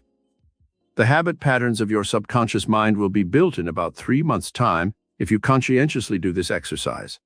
And soon you will be able to command this power at will, and it will sometimes work instantaneous miracles for you. Write some of your autosuggestions down on small cards that you can carry in your purse or pocket, and several times a day, look at them and repeat them. These can be suggestions for specific things you desire, or they may be pep statements such as, I feel wonderful. Everything I do today will be successful. I radiate love to everyone I meet. I am life. I am youth. I am love. I charge my mind with power. I have faith that only good will seek me out. I am a dynamic center of cosmic light, peace, and beauty, and become a magnet for all good. C. Read, memorize, and absorb positive knowledge from self-help books to keep you constantly charged mentally in a positive way. Avoid reading destructive and negative books and magazines that deal in horror, sadism, and degeneracy. D. Choose programs on television and movies that are inspiring, uplifting, and constructive. Avoid those programs that dwell too much on bloodshed, violence, and disaster. E. Charge the batteries of your brain by giving yourself tasks to perform that are creative and positive. Example: when a magnet loses its power to attract to itself iron filings, it is given work to do by placing a piece of iron on it until it is once again charged. You can use this same process to charge your brain. By associating your mind with some uplifting and inspiring thought, you automatically charge its electrical and magnetic power. The emotions and thoughts which help charge the subconscious quickest are a desire to unselfishly help others, a love of people, and a desire to do something good for them. The emotion of love manifested on any of its various planes: love of family, love of humanity, love of friends, love of country, love of God, forgiveness to those who have harmed you in any way. Example: a woman who suffered from crippling arthritis for 20 years finally confessed that she had hated her sister all those years for taking her boyfriend away from her and marrying him. She had remained a spinster all those years, hating her sister. When she was told to forgive the sister and send her loving thoughts, she changed the mental charge of her subconscious mind from hate to love, and within 6 months, her arthritis disappeared. F. At night, when you retire, give your subconscious mind a list of the things you want it to do for you. The subconscious may send through the thought for making $1 million while you sleep, as it did to Edison when he invented his electric light bulb. He had been trying for weeks to invent a filament that wouldn't burn out immediately. Everything he tried failed. Finally, he gave his subconscious mind instructions that he wanted a filament that would last for many hours. One night he awakened as if someone had nudged him, and he hastily wrote down the idea that came through. The next day, he hastened to work out the details of the idea, and the electric light was born. The cosmic mind, storehouse of cosmic memory. The third dimension of mind is that mind which seems to be above the physical and material universe, and which in metaphysics we call the cosmic mind. It is within the cosmic mind that all universal consciousness exists. When you once learn how to tap this vast repository of universal memory, you may consort with the immortals of all ages and share their thoughts, emotions, and creative genius. Let us now study the method by which you may tap this cosmic mind and enjoy unlimited freedom of movement in the vast universal realms of great art, music, literature, poetry, and philosophy. A. Study the lives of the great geniuses of history and mentally take on the luster of their minds and the greatness of their profound thoughts. For example, choose Burbank and from him take the essence of his creative genius. This was made up of curiosity about the workings of nature, patience in his many experiments with growing plants, faith in the inherent miracle of all life that infuses all living things, vision, the ability to see new forms and create them through imagination, courage, to be able to continue in the face of numerous failures and obstructions. You can see how you can borrow cosmic greatness from a genius like Burbank by knowing his life and his work, and then emulating the pattern of greatness as established by him. From Carnegie, you can emulate the qualities of imagination, persistence, desire for a better life, unselfishness, which caused him to give to America 1,200 public libraries and that great cultural institution, Carnegie Hall. From Edison, you can emulate the cosmic qualities of a desire to do good for others, faith in the miracle power that worked through him, joy in creativity, a love of humanity, a desire to change the world for the better, patience, perseverance, hope, and optimism. From Beethoven and Mozart, you may emulate the cosmic qualities of beauty, harmony, joy, and rhythm. Also their creative patterns of hard work, diligence, patience, and love of humanity. This process of studying the lives of the great can be extended to every realm of human endeavor, from philosophy and science to art, music, literature, and invention. B. Mentally hold a conference with great men whose thoughts and works have enriched the world. Example: you might have a business problem which you do not know how to work out. Call upon the cosmic knowledge used by Vanderbilt, Morgan, Carnegie, Schwab, and other business geniuses. The same thoughts which motivated them when they lived are still in existence today on the cosmic plane of consciousness, and you may tap this plane as easily and readily as these men did. You may wish the inspiration of great music. Turn to the recordings of such geniuses as Beethoven, Mozart, Handel, Bach, and Strauss, and when listening to their living music, you can recreate the inspiration and emotional beauty that caused them to create their vibrant masterpieces. You may require the transcendental wisdom and beauty of words, which were created by such great men as Shelley, Keats, Milton, Dante, Shakespeare, and Hugo. Turn to the works of these or other great authors and rekindle once again the cosmic flame which burned brightly for them, and which through them inspired the entire human race. You may require the cosmic knowledge of a man of science for some specific task in your life. Turn to the lives and works of such men as Newton, Galileo, Leonardo da Vinci, Pasteur, Einstein, Salk, and Fleming. The same cosmic inspiration that motivated them can, through their works, enkindle your brain and imagination with the same creative fire they used, and cause you to create works of greatness. See, have a high and noble purpose for living, and you will reach out to the cosmic mind and draw inspiration and help for every action in your life. Hetty Green made over $100 million in her lifetime, but her greed and selfishness were such that she became a miser and never knew the joy and excitement that comes from sharing your money with other people. You can tap cosmic mind power by having an unselfish desire to help the world become a better place in which to live.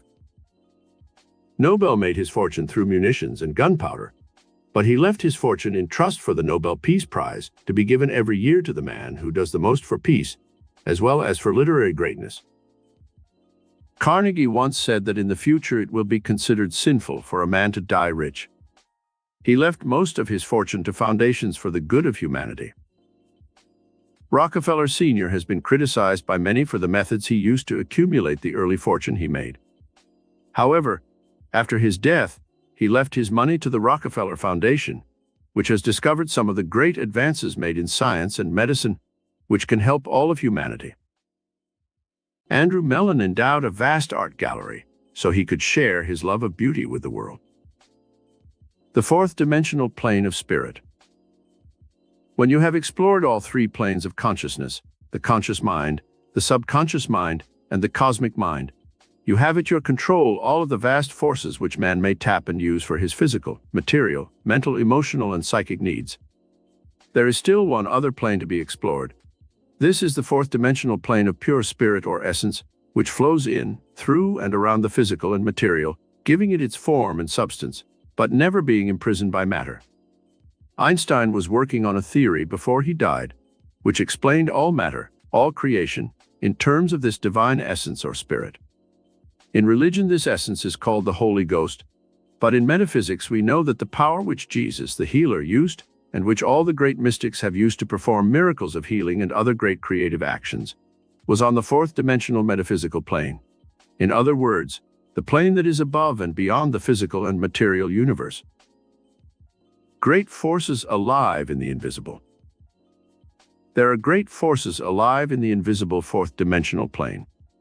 It is there that electricity ebbs and flows in a vast tidal wave of power.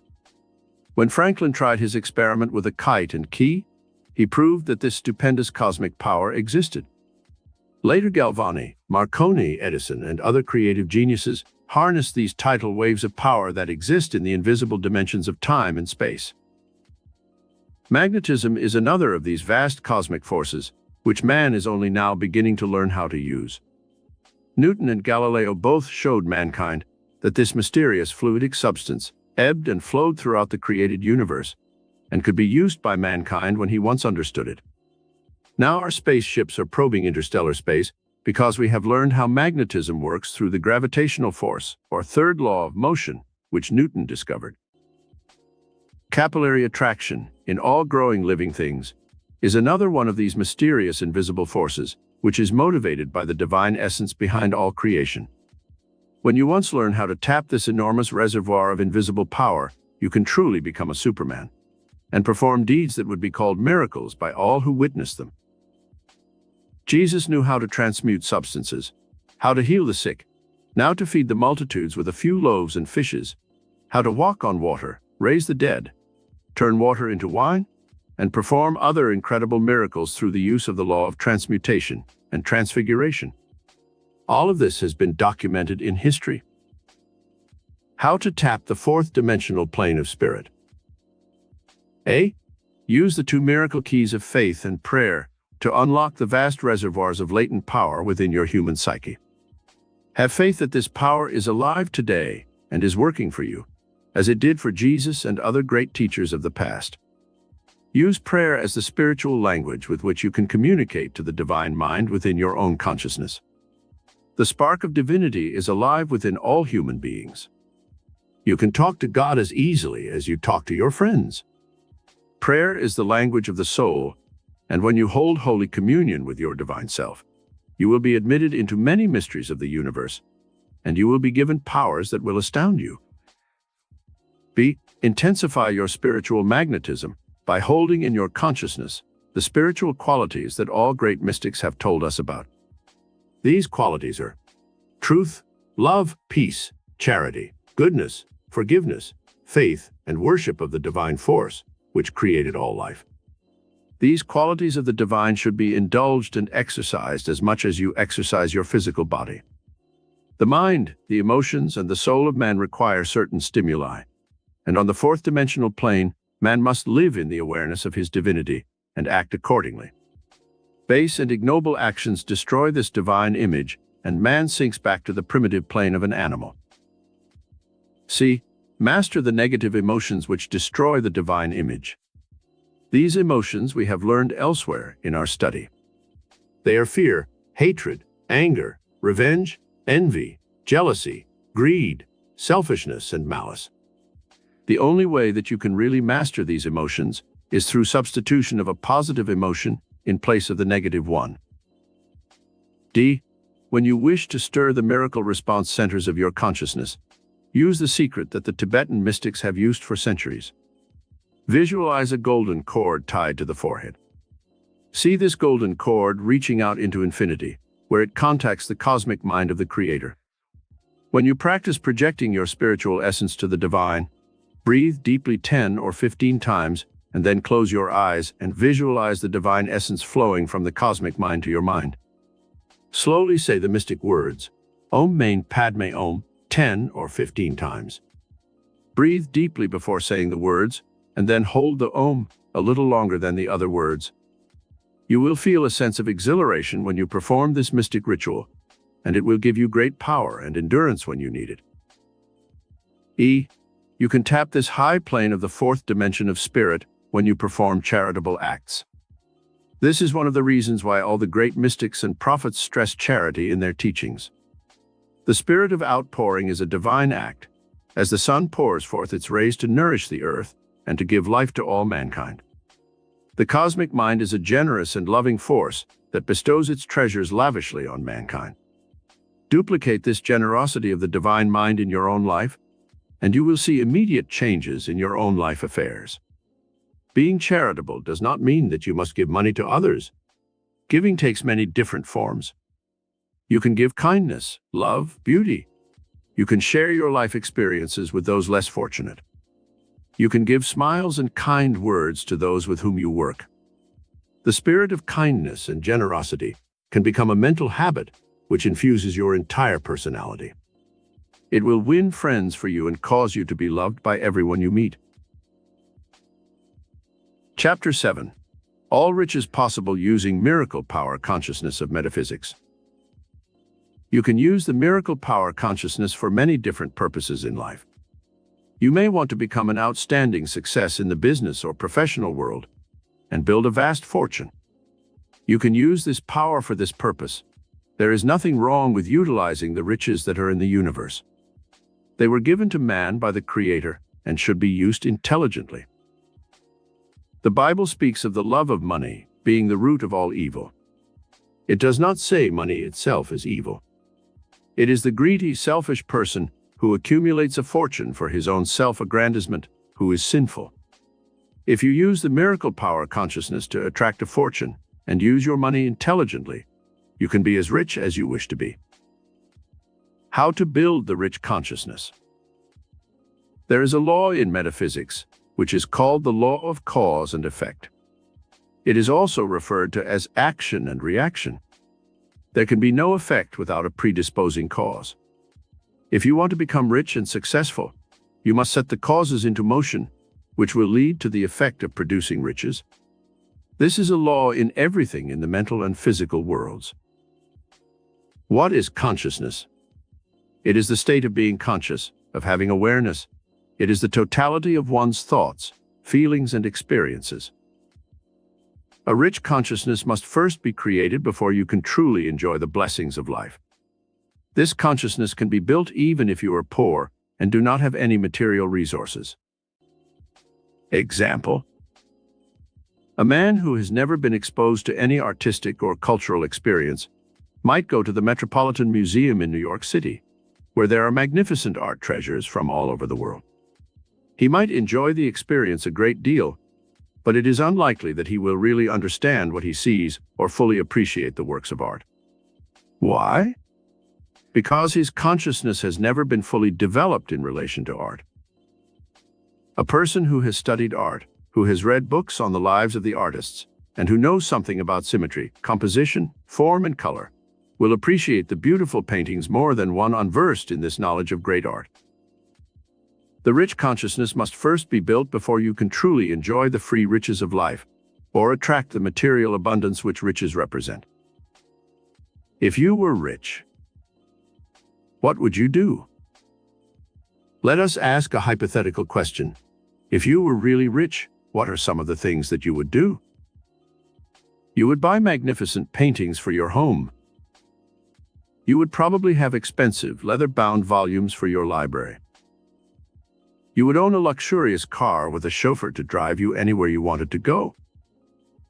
You would travel to foreign places and seek out the pleasures and amusements of nightclubs, horse racing, and yachting. You would frequent the best hotels, eat the finest food, and go to the opera and theater to see fine shows. You can actually live the rich life and enjoy the same things that millionaires enjoy, without being rich. When you once build the rich consciousness, you will enrich your life. And then, if you want a fortune, the miracle power within you can show you how to attain it. Here is how the rich consciousness is built. 1. Be aware of the priceless treasures of life that are all about you and which you can enjoy with very little money. For instance, you cannot own a Rembrandt painting, which would be worth $1 million or more, and which few millionaires can afford to own, but you can buy magnificent reproductions of the greatest art treasures in the world, such as the Mona Lisa, the Blue Boy, the Last Supper, and other great paintings, which can adorn the walls of your home. If you are not near a great art gallery, like the Metropolitan in New York, you can purchase books which reproduce the world's great art treasures and enrich your consciousness by studying the lives and the works of the great artists of the past. 2. You may not have a fine library of leather-bound first editions in your home, but you have access to a public library, which is a repository for the world's greatest literature. Here you may borrow books which you can read and fill your consciousness with the noblest thoughts and inspirations of the greatest literary geniuses of the past and present. Also, most of the finest books are now being reproduced in paper-bound volumes, which almost anyone can afford.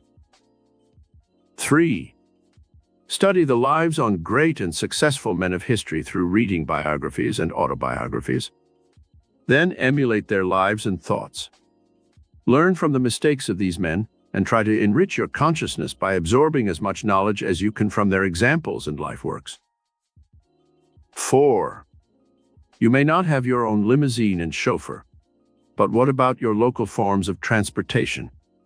You can have, for a small sum, a vast streetcar or subway or bus with a liveried chauffeur who does the driving for you. Isn't this as much yours as if you owned it? Then, too, think of how little bother it is. You need not take care of it or put gas in it or worry about repairs. It is all done for you by a vast network of employees that you need never contact. Instead of lamenting the fact you do not have a car, build first the consciousness of riches, which can eventually lead you to owning your own car. 5. You may long for a mansion and landscaped gardens, but did you ever stop to think that you already possess illimitable riches in public parks, zoos, botanical gardens, that no millionaire could ever afford to keep up? I remember in my walks about Bel Air, where I had a home in California for many years, I came to a vast 10-acre estate with a huge wire fence around it, and the words, "Electric Gate, Keep Out," on the front. In the center of this estate was a huge mausoleum of a house. I never saw any people on its rolling lawns. No one was ever out in the yard enjoying the flowers and imported expensive trees and shrubs. It was a lonely and deserted wilderness, and the multimillionaire who lived there was never at home to enjoy his mansion. Surely you can find more happiness in your own comfortable small apartment or home than is represented by this outlay of wealth. You can build a rich consciousness and enjoy the public parks and the beauty of gardens all around you, without ever having to worry about watering the plants or paying the gardeners to keep them up. 6. You may complain that you cannot afford to go to the theater and opera or concerts. Your hometown may not have these special entertainments which only the rich can afford. You need not be rich to have entertainment fit for a king. You have radio and television, which can bring into your home in one evening alone entertainment worth many millions of dollars. With the flip of a dial, you can be personally entertained by such great stars as Jack Benny, Milton Berle, Lucille Ball, Jackie Gleason, Bob Hope, Red Skelton, and Danny Thomas. You can turn to the telephone hour for culture and fine music. You can even have Johnny Carson, Ed Sullivan, and occasionally the Beatles and Elvis Presley, if you want modern entertainment and vaudeville. Then think of the multi-million-dollar movies that you can tune into of an evening. You can be entertained by not only our present stars, but by a youthful John Barrymore, Errol Flynn, Clark Gable, Gary Cooper, and Tyrone Power, who have long since departed this earth. Garbo, Dietrich, Rita Hayworth, Lana Turner come to you in the magic of eternal youth and beauty on your home TV, and it costs you only the initial price of your set. A potentate of the Far East, with all his millions, could never afford the wonder and luxury of a radio or television set. You are already as rich as Midas, but you may not have the consciousness of the abundance you truly possess. The rich universe in which you live. To help you build the miracle power consciousness that can bring you illimitable riches, let us examine the rich universe in which you live. Most people remain in poor circumstances in life because they are not aware of the riches that God has placed here for us to enjoy. Ponder on the following facts the next time you begin to bemoan the fact: there are not enough riches for all people. In Russia, there is a forest 3,000 miles square. In that one forest alone, there is enough lumber and building material to build a mansion the size and beauty of the White House in Washington, D.C. for every family in the world. In Brazil, there is a vast area of untapped treasures, where there is more than enough wealth to furnish the world with gold, diamonds, silver, iron, coal, zinc, tin, copper and mahogany, rubber and fruits, to supply the entire world for generations to come. Poverty is in the mind of man, not in God's universe. Then, add to this the wealth that exists in the sea. Now they are finding diamonds, gold, and oil in the seas of the world that promise to furnish mankind with an abundance of treasures for generations to come. Remind yourself constantly that you live in a rich universe, and that everything God created was for you and your loved ones. There is no poverty in nature. Poverty is man-made. The cost of the ships that were sunk at Pearl Harbor alone would have furnished water to nourish the entire desert wastes of the West. Enough produce could have been furnished there alone to feed the starving millions of Asia. $4 billion, the cost of creating one single atom bomb, could have wiped out poverty in America and fed the rest of the world for years. In America alone, we store millions of pounds of butter, dump millions of gallons of milk, oranges, potatoes, and burned produce that could easily feed the entire world. The next time you hear someone speak of the lack and limitation that is in the world, remind them of these facts. Enrich your consciousness by being aware of the true riches that exist in this universe. Soon you will be able to attract all the money you need to furnish you with every luxury and comfort you desire. Do these things to release the miracle power for building a fortune. 1. Absorb as much knowledge as you can about the world in which you live. Study the great examples furnished by men and women of the past. Learn all you can about art, music, literature, science, and invention. Make it a point to learn how rich men have made their fortunes. Go to your public library and get books on the lives of such men as Carnegie, Rockefeller, Mellon, Vanderbilt, Morgan, and Astor. Then try to apply the knowledge you have gathered to your own life. 2. Have a sincere desire to elevate yourself in life. Raise your standards, have high ideals, do things that will carry you a step higher in intellectual and cultural fields. You might enroll in a course in public speaking, study art or music or writing. Go to art galleries and then study books that tell you of the lives of the great artists. You will be better able to attract the finer things of life if you build a consciousness that comprehends worthwhile achievements. 3. Build your sense of awareness of the treasures that you already possess by taking a daily inventory of the riches you now enjoy. On Monday, you might study something about a great artist like Rembrandt or Da Vinci. On Tuesday, you might listen to some fine music by Beethoven or Mozart, and then learn something about the composers' lives by reading books in your library. On Wednesday, you might be aware of the good things on television, instead of lamenting the bad things. Study the life of Edison, Marconi, Sarnoff, the men who made this modern miracle possible. On Thursday, you might enjoy the luxury of the fruits you see in the marketplace or have on your table. Become curious about the man who perfected so many fruits and flowers and vegetables. Study the life of Burbank and see how he used the miracle power of his higher mind to create new forms of fruits and vegetables which enrich your life today. This study regime should continue throughout your entire life and should extend to art, music, literature, history, science, philosophy, psychology, industry, and religion. Soon you will find your consciousness is tremendously enriched, and you will stimulate the response centers of your higher mind, giving you greater power to attract into the orbit of your daily experiences the riches and abundance which you desire. 4. Visualize and imagine the type of world in which you wish to live. Mentally select the home environment in which you believe you would be happiest. Then strive to create as much beauty, charm, and cleanliness in your present environment. Soon you will attract to yourself the right home that you have lived in your imagination. 5. Have an objective in life, a reason for wanting to make a fortune. You may want a beautiful home, a car of your own, a college education for your son or daughter, a fur coat, a small boat. Whatever it is, have the objective clearly in mind. Write it down on a sheet of paper and read it over every day until you have built the consciousness of abundance. Then have the patience to wait for fulfillment of your dream. 6. Clear your mind each night when you retire of all negative thoughts that you have accumulated during the day. Your consciousness is built by an accumulation of ideas and thoughts.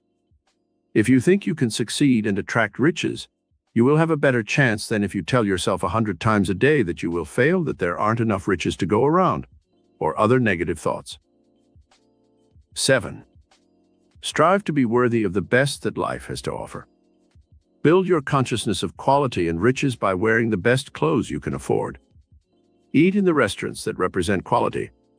Choose your entertainment on television or movies with the intention of improving the quality of your mind.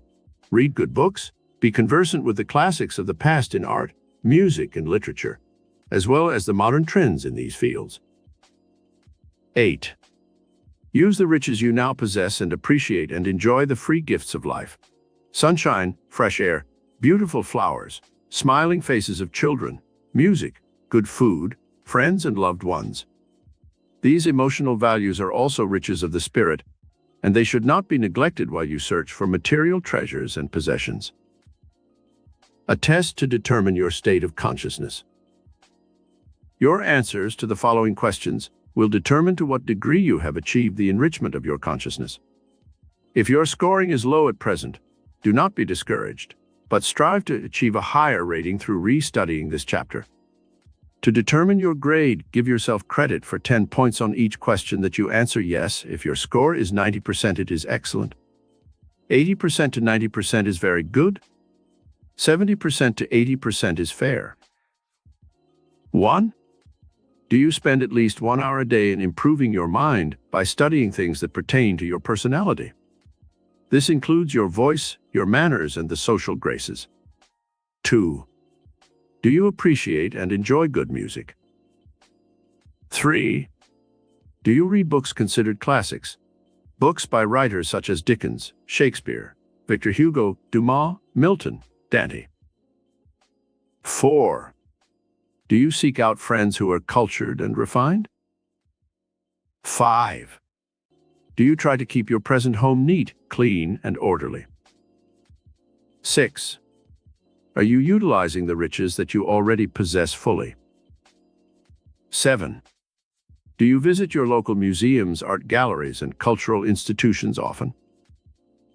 8. Do you try to raise your standards and avoid doing things that are common, cheapening and coarsening to your personality? 9. Do you select your clothing with taste and an eye to quality and style? 10. Do you spend at least half an hour a day in meditation and contemplation of the mystery of life, searching for beauty, goodness, truth, happiness, and love? Chapter 8. 10 Keys that Unlock the Metaphysical Forces of Your Mind. Your mind possesses vast reserves of power and knowledge within its domain. When we speak of mind in this study, we mean the totality of consciousness, which scientists call the conscious, the subconscious, and superconscious minds. In metaphysics, we add another dimension to mind. This is the divine mind, which is often called cosmic mind or universal intelligence. It has been found that in psychological experiments where people were hypnotized, they possessed amazing knowledge that they did not have in their conscious states. Some people could speak foreign languages fluently, although they had never been abroad or studied such languages. Others knew how to play the piano or some other instrument. Still others knew about countries and strange places where they had never been. Where were these reserves of knowledge stored? If they were not in the conscious mind, then they must have resided in some other part of consciousness where the person was not even aware of them.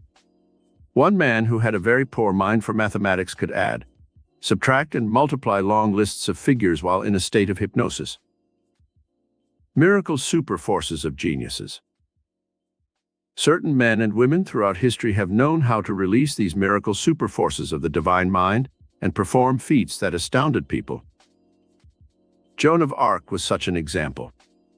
She was a poor peasant maid who had never been away from her village. When she began to hear voices and have visions, people thought she was obsessed with evil spirits.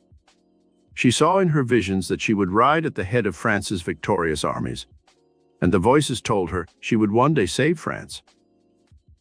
When she finally convinced the French generals of the veracity of her visions, they put her at the head of their soldiers, and she led them to victory after victory. Were her visions delusions? Or rather, were they induced by some super force within her consciousness that knew of her divine destiny? We are inclined to believe the latter, for too many times in history men and women have had this kind of divine vision and have achieved miracles that were impossible for ordinary men and women to perform. In his experiments in extrasensory perception, a noted authority tells of an instance where a young woman's father died, leaving her impoverished. After the funeral expenses were paid, there was no money left for food in the house. One night this woman had a realistic dream in which her father came to her as she had known him in life and told her of a secret compartment in an antique piece of furniture in the living room where she would find a large sum of money hidden in big bills. Upon awakening, the woman could still hear the sound of her father's voice in her ears. She arose and went to the antique dresser her father had told her about. She reached into a recessed area behind one of the drawers and there found the money in the secret compartment she had been told about. How Napoleon unlocked this superforce. Napoleon called upon the miracle superforce of his higher mind and won for himself a position as Emperor of France and nearly conquered the entire continent in his 20-year rule. He believed in astrology and was told early in his life that he was destined to become a king. He believed that he was destined to liberate the people of France from tyranny and poverty, and to unite all of Europe in a great confederacy over which he would rule as emperor. When he consulted mystics and seers, they confirmed his own inner conviction that he was born to rule. This idea became an overpowering, magnificent obsession in Napoleon's mind. He began to study the art of warfare of political and diplomatic strategy. And finally, when he felt the stars were auspicious, he set out on his rendezvous with destiny. There is no doubt that Napoleon tapped some higher power, another dimension of mind than his own conscious mind, to rise to the heights he ultimately attained. What were the miracle keys that he used to unlock the super force of his mind? The 10 miracle keys to all greatness. In a study of metaphysics, we find that there are 10 keys that unlock the miracle super force of the mind. We shall study each of these keys in turn and see how to apply them to your own life. With these keys, you can unlock doors of consciousness where the miracle super force resides. The key of imagination. Your destiny is forged in the workshop of your imagination. It is in his imagination that man can truly grow wings of the soul and soar above the limitations of mortal mind and become godlike in his dreams and aspirations. That which you can conceive, you can achieve. The very act of picturing a condition you desire sets into motion certain super forces within your higher mind that begin to create the conditions imaged. Einstein gave the world a mathematical formula which perfectly states the metaphysical law for using creative imagination to materialize the destiny we desire. Einstein's formula is expressed mathematically as E equals mc2. What this formula says is that energy and matter are convertible. Mental energy possesses its equivalent in matter and is as real as so-called material energy. All physical and material things are actually manifestations of energy. The energy in a thought produces its own materialization. An idea is as real and solid as a bridge or a skyscraper. The concept of love is as real and permanent as the sun or the earth. The fact that mental energy cannot be seen or felt does not argue that it has no existence. Let us examine this metaphysical concept further below. I have reduced it to a practical formula which utilizes the imagination as the energy-producing miracle force. It is dream, dare, and do. What is your big dream in life? It is through your imagination that you must picture what I call your big dream of life.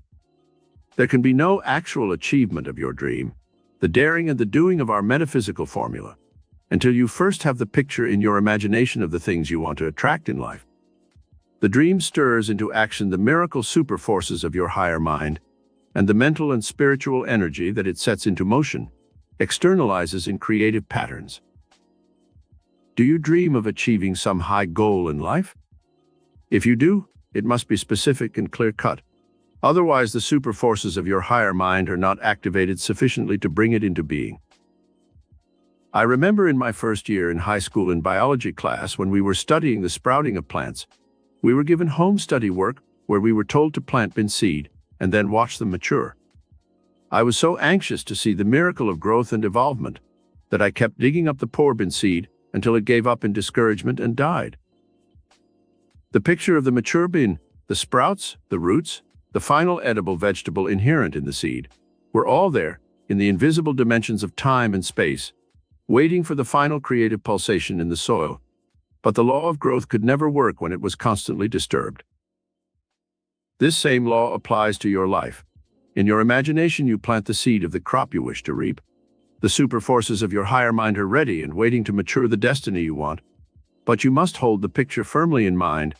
Then let the higher power mature your dream and externalize it into its physical and material equivalent. One man's imagination changed the world. One of the most imaginative men in history was Jules Verne, who lived between 1828 and 1905. He wrote more than 100 books, and in his imagination created the first submarine, helicopter, radio, television, and dirigible. Simon Lake invented his submarine from inspiration he received when he read Verne's story 20,000 Leagues Under the Sea. Verne's imaginative pictures were fanciful, but they were converted into rational and productive products by men who read his literary works and were, in turn, inspired by them. Eli Whitney invented the cotton gin when he saw his pet cat trying to reach through the bars of a cage to get at his canary.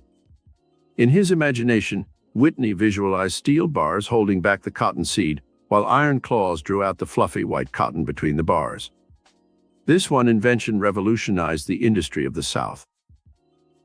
The miracle super forces of man's higher mind were stimulated by the power of the imagination to produce such modern great things as the printing press, wireless, radio, television, automobile, typewriter, harnessing of electricity, the splitting of the atom, and the creation of such miracles as the electronic microscope, the 200-inch telescope at Palomar, and now, man's ultimate triumph of mind over matter, the creation of spaceships that are on their way to the moon and distant stars. How to stimulate your imagination. 1. Read a scene in a book or magazine, and then in your imagination try to project that scene in all its details. Add to it what you wish and make the scene come to life vividly, trying to see the characters, the environment, the action, and any other details that are described in the story. 2. Think back to your childhood and recall some scene that you enjoyed, such as a Christmas, Thanksgiving, or birthday.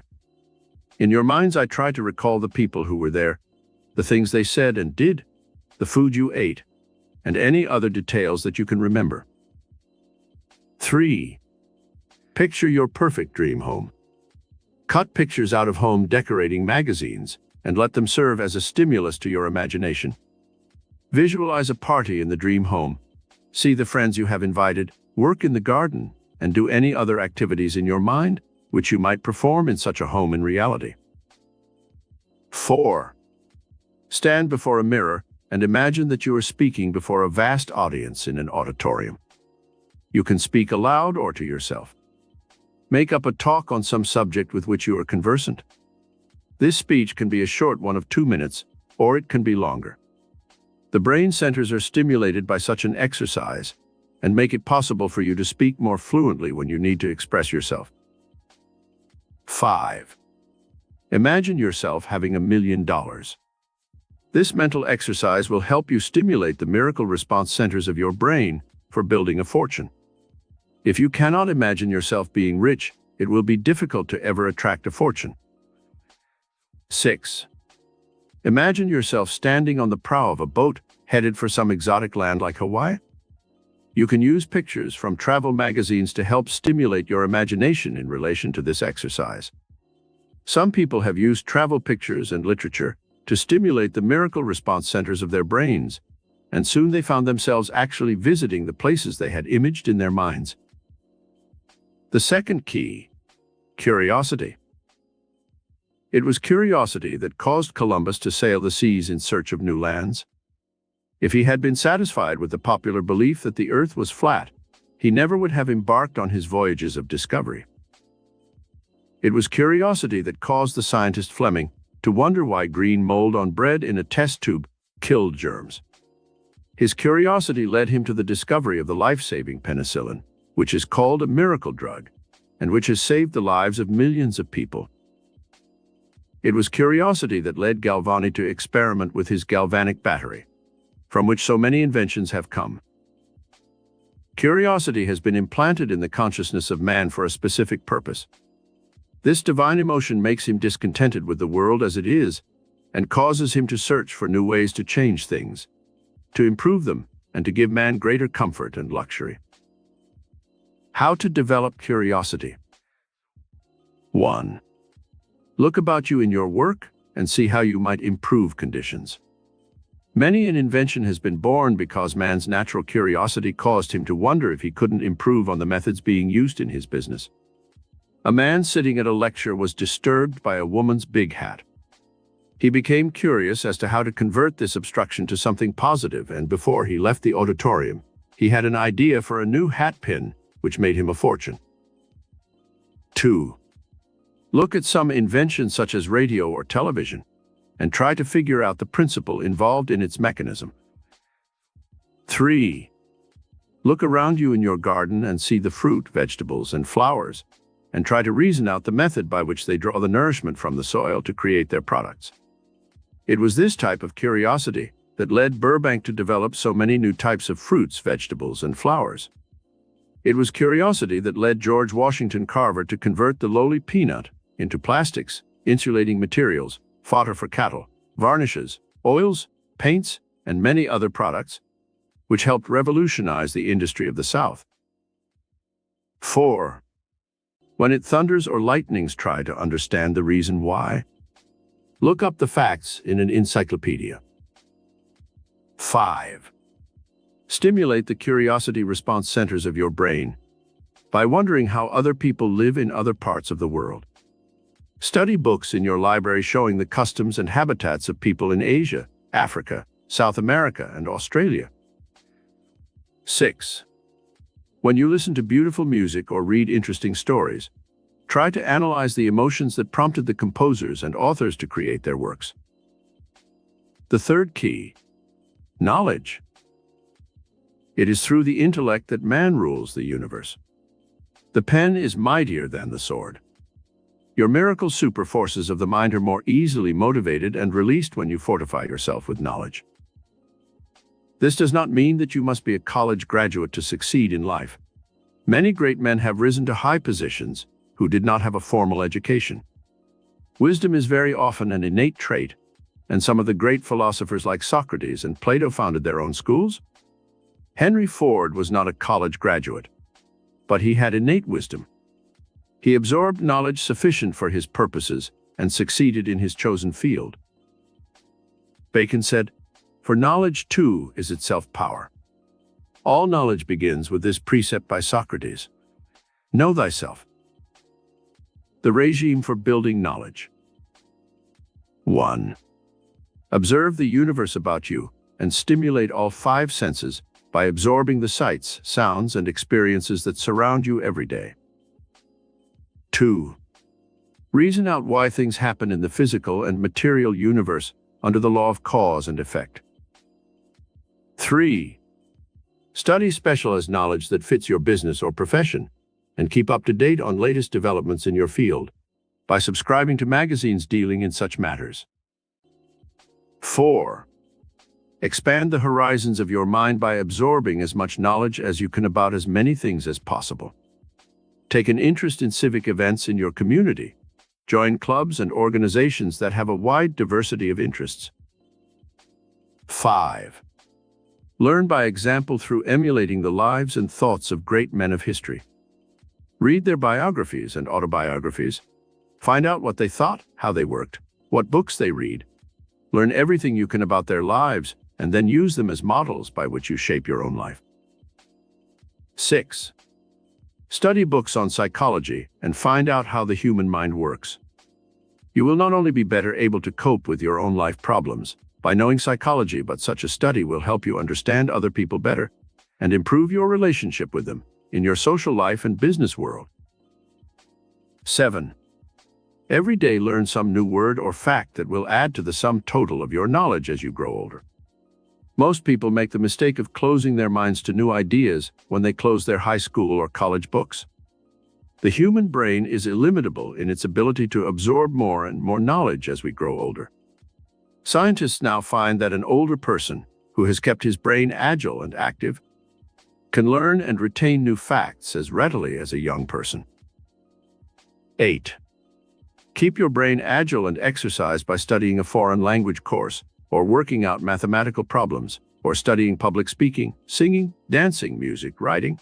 Any activity that is new to you and which will keep your brain and body cells active and youthful will not only add to your sum total of knowledge, but will actually give you better health and more vitality. Scientists now find that the brain centers are tied in some mysterious fashion to various organs and centers of the body. When any of these brain centers are left undeveloped, they atrophy, and the parts of the body which are tied in with these brain centers begin to deteriorate and weaken. This is why scientists now urge old people to take an active interest in all kinds of hobbies and avocations when they retire. A man once asked J.P. Morgan why he didn't retire. He said to the great financier, "You're worth over $100 million. You surely don't need more money. Why don't you retire?" Morgan asked the man, "When did your father retire?" The man answered, "In 1908. "Why?" "When did your father die?" Morgan asked. "In 1911, the man answered. "That's the reason I don't retire," Morgan replied. 9. Have a planned reading regime for your future. Try to read a book a week, not just fiction, but books that will help you improve your mind and add to the sum total of your knowledge. It is good to vary the subject matter of these books so that you expand your horizons of thinking to encompass many fields. You might get a simple book on astronomy and discover the fascinating cosmic world of outer space. You might study a book on science and invention to learn of the miracles being produced by men's minds in our atomic age. Biology is another fascinating subject, which will teach you secrets about the vibrant and expanding world in which you live. You might also study the various philosophies of the ages, beginning with the Greek philosophers and then going into the teachings of the Far East and the comparative religions of the world. History is another all-engrossing subject for you to study, for through learning about the past, you can know what mistakes to avoid in the future. The fourth key, affirmative will. The miracle superforces of your mind are unlocked by this fourth key, affirmative will. Most people are buffeted by the forces of life. They vacillate back and forth between two possible courses of action, not knowing which to do until it is too late. They are very much like the mule which hesitated between two piles of hay, not knowing which to go to, and starved as a consequence of his vacillation. Affirmative will summons all the super forces of your conscious and subconscious minds into a positive, dynamic focal point which drives you towards your objective without hesitation or hindrance. There are two opposing forces in life, and man is constantly forced to make a choice between these two. There is the will to succeed and the will to fail. The will to be healthy and the will to be sick. The will to live and the will to die. The will to be rich and the will to remain poor. The will to happiness and the will to misery. The will to love and the will to hate. The will to good and the will to evil. The will to peace and the will to war. Man must choose his destiny. Man can choose his destiny. He is different from all other living creatures in that he has this power of choice. By exercising your affirmative will, you can select the events that make up your destiny, just as the artist chooses the scenes he will paint and the colors with which to paint those scenes. If he does not like what he painted, he cannot blame it on the scene he is copying, but on himself for his own inability to accurately reproduce the scene from nature. There are two types of will in life also. They are 1. Passive will. 2. Affirmative will. The passive will can create mental images of success and riches, but lacks the capacity to execute these images into reality. Many would-be millionaires daydream about having $1 million, but they lack the affirmative will to put their daydreams into motion. How to use affirmative will. 1. The will is fashioned from the mental habit patterns that you build. From the time you were born, you began to build habit patterns for almost every act of your life. You rise in the morning and bathe, brush your teeth, shave or make up, put on your clothes, lace your shoes, and prepare to go to your day's work. You do not give much conscious attention to these daily actions, for you have built habit patterns that take care of most of them. If your daily habit patterns have been negative ones, and your mind is filled with thoughts of fear, failure, and disaster, then your auto-conditioning will all be in favor of these negative emotions, and your actions will be correspondingly negative. Change the habit patterns of your mind from negative ones to positive ones. This is easier said than done, but it can be accomplished if you use the power of your affirmative will. Smokers who wish to stop know how difficult it is to change their habit patterns. They must make a superhuman effort to give up the habit of smoking. How do you change your habit patterns? In the same way they're created. By performing the mental or physical act over and over again, until it is so deeply ingrained in your consciousness that it becomes automatic. Then we call the action a habit. 2. Use creative commands to your higher consciousness, which we studied in Chapter 2. The higher centers of your brain are stirred into action by creative commands. Let these be given each morning as you start your day's activity. Then all during the day use little energy boosters to keep your spirits high and your energies at their maximum peak. You can say a dozen times a day, "I feel wonderful. I am able to overcome this problem. I am now dissolving these obstacles through the power of my will. I like people and they like me." 3. Try not to let negative experiences in life prove too discouraging. Everyone has these negative conditions to cope with. Even the millionaire has his problems. When some condition arises that tends to get you down, say to yourself, "This too shall pass away." Another good statement to dissolve these unwanted negative experiences is this: the solution to the problem is already on the way. 4. The affirmative will must be exercised every day of your life. Otherwise, you are apt to slip into negative and passive habit patterns that affect your entire future destiny. Every day, exercise the will to live. How? Have an intense desire to live for some specific cause or person. You may want to educate your children. You may want to own your home. You may desire a fortune to help other people. The more altruistic and unselfish your purpose for living, the greater will be the life energy that flows from your higher mind. Many people who have lost the will to live die early in life because they have no one to live for and nothing they want to accomplish. When people are motivated by a desire to live for some purpose, they often have a release of the life force that keeps them going until they're 100 or more. Grandma Moses was an example of how this super force of the mind can enormously extend the normal lifespan and give one many years of creative, useful activity. At 76 years of age, she began to paint, and soon was selling her paintings at enormous sums.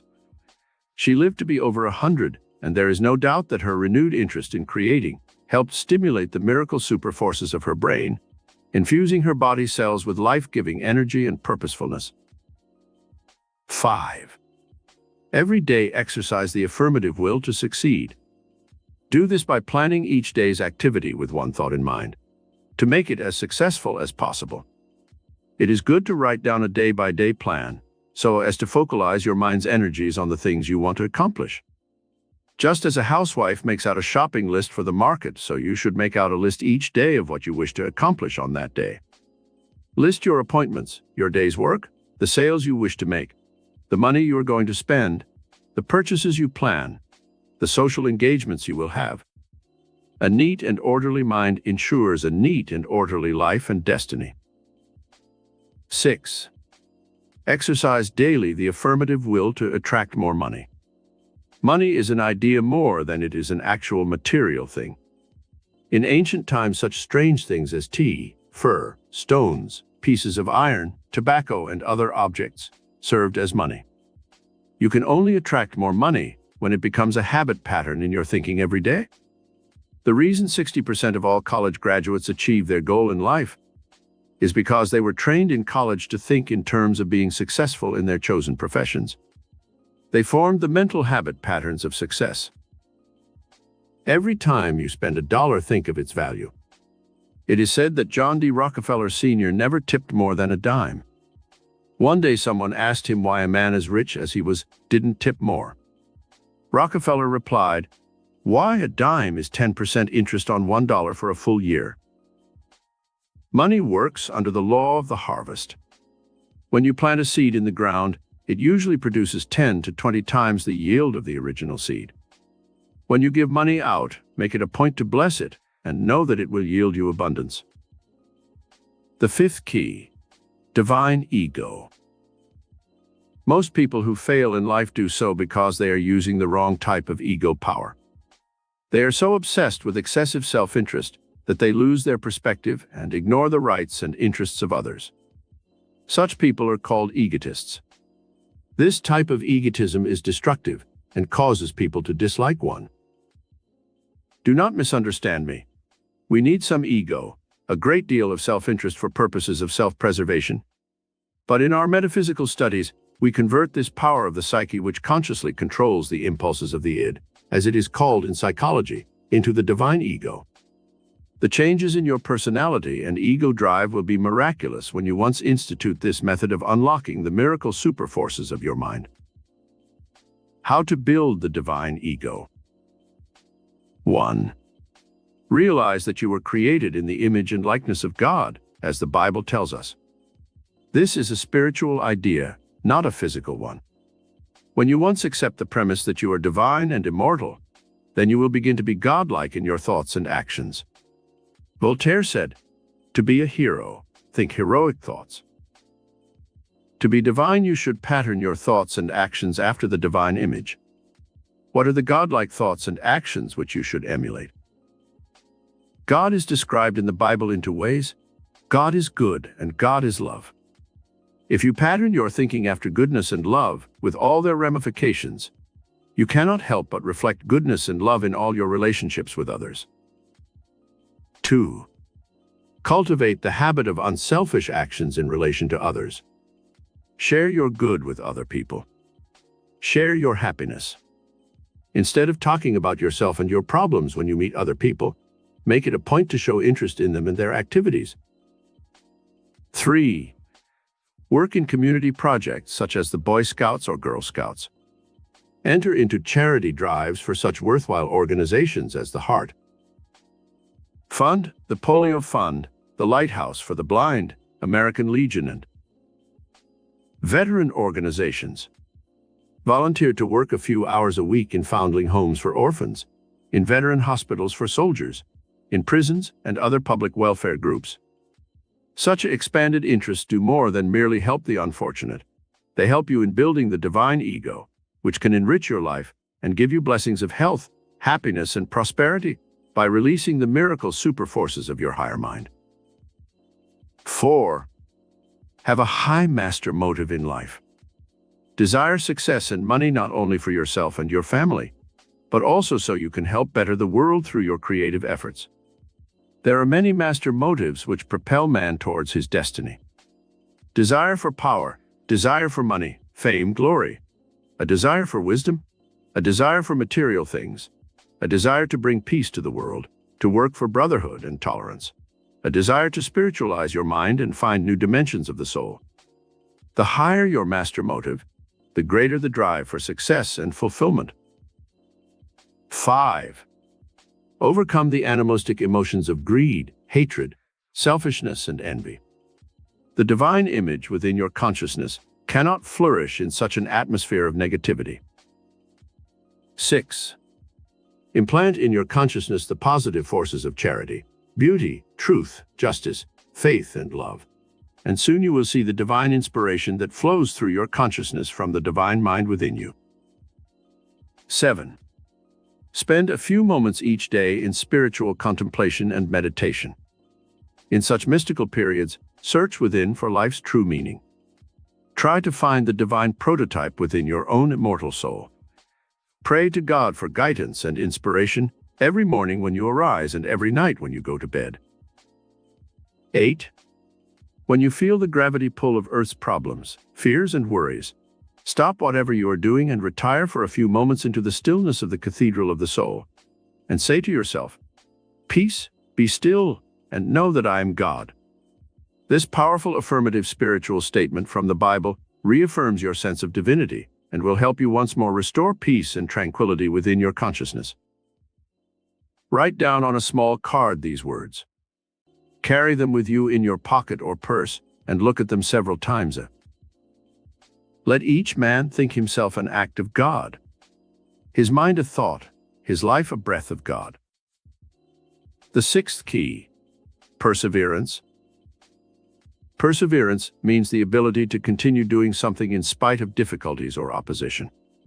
Many times a person who wishes to succeed will stop making the effort because of the many obstacles that he has to face. If he persisted just a short time longer, in many cases, he would undoubtedly have won his goal. A miner in the Nevada desert had struck a vein of gold in his claim, which brought him a few $1,000s, and then petered out. The miner became discouraged and sold his equipment to a junk man for a few $100s.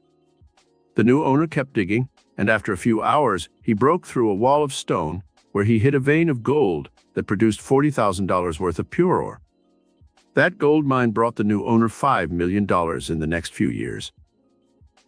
You may be on the verge of achieving your greatest success if you but persevere a little longer and do not give up. About 20 years ago, I visited Lucille Ball on a set at RKO Studios in Hollywood. After lunch, we had a photograph taken together, and the young and radiantly beautiful star told me rather sadly, "This is my last day at RKO.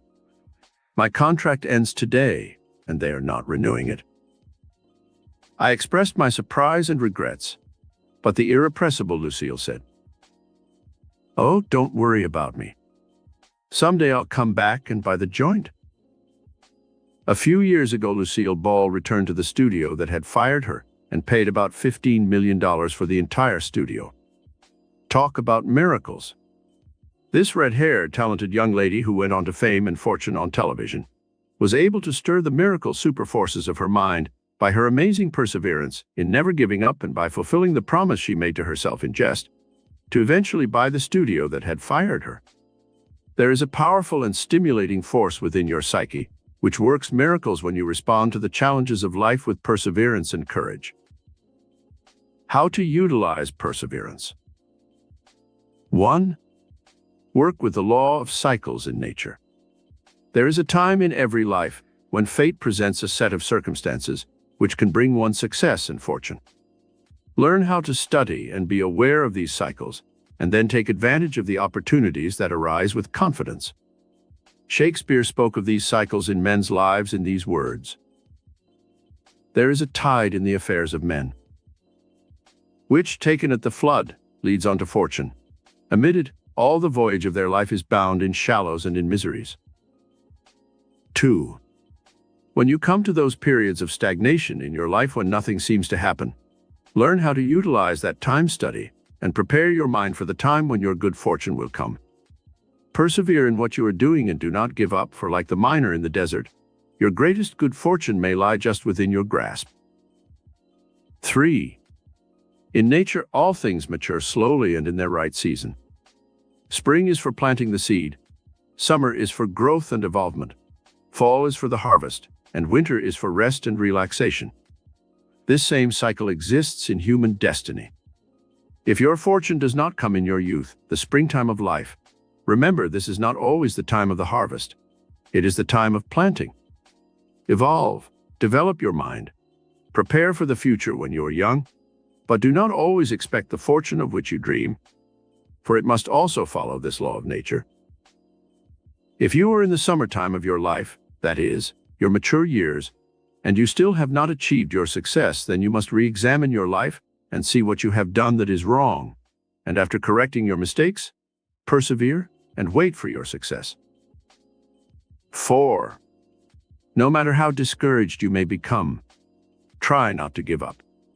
Remember that throughout history, most great men and women who ever achieved anything worthwhile were told by others that they would fail. The mob consciousness is always one of discouragement, defeat, and disaster. When Fulton invented his steamboat, thousands of people gathered along the Hudson to watch its attempt to go upstream against the current. As the steam began to rise from its funnel, the mob shouted, as with one voice, "It won't start! It won't start!" Then, as the boat began to move against the current, the mob continued their chanting. Only this time they changed it to, "It won't stop! It won't stop!" 5. When you persevere in your efforts, you build electrical and magnetic current in your brain and body cells, which charges your muscles and nerves with a superabundance of dynamic energy. It is much easier to succeed when you have conditioned the miracle superforces of your mind with the idea that failure is impossible. Your continued efforts to achieve your goal is also proof to the indwelling miracle worker that you have faith in your ability to achieve your objective. The 7th key: magnetic attraction. Magnetic attraction exists between all of the particles that make up the visible and invisible universe. It is this etheric flow of invisible substance which keeps our planets rotating in their orbits, the Earth and Moon around the Sun, and all the billions of other planets in outer space rotating around each other, without ever colliding or deviating from their orbital paths. In fact, this law of magnetic attraction, which Newton named gravity, is so accurate in its workings that we set our Earth clocks by the stars. We can predict to the minute where any given star in our solar system will be even 10 centuries from now. It was this tremendous power of magnetism which Jesus used to perform most of his miracles. By summoning up the reserves of life magnetism within the person's body and brain, the master metaphysician could heal the sick and even infuse new life into the dead. How to release magnetism. 1. Magnetism is in every cell of your brain and body, but it is scattered throughout the body. When you wish to summon it for any specific purpose, you must concentrate your mind on the act which you wish to perform. If you are trying to magnetize another person, you should concentrate on that person. Project your thoughts to him. Say his name over and over and direct your thoughts to him, just as if you were talking to him in person. The person need not be near you, but can be at a great distance. It has been proved that when people are apart, even as far as 3,000 miles, they can transmit their thoughts to each other. An instance of how the ether waves act as magnetic currents, which the human brain may tap, is that of a young lady who went to visit relatives in San Francisco in the days before planes were making the transcontinental trip. While she was on the lengthy train trip, her father had been taken seriously ill and was near death. The girl's mother frantically concentrated her thoughts on her daughter, sending her this message: "When you get off the train, call home. It is urgent." As the train approached San Francisco, the girl became more and more restless, with a vague sense of unrest and worry. As soon as she got off the train, she telephoned her home and learned of her father's serious illness. She boarded the next train for home. 2. You can use magnetism for many different purposes. To magnetize others, as we have learned above, to attract people to yourself that you like, or to attract money and material things. To show how this magnetic attraction works in one's life, let me tell you of an instance where magnetism attracted a famous movie star to me when I was an unknown, struggling for recognition in Hollywood. It was the year of the Great Depression, and I had gone to Hollywood, but could not find work. Finally, I took a job in a photographic studio with Edwin Bauer-Hesser, a famous photographer of movie stars. I had concentrated my mind on meeting Mary Pickford for at least a year before going to Hollywood. At that time, Miss Pickford was known as America's sweetheart, and every boy and man in the country considered her the ideal woman. Before going to Hollywood, I had studied palmistry, astrology, and other mystical arts to better understand myself and other people. One day, Miss Pickford came into the studio to have some photos taken to publicize her new picture, Coquette, which she was making with Buddy Rogers. While the photographer was preparing his equipment, I helped her pass the time by reading her palm and telling her about herself with astrology. The amazing thing, which I did not know at that time, was that I had psychically tuned in on her marital split-up with Douglas Fairbanks Sr., which was being kept a secret from the world. I told her details about her life which astounded her, and she invited me to a big party she was giving for Lord and Lady Mountbatten of England the following week. At that party, I met William Randolph Hearst, who later was to change the entire course of my life through worldwide publicity he gave my work in the mystical sciences. The magnetic attraction which I had created by concentrating on Miss Pickford undoubtedly brought about the series of incidents which led to our meeting and eventually helped fashion my entire future career. 3. Magnetize your mind by daily passing a series of pictures and thoughts through it of the people you want to meet, the things you want to do, the trips you wish to take, the money you want to attract, the new job you wish to have, the home you want to live in, the gifts and talents you would like to develop. Of course, there is more to this miracle power than merely passing the pictures and thoughts of your goal objectives through your mind. But the process of magnetic attraction must begin by having these image concepts firmly in your mind. Later, in our deeper study of magnetism on the cosmic and spiritual planes of consciousness, we shall explore this subject further. The best way to fix these magnetic thought images in your mind is to write them down where you can see them and read them over every day. This helps in the process of magnetizing them. 4. The magnetism of your brain and body can be built through a conscious regime. As magnetism is in the air all about you, it is vitally important that you breathe deeply and consciously when you wish to increase the fund of magnetism within your body. I'm able to overcome headaches and other minor physical discomforts by taking 10 or 15 deep breaths, holding them to the count of 4, and then exhaling. One can also go to sleep more easily by doing this, for it helps build the body's magnetism and relaxes the tense nerves and muscles. The first time I stepped out onto the vast stage of Carnegie Hall to deliver my first lecture in New York City, I would normally have been a little uneasy.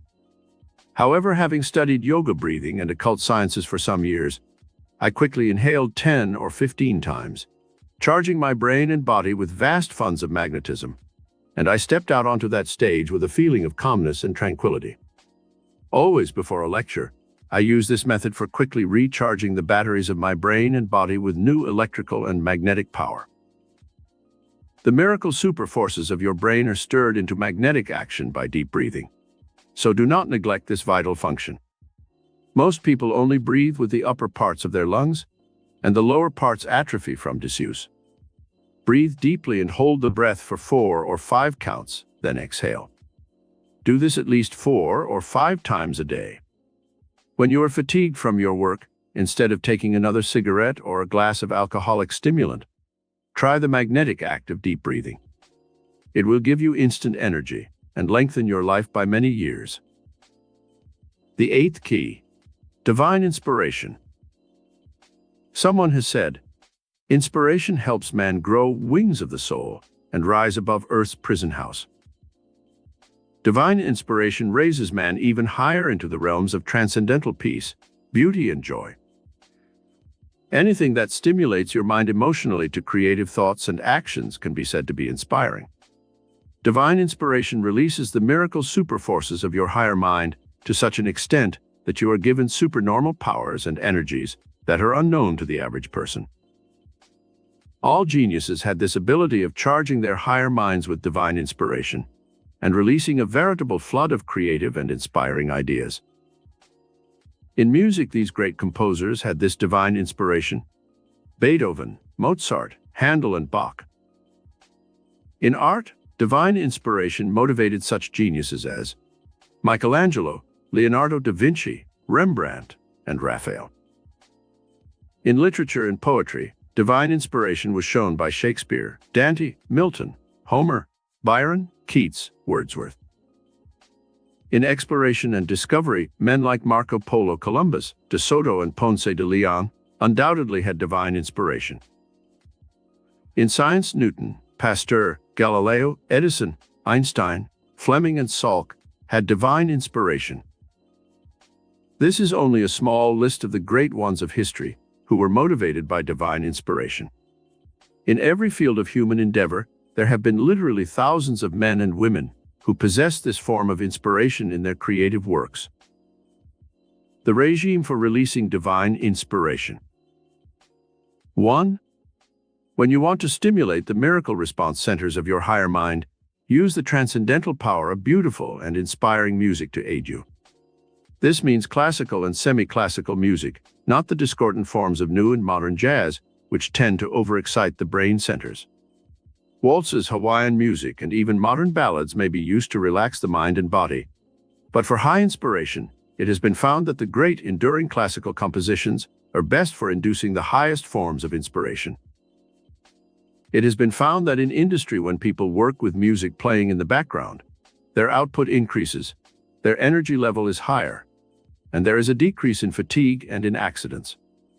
This proves the efficacy of music as an inspirational force to stimulate the higher response centers of the human psyche. 2. When you wish divine inspiration, align yourself with the natural grandeur and beauty of the universe. Stand at the ocean's edge and observe a sunrise or sunset. Look up at the lofty mountaintops and visualize the peace and serenity to be found there. Observe the sun, the moon, and stars, and project your mind to lofty pinnacles of achievement, using these natural wonders as ideals and inspiration. Be aware of spring with its rich verdure and multicolored blooms. See the power and majesty of flowing rivers and placid lakes, reflecting the blue of the heavens and fluffy white clouds. Stop your work occasionally and walk in a park if you live in the city. Go to a botanical garden, a zoo, or some nearby field, and let your mind be inspired by the richness and variety to be found in nature. This will help recharge your mind and body with energy and bring you a sense of serenity and peace. 3. Divine inspiration can be released within your mind by a study of the great religious books of the world. You should make it a point to learn what all the great teachers and prophets have taught. Study the Christian Bible, the Talmud, the Quran, the Buddhist Bible, and any other spiritual revelations that interest you. 4. Memorize quotations from the Bible, which you can repeat daily when you feel the need of divine inspiration.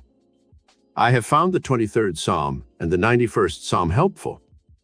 You may also use the Lord's Prayer as given in the Bible. 5. Study the transcendental philosophies of some of our great minds.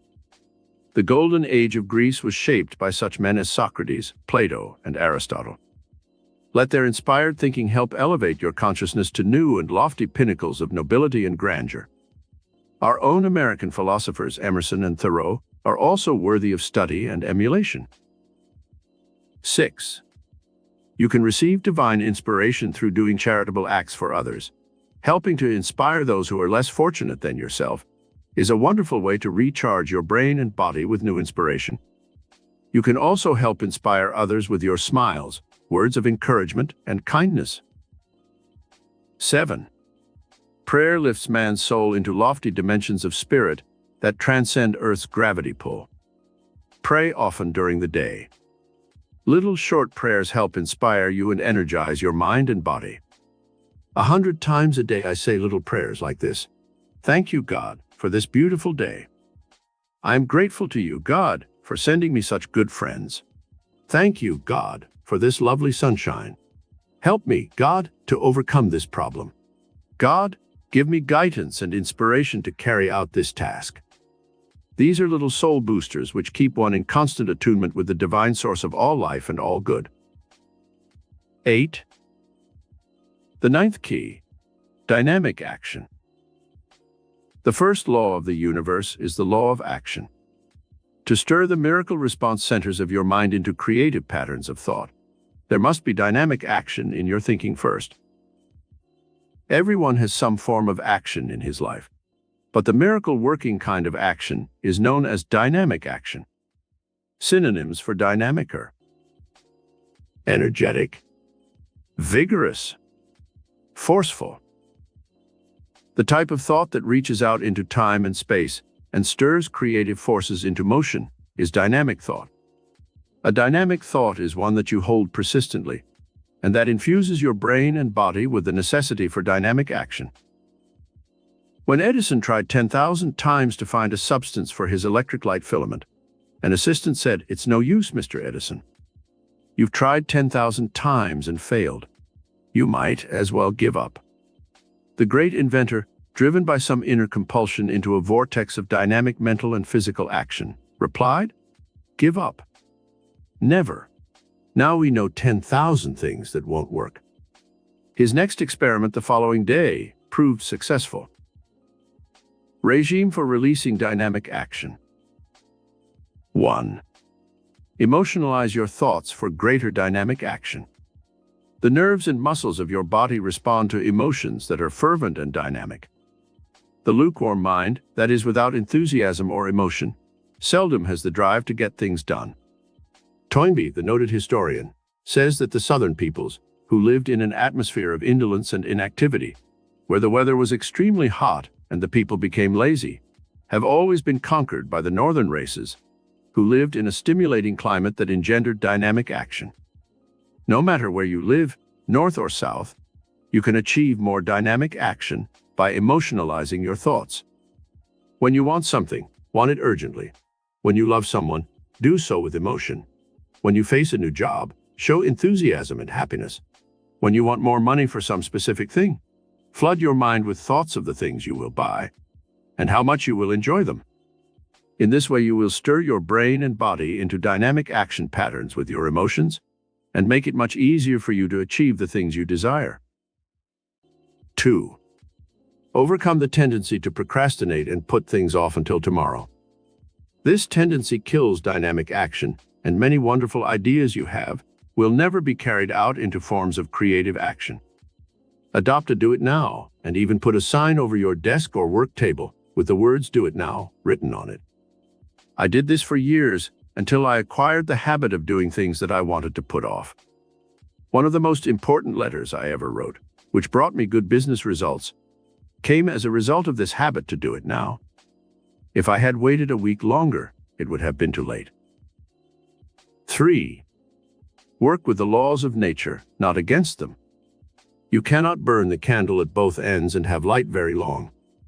If you dissipate your energies, stay up late at night, gamble, drink excessively or smoke too much, or overwork or overplay, you are upsetting the law of balance in nature, and you cannot have dynamic action. Your mind and body must be kept at a peak of perfection and high energy at all times. Otherwise, you will become inefficient and ineffective in everything you do. The law of balance in nature decrees that there must be balance in everything we do mentally or physically. Balance your work by having some fun and relaxing as often as possible. Balance physical love with the spiritual needs of man's soul, the need to worship and the love of God. This cross of balance will tend to give you more dynamic action in everything you do. 4. Use the law of adaptation in your life so that you are not constantly bucking the tide. Some people spend all their time and energy opposing other people. They carry a chip on their shoulders and make enemies instead of friends. Others fight the elements or society's taboos and restrictions. These are the rugged individualists who want unlicensed freedom to act in any way they wish in a society that is rigidly regulated by codes of morals and behavior. This includes the beatnik generation who wish to wear long hair and beards and appear in public in dirty and shabby clothing. There is nothing wrong with this conduct if it does not infringe on the rights of others, but the individual who casts off all restraints and does exactly as he wishes must pay the price in being ostracized by society and losing many opportunities for improving his lot in life. Dynamic action does not mean throwing off all restraints, but adapting to the mores of society and adjusting to the existing situation as gracefully as possible. 5. Dynamic action, mentally and physically, can be implemented by applying the law of evolution to your life. You must continue to evolve, and when you stop evolving and growing, you begin to stagnate. Nature has this law in action throughout all creation. When something ceases to be useful, it is destroyed. Make it a point to keep evolving your mind and body, to maintain them in useful forms of action as long as there is life within you. Have some mental exercise each day. Also have some form of physical exercise, which will help maintain you in a dynamic and useful condition until advanced old age. 6. Love of humanity has been one of the great master motives which has stirred countless thousands of men and women into many forms of dynamic and successful action. Father Damien worked with the lepers of Molokai for years, bringing new methods of treatment to that dread disease, and finally gave his life in that work. He was stirred to such dynamic action by his love of humanity. Mia Curie and her husband worked for 20 years in a miserable lean-to, where snow drifted through the cracks in winter, extracting minute particles from hundreds of tons of pitch blends to isolate a gram of radium. Their work was for the good of humanity, and now many people's lives are saved because of their loving sacrifice. Dr. Albert Schweitzer dedicated his life to serving the Africans in the jungles, where he brought healing to thousands. This dedicated man was inspired to dynamic action by his love of people. 7. To increase your flow of dynamic energy for all purposes in your life, have some definite goal which you are trying to achieve. This goal should be readjusted every 5 years or so, for our needs change as we grow older. With this fixed goal in mind, focalize all your thoughts and emotions on its achievement, and soon your brain and body will be flooded with dynamic energy that will inspire you to dynamic action. Elsewhere in our study, we have given some worthwhile goals which everyone is trying to achieve. The 10th key, metaphysical divine love. Master metaphysician Jesus said, "A new commandment I give unto you. Love ye one another." The old law had been an eye for an eye and a tooth for a tooth, a law of revenge and hatred. Undoubtedly, the profound changes civilization experienced after this law was released could be traced to this new philosophical concept of divine love. There are many different types of love. Elsewhere in our study, we learn of the healing power of love and also the need for physical and emotional love in our lives. The most potent type of love for stirring the miracle superforces of your mind is divine love. The human soul searches throughout eternity for its divine counterpart, God. Our earthly experience is a constant quest for our physical mate, for purposes of procreation and carrying on the race. However, the soul has its hunger and its need also. It is for divine love, the divine romance in which man, in the generic sense, searches for his lost half, the God consciousness in a cosmic love that extends throughout eternity. When man once discovers this divine love, he becomes complete and fulfilled. The love of God transforms and transfigures all humanity into the radiant divine image of God himself. How to release divine love. 1. Do little loving things every day of your life for your friends, relatives, and neighbors. These little kindnesses gradually build the habit pattern of divine love within your consciousness, and in turn, attract loving actions from others. 2. To build the divine love concept, you must first rid your mind of the consciousness of hate, envy, resentment, jealousy, and malice. Whenever such a negative thought enters your mind, say to yourself, I now supplant this negative thought with the thought of divine love. Soon you will have rid your mind of these deadly negative thoughts which counteract divine love. 3. It is not enough to love only our friends and relatives. We should extend divine love to everyone in the entire world.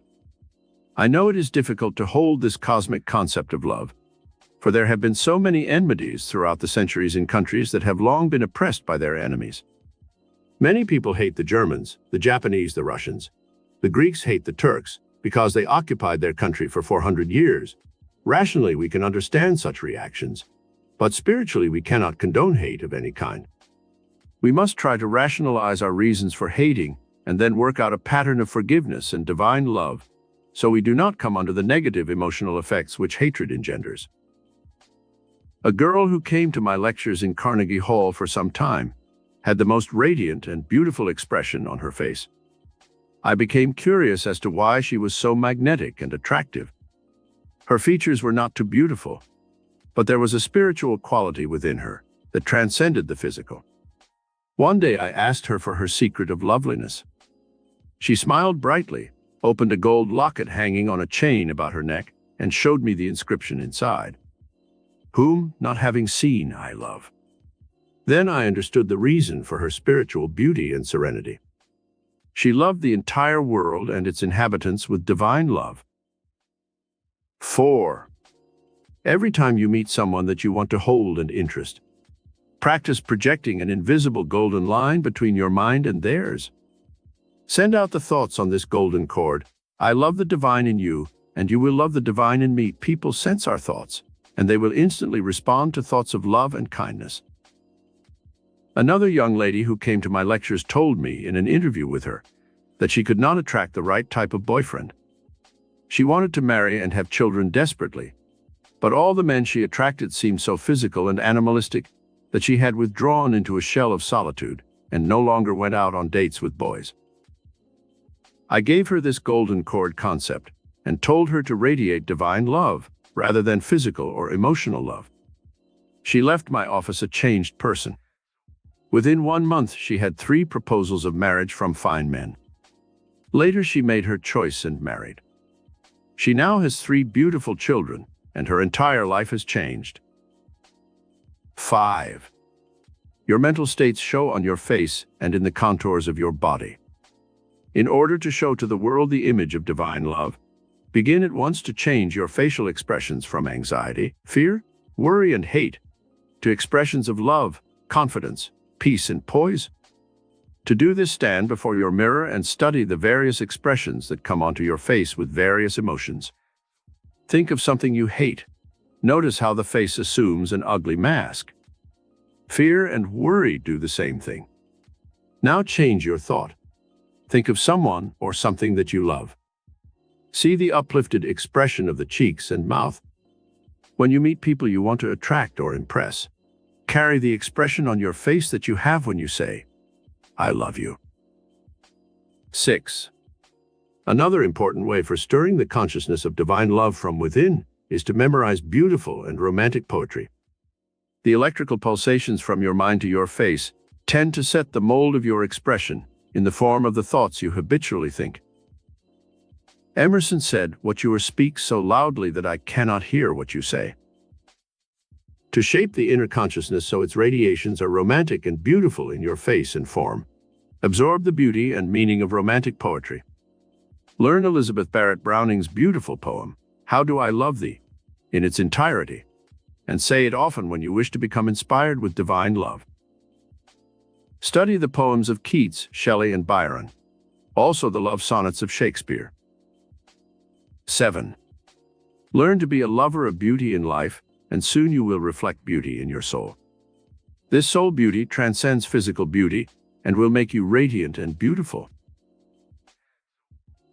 Chapter 9. The metaphysical miracle power used by the world's richest men.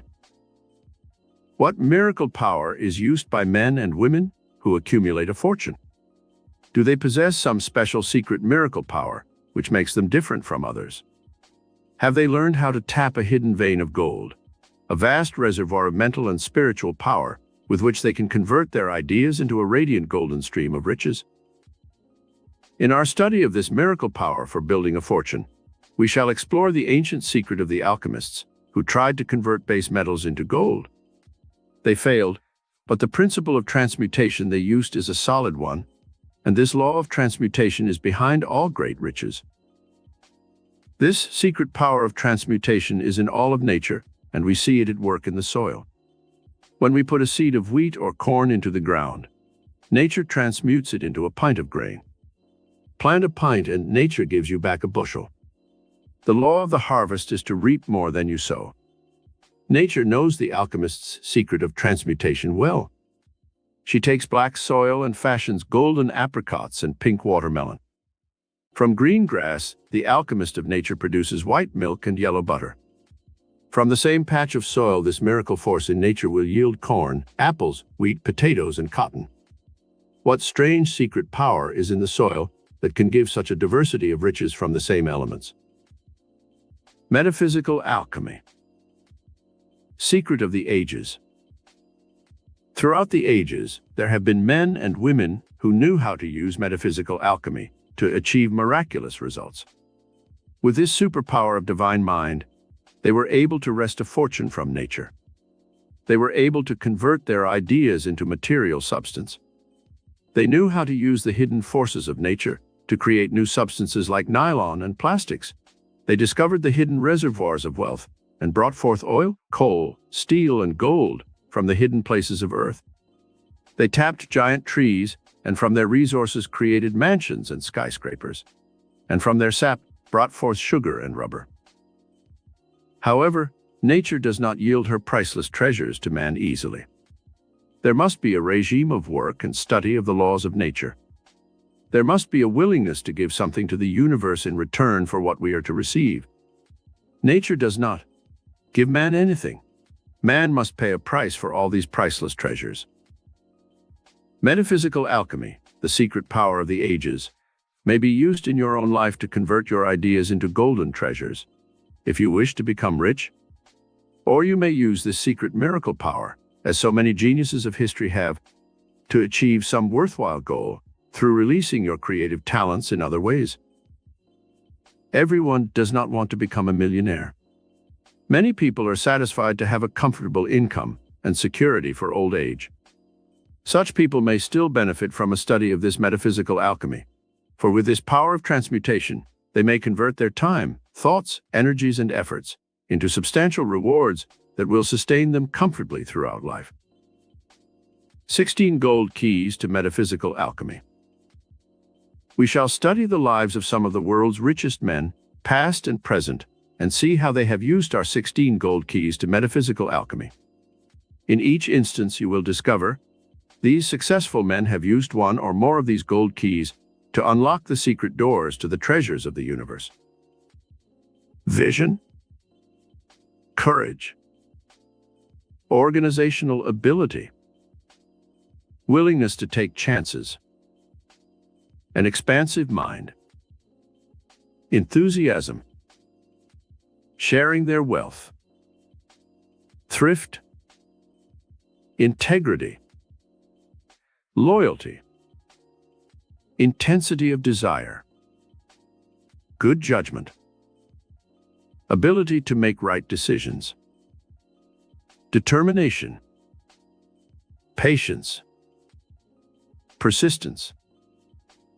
Everyone has had an idea at some time in his life, which, if followed through, might have produced a fortune.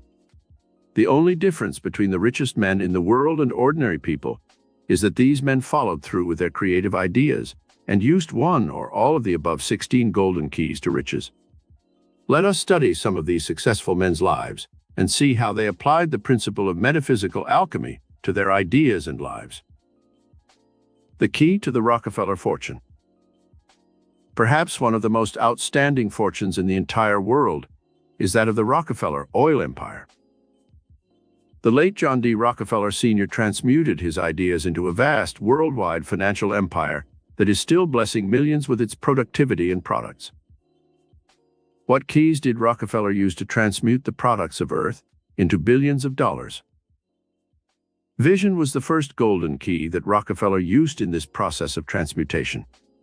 Back in the early days when the automobile was still in its infancy, he had the metaphysical vision to realize that one day the wheels of industry would turn with oil. He obtained oil leases on land that was useless on the surface and harnessed the natural resources of the earth by drilling oil wells. Anyone else who had vision could have done the same thing.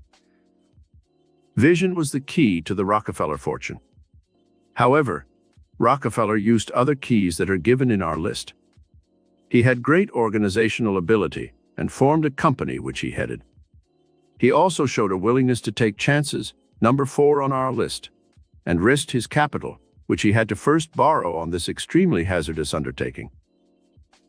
He showed enthusiasm, an expansive mind, numbers 5 and 6 on our list. He had thrift and integrity.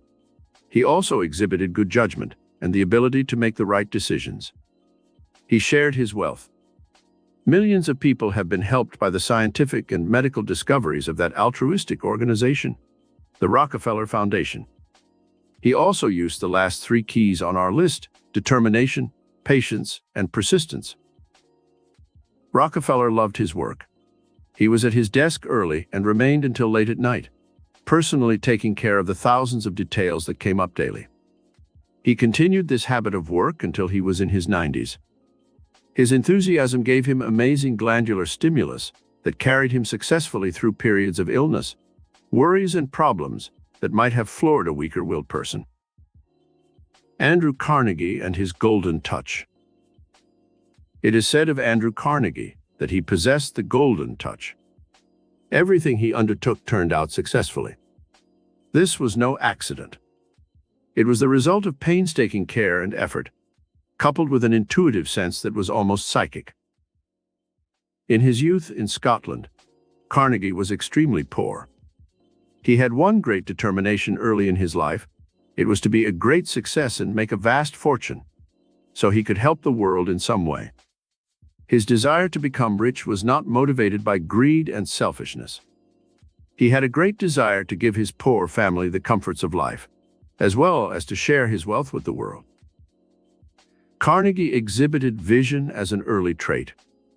When he came to America, he saw the great possibilities of an expanding economy in a new country, where the industrial and motor age were booming. Carnegie fastened his mind on steel as the foundation of his future fortune. He used golden key number 5, an expansive mind, and first accumulated all the knowledge he could regarding the production and refinement of steel products. He worked hard and observed everything carefully. He worked in a steel mill where he got first-hand experience, and gradually worked his way to the top of his own company.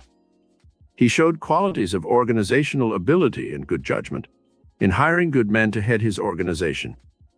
He founded his own steel company and obtained financial backing from banks because of his integrity and ability. Gave away hundreds of millions. After building his vast fortune, Carnegie gave away hundreds of millions of dollars. One of his greatest gifts was 1,200 public libraries throughout America.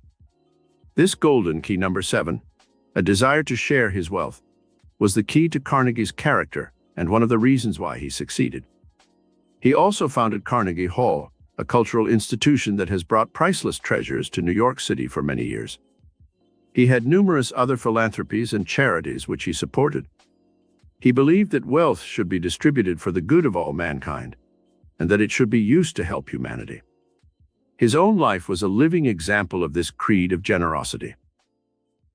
Andrew Carnegie used every one of our 16 golden keys to perform the metaphysical miracle of building a vast fortune.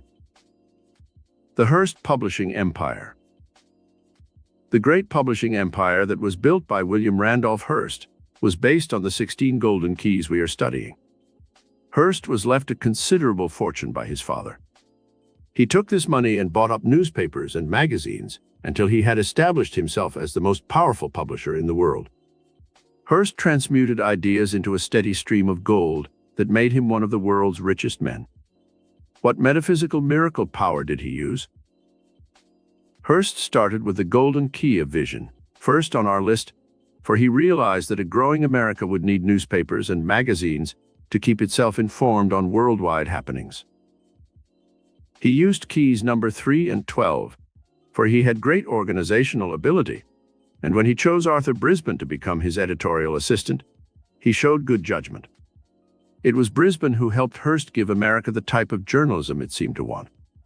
He appealed to the masses with sensational headlines and exciting stories of sex, scandal, and crime, which sold millions of copies of papers. Other golden keys on our list that Hearst used to build his vast fortune were courage, an expansive mind, enthusiasm, loyalty, intensity of desire, ability to make the right decisions, determination, patience, and persistence.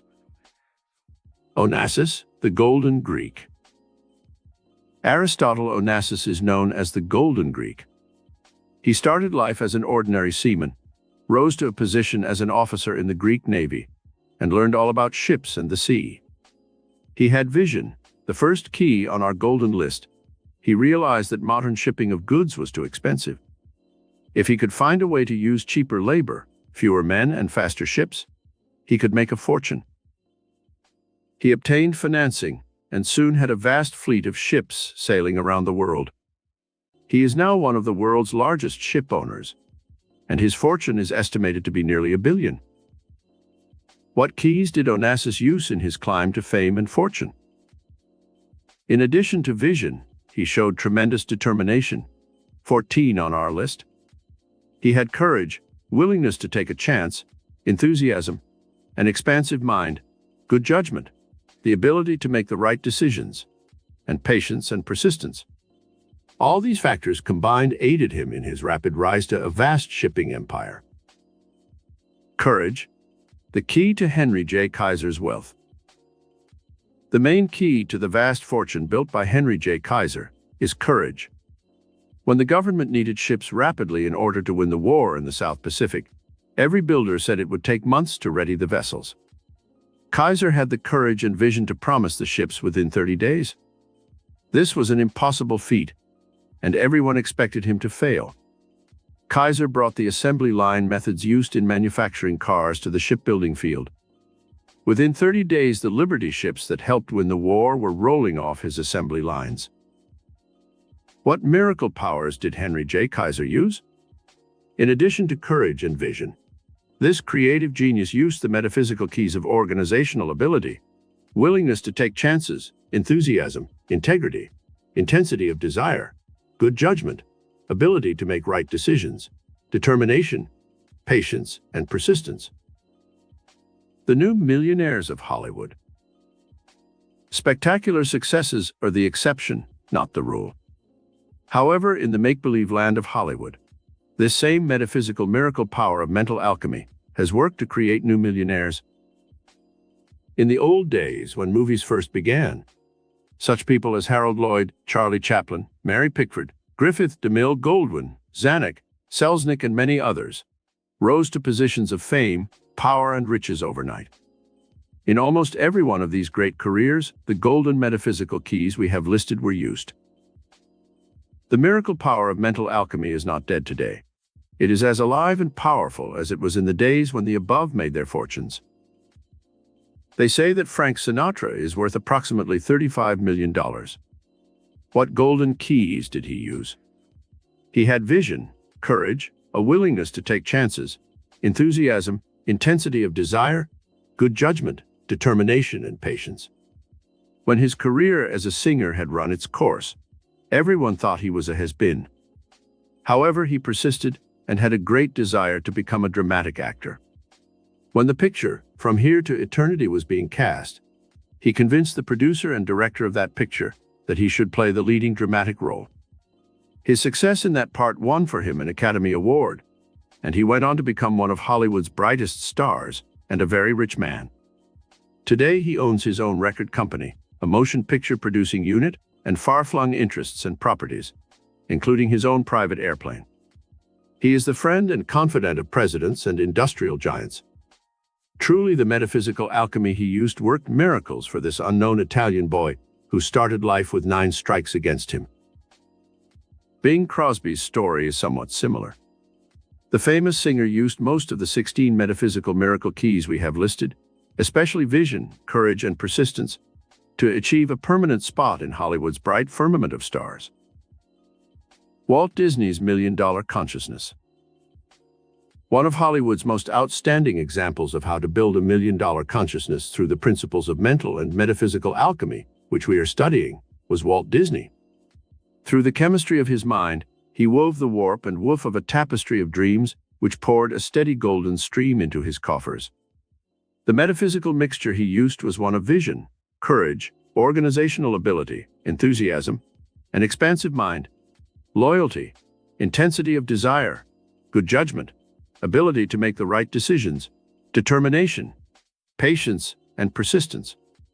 Not only did Walt Disney grow rich and famous, but he enriched the world with the magic he discovered, a magic which he infused in all his productions. He never knew a failure because he first built the consciousness of creative mind, and this in turn enriched his life, as well as the lives of millions throughout the world. The magic of a creative idea. Mental alchemy begins in the magic of a creative idea. When we say the name Sears Roebuck, we envision a multi-million-dollar organization, begun with the idea that was new in mail-order merchandising in the minds of 2 men, Sears and Roebuck. They used all of the 16 golden keys given in our study to build a most successful merchandising empire. When you think of rubber, you think of Goodrich or Firestone. When you think of drugs, you automatically think of Liggett. Revlon calls to mind Charles Revlon. Chrysler Corporation brings to mind the creative genius of Walter Chrysler. Lipton brings to mind tea, Ford automobiles, Hilton hotels, Wrigley chewing gum, Helena Rubinstein cosmetics, Arbuckle coffee. Always the vision of some man or woman has been responsible for a new product, or new methods of merchandising an old product. Each of these vast fortunes, represented by the products associated with their names, was created from the mental alchemy of an idea that was projected by the person for whom the product or company was named. In each instance of the above companies or individuals, our 16 metaphysical golden keys were used to create the product and the company. Can one become a millionaire today? Many people complain that in the old days, when most of the world's great fortunes were made, there were no high taxes and anyone could become a millionaire. Today, they argue, it is difficult, if not impossible, to become rich. Let us examine this theory more fully in our study of how to put to our own use the secret miracle power employed by the world's richest men. Let us briefly study 6 examples of new millionaires who were recently interviewed on David Susskind's television program, Open End. The program was called Money Talks. Edward Lamb began as a corporation lawyer early in his career. He ran for the Senate on the Republican ticket and was defeated during the Depression years. He became vitally interested in sociological problems during the lean years of the 30s and became associated with the labor movement. He has represented all 77 of the national and international labor unions. He believed that the road to riches lay in the direction of serving mankind. Later, Mr. Lamb went into the newspaper publishing business and gradually built a $50 million empire of many and diverse interests. When he was asked, "How does it feel to be rich?" he replied that one does not actually ever feel rich, for one's wealth is always measured by the size of one's debts. His incentive in life is the fun of accomplishment, the desire to serve humanity, and a natural instinct to want to be on the winning side. Mr. Lamb has used all of our metaphysical golden keys in his rise to fame and fortune. Tremendous responsibility of riches. Mr. Marvin Crater is president and chairman of an enormous brewery. He recently bought Ebbets Field and built the new Rupert's Brewery on the valuable property. Mr. Crater stated, 1, that wealth was a tremendous responsibility to the person who had it. What was Mr. Crater's incentive to wealth? He started life under humble circumstances, but he had a tremendous desire to advance his interests so he could afford the comforts of life. Wealth, he declared, is comforting, but you cannot stop easily when you have made the first million. Something in the human spirit, a desire for more power or an involvement in the destinies of others, continually impels one forward, no matter how many millions he has. Mr. Crater stated that a person who has made a fortune has a moral responsibility to his employees, his stockholders, and those who share in his products and profits. This responsibility extends to the public, the source of all wealth ultimately. Wealth, he believes, imposes restrictions and obligations which cannot be taken lightly. $60 million in assets. Louis Lesser is another new millionaire. He has control of assets which total $60 million. He rose from a door-to-door salesman of magazines to become the owner of numerous oil wells and chairman of the board of Lesser Corporation. His incentive to wealth came when he was a young man. He wanted to make $1 million so that he could quit and travel around the world and enjoy life. He explained that when he'd reached that goal and had made his first million, he became involved in so many ventures that he could not stop. He warns against greed as a motivating force to fortune, stating that this negative emotion often destroys those who exercise it. After he'd made his vast fortune, Mr. Lesser began to give his money to many charitable organizations, including the City of Hope and other groups. Mr. Lesser certainly used most of the golden metaphysical keys given on our list, especially those of vision, courage, determination, sharing his wealth, and persistence. From $250 to millions. Mr. Wallace Johnson, who runs 50 corporations, including the fabulous Holiday Inns, borrowed $250 when he was a young man. With this money, he went into his first business venture.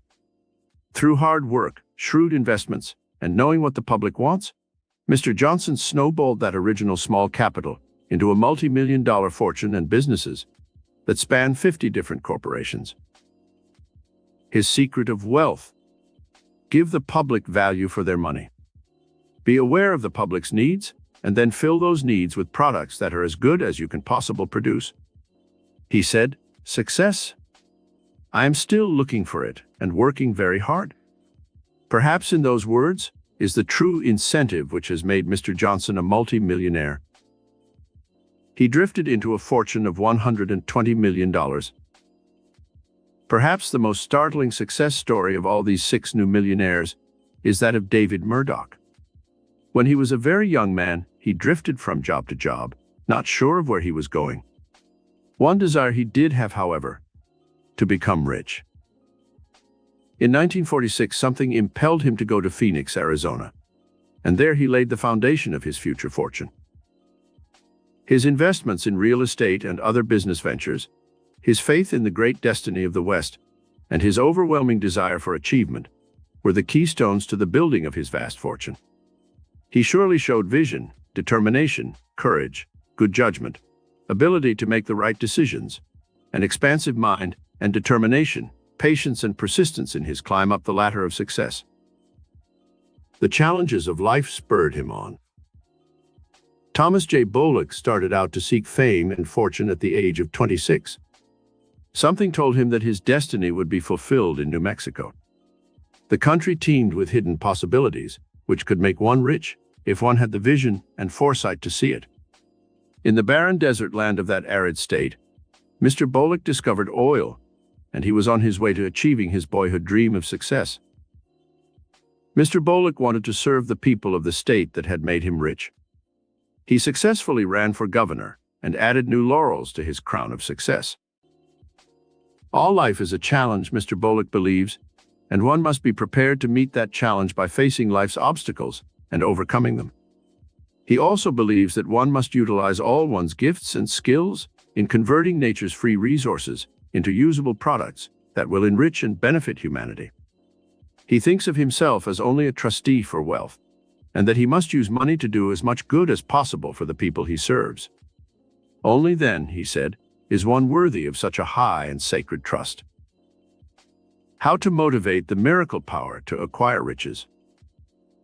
1. First, unlimited your consciousness by having vision. Know that it is possible for you to become as wealthy as you wish to be. There is no limit except that you place on yourself.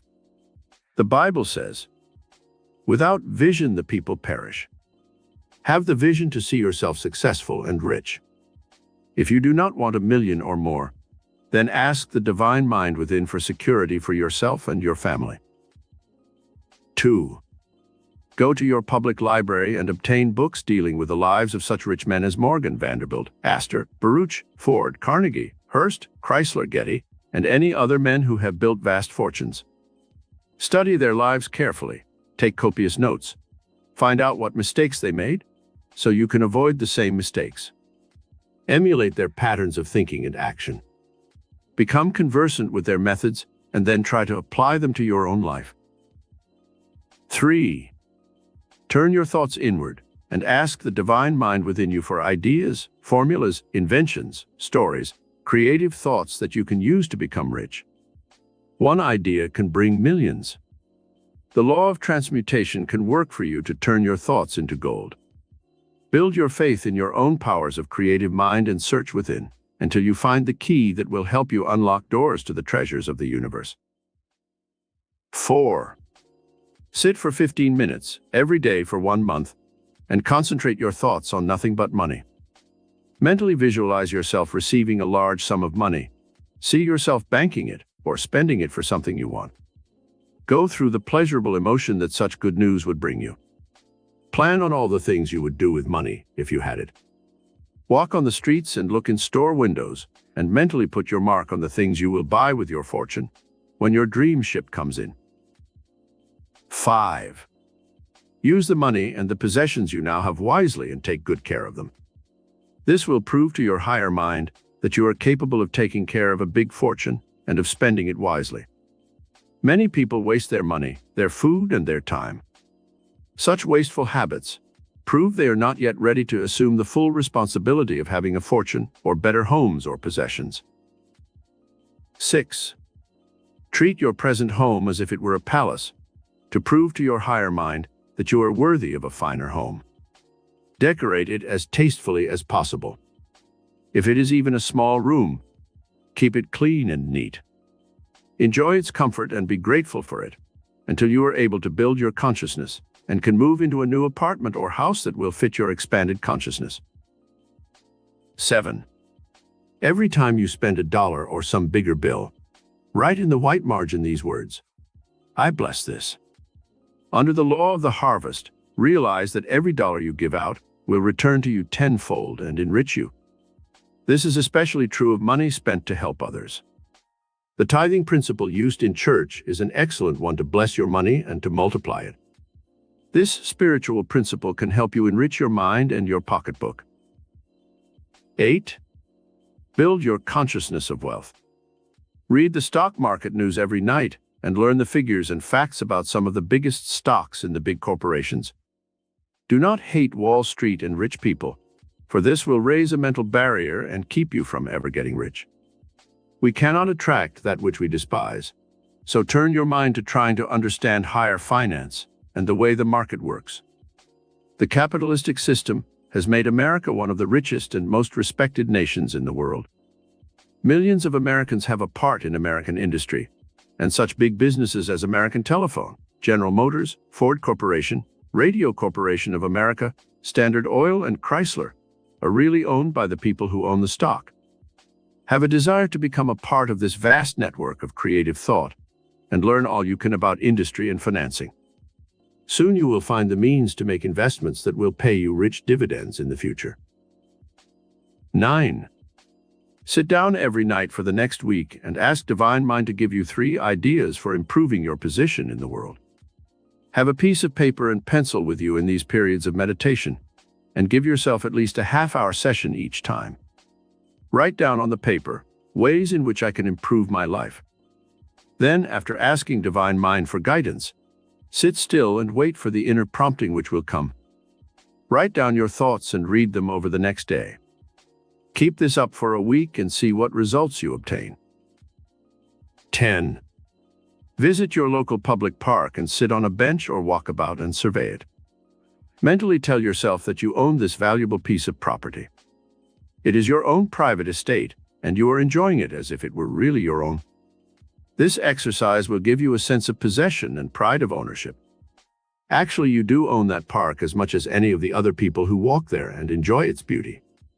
The fact that it does not have a fence around it, or that you don't have a deed to it, should not keep you from enjoying it. This exercise will expand your consciousness and vision. 11. Do the same thing with your public library and art gallery or museum. These public institutions, endowed by wealthy men, belong to you. Use them, enjoy them, be grateful for the treasures they possess, and enrich yourself at the fountains of knowledge, inspiration, and beauty which they possess. 12. Ask yourself, am I using my time wisely? Time is golden. It is the very essence of life and success. The precious hours that you may be wasting could, under our alchemist's law of transmutation, be turned into priceless treasures through the creative genius of your mind. Ask a millionaire on his deathbed which he'd rather have, another $1 million or a few more moments of time. He would choose time rather than money. With your spare time, go to evening school, study books, or take a home correspondence course in some subject, which can pay you rich dividends in the future. 13. By using this metaphysical formula for achieving riches, you will undoubtedly attain financial security in your future life. If you do not attract millions, do not feel you have failed in life. Count your blessings. If you have your eyesight and hearing, you already have $1 million in value. If you are happy in love and have a beautiful family, you know true riches. If you have peace of mind and contentment, you are probably better off than most millionaires. If you are in work you enjoy and have a bright dream for the future, you are already rich in the things that count in life. If you have your health and enjoy life, you would not trade places with a millionaire who is sick. If you are aware of the beauty of a sunset, of the ocean's dim horizons that beckon with hidden adventure, if you thrill to the song of a meadowlark, or laugh with the cadence of a flowing brook as it wends its way to the sea, you are in tune with cosmic beauty, and your soul knows true contentment and peace. If you love God and humanity, you already possess infinite treasures. Count your blessings and have faith that you can attract to yourself everything you will ever need to bring you peace, contentment, and fulfillment of your destiny. Summary. 1. The miracle power used by the richest men in the world and the ancient secret of the alchemists. 2. Metaphysical alchemy, secret of the ages. The superpower of the divine or cosmic mind in man. 3. The 16 golden keys to metaphysical alchemy set out in detail. 4. The magic of creative ideas and how one can become a millionaire today. 5. 6 new millionaires and how they used these secrets. 6. How one man drifted into a $120 million fortune. 7. How you can motivate your metaphysical miracle power to acquire riches. Chapter 10. Mastery of life achieved through metaphysical power. The illumined souls of the past who have conquered the forces of life are called masters. Such inspired teachers as Moses, Abraham, Christ, Buddha, Confucius, and Zoroaster were called masters because they had acquired complete control of the invisible forces of life and had learned how to direct them into creative channels. These great teachers could use the invisible metaphysical power they tapped to perform miracles of healing or to supply the needs of life. They not only controlled themselves, but they also controlled the forces of life as well as the people around them. You can become a master metaphysician by using the same higher creative faculties of mind and soul that these masters used to produce their miracles. Step by step, you can rise in power consciousness until you have achieved complete mastery of life through this metaphysical power we shall now study together. The mystical life forces that surge within your mind, body, and soul are the same as those which motivated the great teachers of ancient times. This metaphysical power is as alive and as compelling today as it was centuries ago. In fact, with our modern scientific knowledge and our advances in all fields of learning, we can utilize this higher metaphysical power to better advantage today than ever before. Divine science, the lost art. There is a divine science which is above the physical and material sciences that man uses in his laboratories, and which has produced such miracles as the splitting of the atom and our exploration of space. Divine science is the lost art of the ages. There is a consciousness in man's soul, which is known as soul perception, which is even greater than the consciousness possessed by the conscious and subconscious minds. When you once learn how to tap this strata of the divine mind of the cosmos, you can discover secrets that are reserved only for those who are initiated into the divine mysteries of the universe. Locked in the cells of man is the divine pattern that God has placed in his universe for all creation. When man reproduces his own kind, he does not have to search for a blueprint to create another human being. This mystic design is in every cell and atom of the living, vibrant, created universe. A blade of grass knows how to reproduce itself perfectly. An orange has this mystic pattern for creating another orange within its innermost depths. Think of the miracle of that golden fruit, encased by a protective shell to keep insects and animals from destroying it, holding in its hidden depository the precious seed for its perpetuity, and encasing in its innermost dimensions the sweet distillation of sun and soil and heaven-sent rains. This is a profound metaphysical miracle which all the science and skill of man-made knowledge cannot describe or duplicate. God's secret power in the invisible. God has placed his secret power, the metaphysical creative principle of life, in the realm of the invisible. Here it is that all the forces of nature are at work. Here, in the realm of the invisible, man may work to control his life forces and the universe in which he lives. Great magnetic and electrical currents exist in the invisible realm where they work their magic in the sea, in the soil, and in the atmosphere in which man exists. Powerful forces of capillary attraction exist in the earth. Gravity pull with its vast magnetic fields controls the tides of the oceans. Electrical currents touch off thunder and lightning storms and control our weather. Vast stellar forces exert a powerful influence on our Earth. Radio, cosmic, ether, and radioactive waves bombard our planet from outer space, and yet all these forces are perfectly balanced and sustain life on this Earth in perfect harmony. Man's mind exists in this universal dynamo of power, working in its own dimension of time and space, and it may channel any or all of these invisible dynamic forces and use them to perform miracles of all kinds. Mastery, the path of achievement.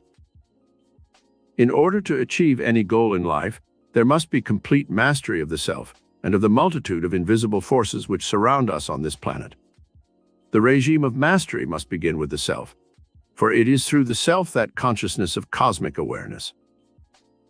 The great teachers could control and master the invisible and mysterious forces of life, because they first learned how to master their own thoughts, their emotions, their spiritual powers of meditation, concentration, and projection.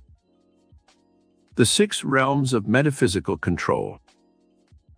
There are 6 realms of metaphysical control. You can achieve complete mastery of your mind, your environment, other people, and the invisible forces of life when you once exercise these 6 realms of control. First realm of control. Mastery of your thoughts. All control of our life forces must begin with control of our thought currents. As thoughts are electrical and magnetic, they exert a powerful effect on our brains and on our bodies. They also go out into time and space and affect other people. The person who has control of his thoughts can direct tremendous forces and exert a powerful influence on his body, his environment, and on other people. The body's health is determined to a great extent by the thoughts one thinks. In modern psychosomatic medicine, which has to do with the effect of the thoughts and emotion on the physical body, it has been found that almost every type of human disease can be caused by man's destructive and negative thoughts. Just as disease can be induced by destructive thoughts, so too, health can be created in the body cells by the judicious selection of positive, life-giving thoughts, and healing can take place in the sick when their thought atmosphere is changed from a negative one to a positive one. Proof of the power of thought. A woman who had a benign tumor in her abdomen, which made her look as if she was pregnant, was given thought control through autosuggestion that her tumor would shrink and gradually disappear. This type of autosuggestion was given by the woman to her higher mind every night and morning for a period of 3 months. At that time, the tumor had shrunk to the size of one's fist. A man who had sugar diabetes and had to take daily shots of insulin to keep his blood sugar reduced was given autosuggestions telling his higher mind that his body would begin to secrete insulin.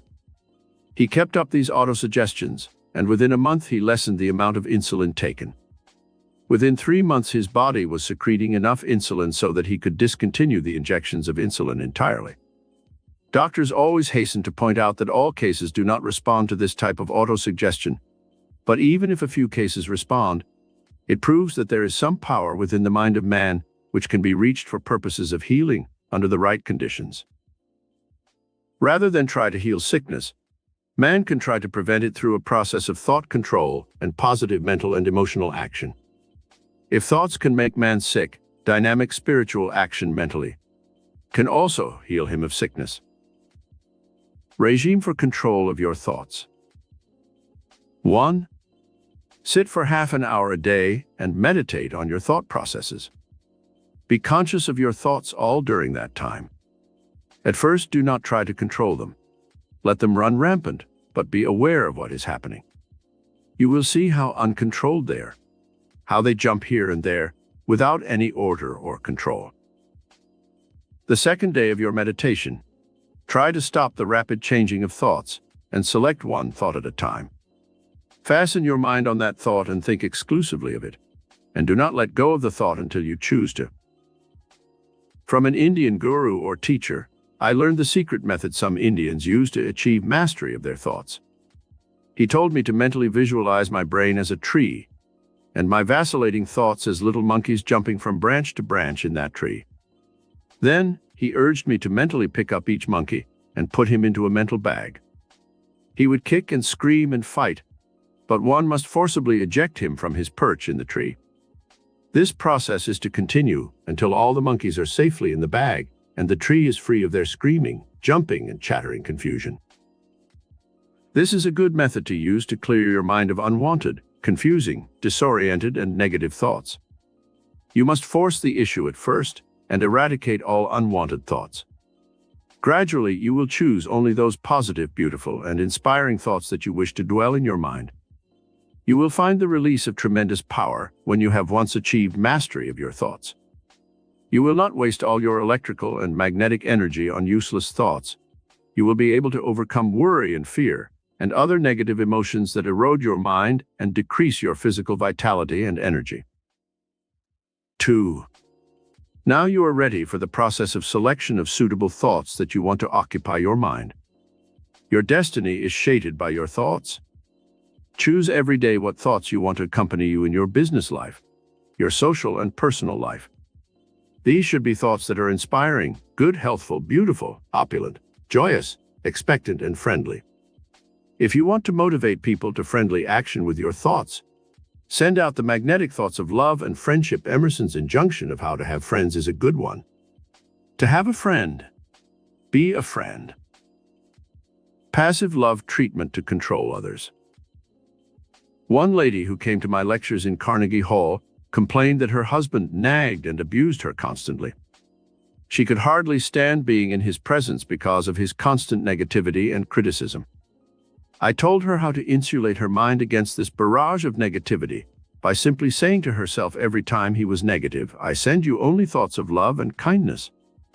You are created in the image and likeness of God, and I see only the divine image within you." She held to her course of passive love treatment for a month. She came back and told me that for some mysterious reason, her husband had begun to change in his attitude toward her. One day he said, "What's the use of my screaming at you when you greet every word I say with that vacant stare and half-smile?" The magic of love gradually transformed her husband into a peaceful, understanding man. 3. Remove the negative charges that are in many thoughts and words. Refuse to entertain thoughts in your mind of things you read in the papers of killings, accidents, disasters, and robberies. These negative charges must be removed every night before you go to sleep, or they will haunt your conscious and subconscious minds and interfere with the free flow of electrical and magnetic currents to your body cells. One simple affirmative statement which you can say every night before going to sleep will help you clear your mind of these negative charges. I now discharge from my mind all negative thoughts of every kind that I have put into my consciousness today. I insulate my mind with positive thoughts. I am created in the image and likeness of God spiritually. I am under His divine protection, and while I sleep, my consciousness shall be bathed with His divine love, His beauty, His peace, His radiant joy. I now consign myself to His loving care and sleep soundly and safely, cradled in His loving arms. 4. During the day, while at your work or in your home, direct your conscious minds in the choice of thoughts that you shall think. Thoughts are like guests who inhabit your house. You would not choose unruly, boisterous, common visitors to come to your home who might destroy your furniture, burn holes in your carpets, and shatter your peace of mind with rude, coarse behavior. Your thoughts are also invited guests that inhabit your mental house. They can make of your mind a palace or a hovel. The choice is up to you. You can choose thoughts that are lofty, beautiful, and inspiring, and these will give a coloration to your mind and your personality that will enchant everyone you meet. 5. Avoid saying words that are obscene or telling stories that are undignified and common. They may make people laugh momentarily, but every time they think of you, they will associate you with the obscene words you used. Maintain dignity and an awareness of your high quality, and soon people will have greater respect for you. Second realm of control, nerve energy. In the yoga philosophy of India, we learn that the life force, or prana, radiates throughout the entire body and gives one energy and vitality. When it is abused, this nerve energy is dissipated and wasted, and the body becomes weak and debilitated. The following regime must be mastered in order to gain control of your nerve energy. It will give you more power, better health, youthful vitality, and a more radiant personality. Regime for control of nerve energy. 1. Electricity and magnetism radiate from your brain centers to all the nerves and muscles of your body. If this life force is dissipated, the cells and nerves of the body are starved and suffer grave consequences that can even make one sick. To control the nerve energy, you must avoid all unnecessary movements of the hands, feet, and body. Sit in practice sessions of 5 or 10 minutes and hold your body absolutely still. Do not move a muscle. You may have to blink your eyes at first until you have achieved control of even this function. As you hold your body in this type of rigid control, breathe deeply and hold the breath for a count of 4 before releasing it.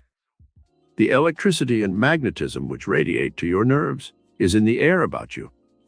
You must breathe it into your lungs consciously, and then after holding it for 4 counts, exhale it. You build the prana or life force through your breathing. 2. Now sit in practice and meditate on one specific part of your body. Say your right hand. Consciously move each of your fingers, closing them and shutting them at will. Then move your concentration up your arm to your shoulder.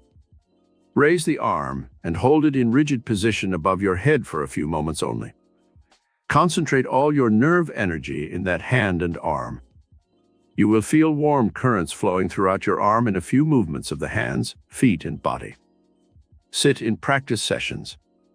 Many people have used this method for zone therapy to heal parts of their body by concentrating on sending the healing magnetic currents to the affected parts. One lady in our class work in Carnegie Hall had a son who was in the army stationed in a very cold country.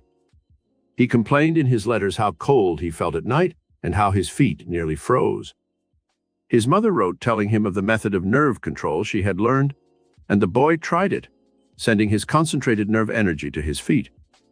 He said that in a few moments' time they became so warm that he had to put them outside the blankets to cool them. Energy flows wherever you direct your thoughts. Nerve current flows instantly where you think. Many people who have had sluggish hearts or inefficient stomachs have used this method of nerve control to direct their thoughts on the ailing organ and have achieved miraculous results in a short time. 3. To direct nerve energy to your brain for inspirational and creative power, visualize your breath as a golden beam of light which radiates up your spinal column to your head and floods your brain with its creative energy. As you breathe deeply to 10 or 15 counts, press your diaphragm and feel that the column of air is like a fountain, shooting its pranic force up your spinal cord and radiating over your brain in a golden flood of power and inspiration. Your brain will come to life when you use this exercise, and you will be able to create wonderful things. Most of our great geniuses in the arts and sciences use this secret power to turn on the inspirational nervous energy of their brain. Third realm of control. Your emotions. We have studied elsewhere in this book about the value of the emotions and how to avoid negative, destructive emotions. Now let us learn the regime for control of all the mind's and body's emotions, so we can better direct the life force for creative and constructive purposes. Regime for control of your emotions. 1. Mastery of your emotions is essential if you are to become a master of life. You cannot let your emotions control you. You must control the emotions, especially the negative ones. We know that the most destructive emotions are fear, hatred, worry, jealousy, greed, and selfishness. We also know that the positive emotions are love, joy, good, charity, forgiveness, and compassion. When a negative emotion tries to control your mind, substitute its opposite emotion immediately. For instance, when you are actively hating some person, realize this emotion is destructive and will harm you in some way. Change the thought to one of love and understanding. If you cannot really love the person, try to understand him and reason out why he acts the way he does. Then become tolerant of the person and neutralize your hatred of him and his actions. When you feel miserable and unhappy, substitute a positive emotion in its place. Try to visualize some good that is coming to you, or some past event that brought you happiness, and by dwelling on this positive emotion, you will automatically neutralize the negative one. 2. Practice each day with a new positive emotion until you are able to build a control regime for every emotion and every day of your life. Choose a different emotion for each day and live in the conscious awareness of that emotion for that day. For example, Monday, your tranquility day. Concentrate your thoughts on remaining tranquil and calm no matter what happens. Tuesday, your day of courage. Face life's problems with courage and do not flinch from facing reality. Wednesday, your day to live with beauty. Find new beauty in your environment. Be aware of nature's beauty. See the beauty of soul in everyone you meet. Thursday, your truth day. Practice to see the truth and express the truth in your dealings with others. Friday, your day of love. This healing emotion should be expressed all day in all contacts with others. Saturday, your day of forgiveness of others' slights, sins, and offenses against you. Sunday, your day of contemplation on the divine mystery behind all life. A day of worship and prayer. Fourth realm of control. Your body. The body can make insatiable demands on your mind and time if you do not control it and its appetites. Nothing is ever perfect. It's either too hot or too cold. Appetites nag the body constantly from a desire for food and water. to a desire for sexual satisfaction. The true master learns that he must control his body early in life, or he will spend a lifetime in misery and discomfort. Regime for control of your body. The following regime is the one used by higher yoga in India for this body control. 1. Sit in the Buddha pose with your legs folded under you and your hands resting in your lap. Now concentrate the power of your mind on the area of your head. Close your eyes as you do this exercise. Visualize your head with its functions of sight, taste, smell, hearing, and thinking. See your brain as a physical organ capable of all kinds of thoughts and emotions. Hold your thoughts on your head for several moments and try to control each of the 5 senses. Be aware of your sense of hearing. Listen to the sounds in the room, the clock ticking, the sounds in the street, the distant barking of a dog, or the blowing of a siren. 2. Now concentrate on your sense of sight. Open your eyes and look about the room. Register as many objects as you can see. Hold your gaze on a spot on the wall for a count of 10. Increase it until you can hold your eyes on one spot for a period of 5 minutes or more without blinking. This may take you several days or even weeks to accomplish. Do not rush it. Take your time and achieve control of this faculty of sight gradually. Then expand your vision to inner sight. Close your eyes and see how many mental pictures you can accurately recall from your past.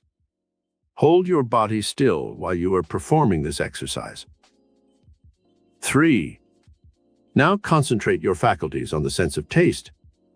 Take something sweet on your tongue and concentrate on its sweetness. Do the same with salt or something bitter. Let your faculties dwell on what you are tasting and nothing else. 4. Now develop the faculty of smell. Have incense burning in your meditation period, and as this aroma floods your being, be aware of the sense of smell. Another time you may take the bloom of a flower or a drop of perfume, which you concentrate on, letting your sense impressions be concentrated on the odor you wish to examine. 5. The sense of touch should next be developed. Hold a piece of wood in your hands, close your eyes and feel its rough texture. Change it to the petals of a rose, feel the velvety softness and be aware of the difference. Change the objects you concentrate on until you are able with your eyes closed to tell the difference between things you hold in your hands. 6.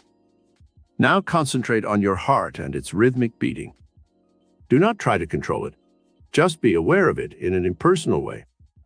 Later, when you have gained control of your bodily functions, you can slow down the rhythm of your heart or accelerate it.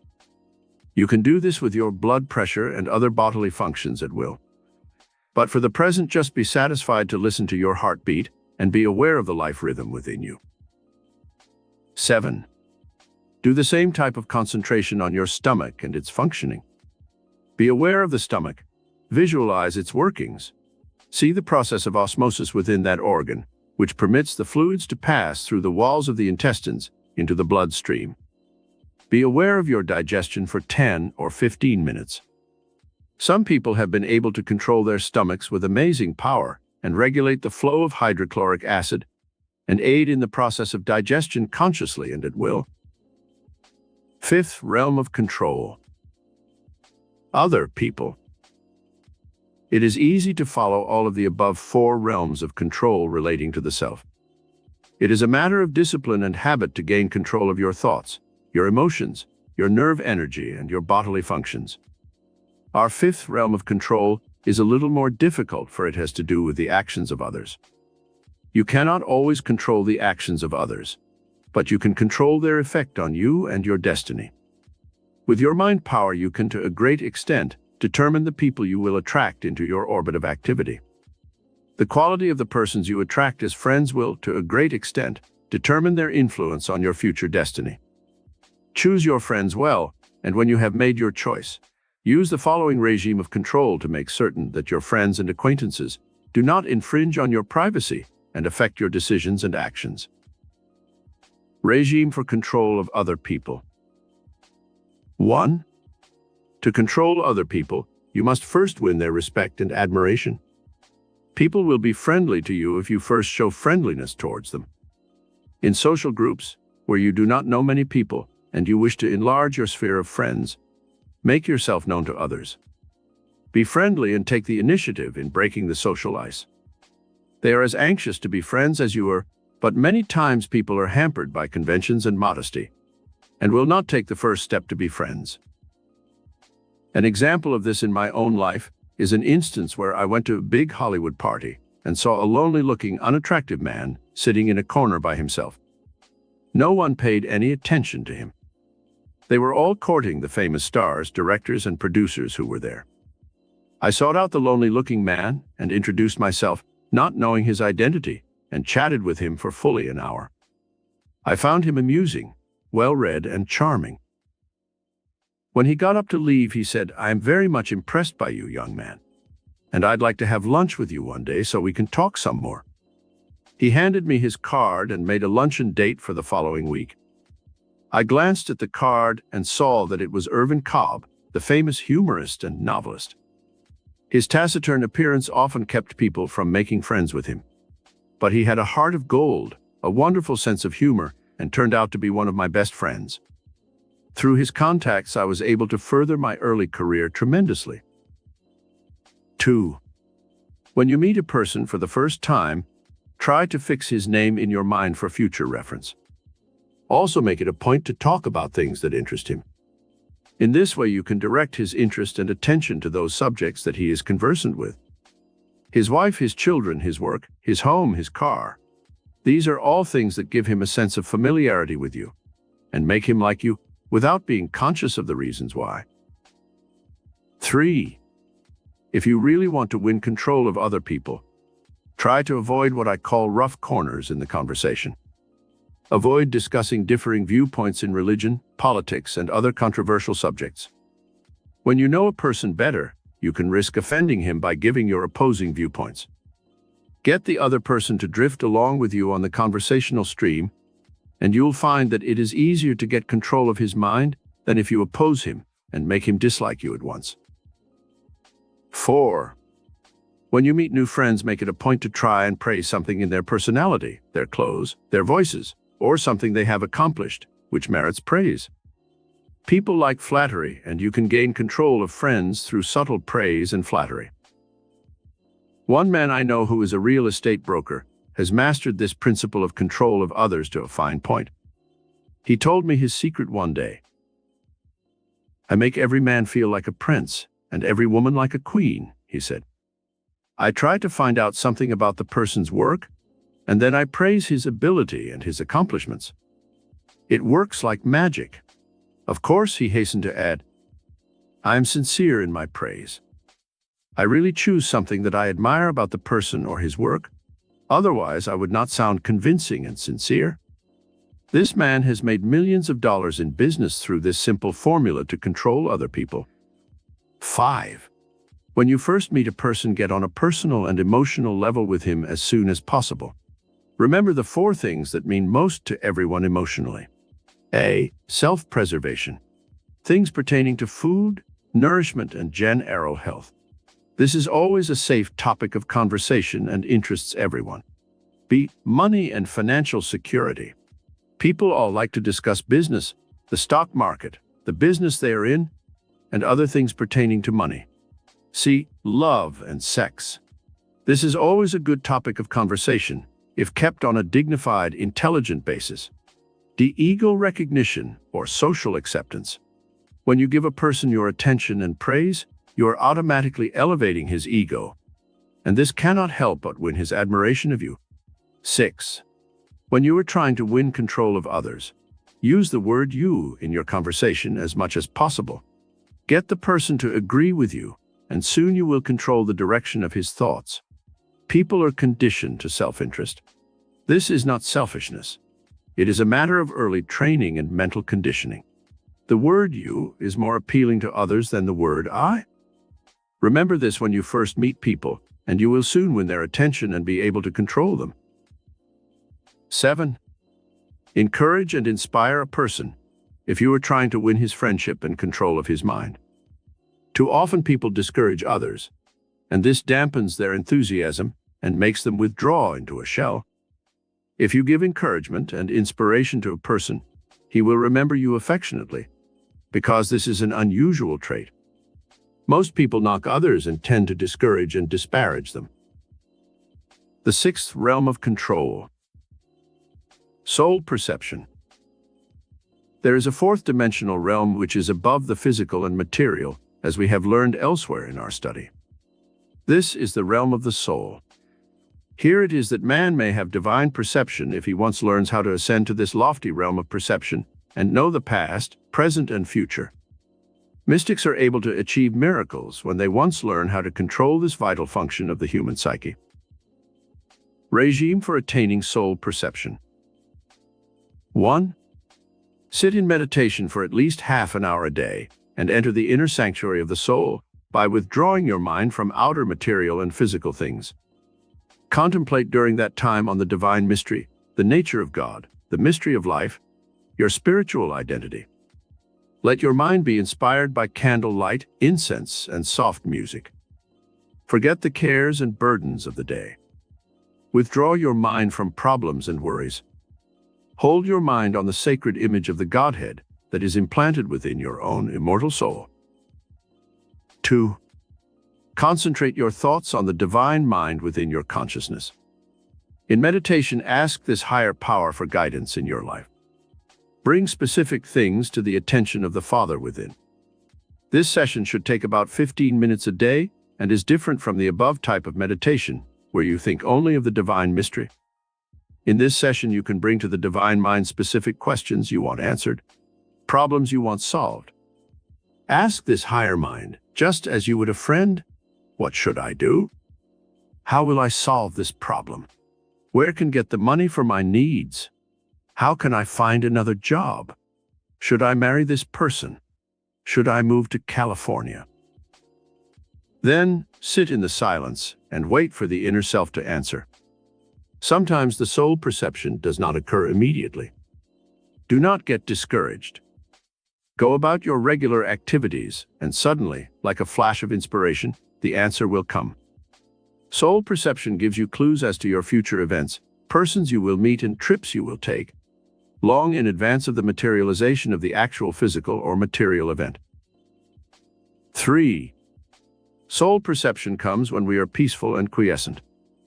Still the turbulence in your environment if you wish to receive the divine pulsations of intuition and prophecy. See how this divine force works in nature. It is in the still, secret places of the earth that the acorn sports and grows. It is within the innermost, silent places of the egg that the chick matures and grows strong enough to burst forth from its prison house. Soul perception flourishes in an atmosphere of peace and stillness. It vanishes in the presence of discord, friction, bickering, selfishness, and greed. When you want intuitive guidance for any purpose of life, surround yourself with an atmosphere of quiet, order, and harmony. Then petition the divine mind within for miracle of creativity which you desire.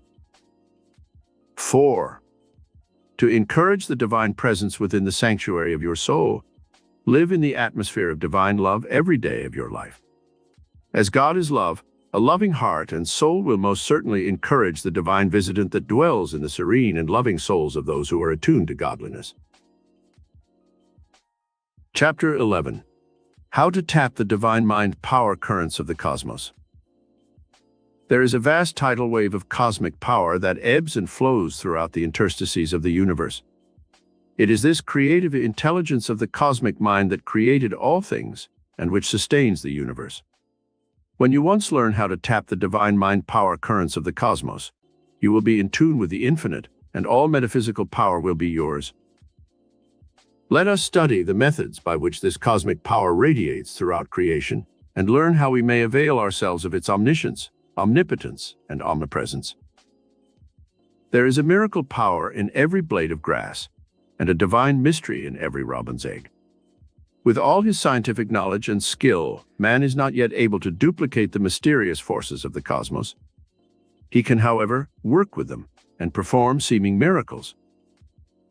See how the cosmic intelligence created trees so they could breathe in the carbon dioxide that humans and animals exhale and replace it with fresh, life-giving oxygen. See how this cosmic intelligence produces from the soil the food, the lumber, gold, oil, and coal that mankind needed to survive throughout the ages. And now, when these natural resources are being used up rapidly, future generations can be heated and motorized by the cosmic power that was released through the splitting of the atom. See what vast resources this cosmic intelligence has placed within the Earth's seas.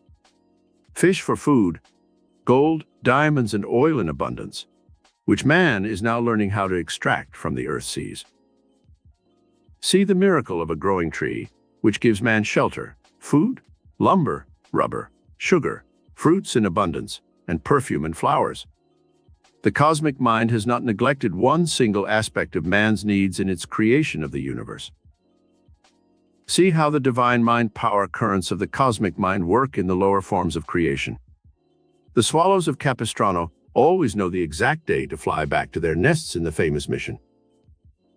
The salmon knows how to swim back upstream to spawn and complete its life cycle. One eel in the Saragossa Sea swims back 3,000 miles to where it was born to lay its eggs and hatch its young. So accurate is its cosmic memory that it never forgets the place where it was spawned. In nature, this cosmic mind has given to all its creatures protective cover and camouflage for their perpetuation. The snake is modeled and colored like its environment. The crab and the armadillo are given bony armor to protect them from their enemies. The squid and the octopus eject a stream of inky substance to conceal themselves when in danger. The puff adder blows itself up with air into a formidable size to frighten off its enemies. One species of lizard is able to detach its tail when it is caught, and later grow a new tail. There are thousands of these amazing miracles in the realm of nature. When we examine them carefully, we must be convinced that some superior intelligence is at work in the universe, which not only created all things, but sustains them with a miraculous system of instinct and built-in intelligence that automatically causes them to perpetuate their species and survive. The divine mind within man. When he was questioned about the amazing miracles that he performed, the master metaphysician Jesus replied, "It is not I, but the Father within. He doeth the work." Who was this mysterious Father within of which Jesus spoke? Obviously, it was a higher power than the master's own conscious mind, or he would not have made such pointed reference to it. Now, with our modern understanding of the human psyche and the studies made by our psychologists and scientists, we know that this statement by Jesus referred to a divine mind power which radiates in and through all human beings, and that man may tap these divine currents for all kinds of miracles. When we see the miracles of healing that are performed through the medium of prayer, faith, and spiritual meditation, we must be convinced that some dynamic superforce is set into motion in the human consciousness, which does the work of healing in the body. This divine mind power which flows throughout the cosmos is focalized in the human consciousness in dynamic currents, and when a person knows how to release this spiritual power, he can literally perform miracles. 5 channels through which divine mind works. In order to use this power of the divine mind, you must first understand how it works. Just as electricity was in the atmosphere for millions of years and could have been tapped by man for his use, so too, this divine mind power is available for any person who wants to use it. But first, he must understand the dynamic universal laws under which it works. There are 5 channels through which the divine mind power currents of the cosmos work. They are: 1. The conscious volitional mind, where man has the power to choose his destiny and the events of his life. 2. The sense perceptions which reveal the physical and material universe. 3. The intuitive faculties which set the divine mind into action, psyches and extrasensory perception. 4. Soul perception, man's inner spiritual awareness, in which God speaks to man in the silence of man's own immortal soul. Man's awareness of his immortality and divinity. 5. The cosmic memory, the cell's intelligence, and the storehouse of racial memories, where are stored all the chemical and cellular formulas for creating all living things in the universe. God's memory and the ultimate achievement by man through cosmic consciousness or awareness. Channel 1. Your conscious mind. The conscious mind in man is also known as the objective mind. It is this mind that makes you aware of yourself, your mental powers, and the outer objective world in which you live. It is through your conscious mind that you are aware of the cosmos and its orderly arrangement. It is in man's conscious mind that he feels the need for worship of a superior intelligence, which he has named God. It is in this realm of conscious control that you feel the need to align yourself with some vast, superior force which you intuitively feel created you and the entire universe. Your conscious mind is the mind which chooses the people who shall be in your life and who help mold your future destiny. It is also the force within you that helps you select the events that make up the pattern of your destiny. Someone has rightly said, "Destiny is not a matter of chance, but of choice." It is not something to be waited for, but rather something to be achieved. The laws ruling your conscious mind. The conscious mind can only reflect the higher power of the divine. Mind when you are aware of your true divinity. When you know that this God power is within you, as it is in every cell of the visible and invisible universe, you will become infused with a new life force. There will be new purposefulness and meaning to your entire life. There are laws that rule this conscious mind, and you must observe these laws if you wish to avail yourself of the efficiency and dynamic power that is inherent in your conscious volitional mind. 1. The law of order.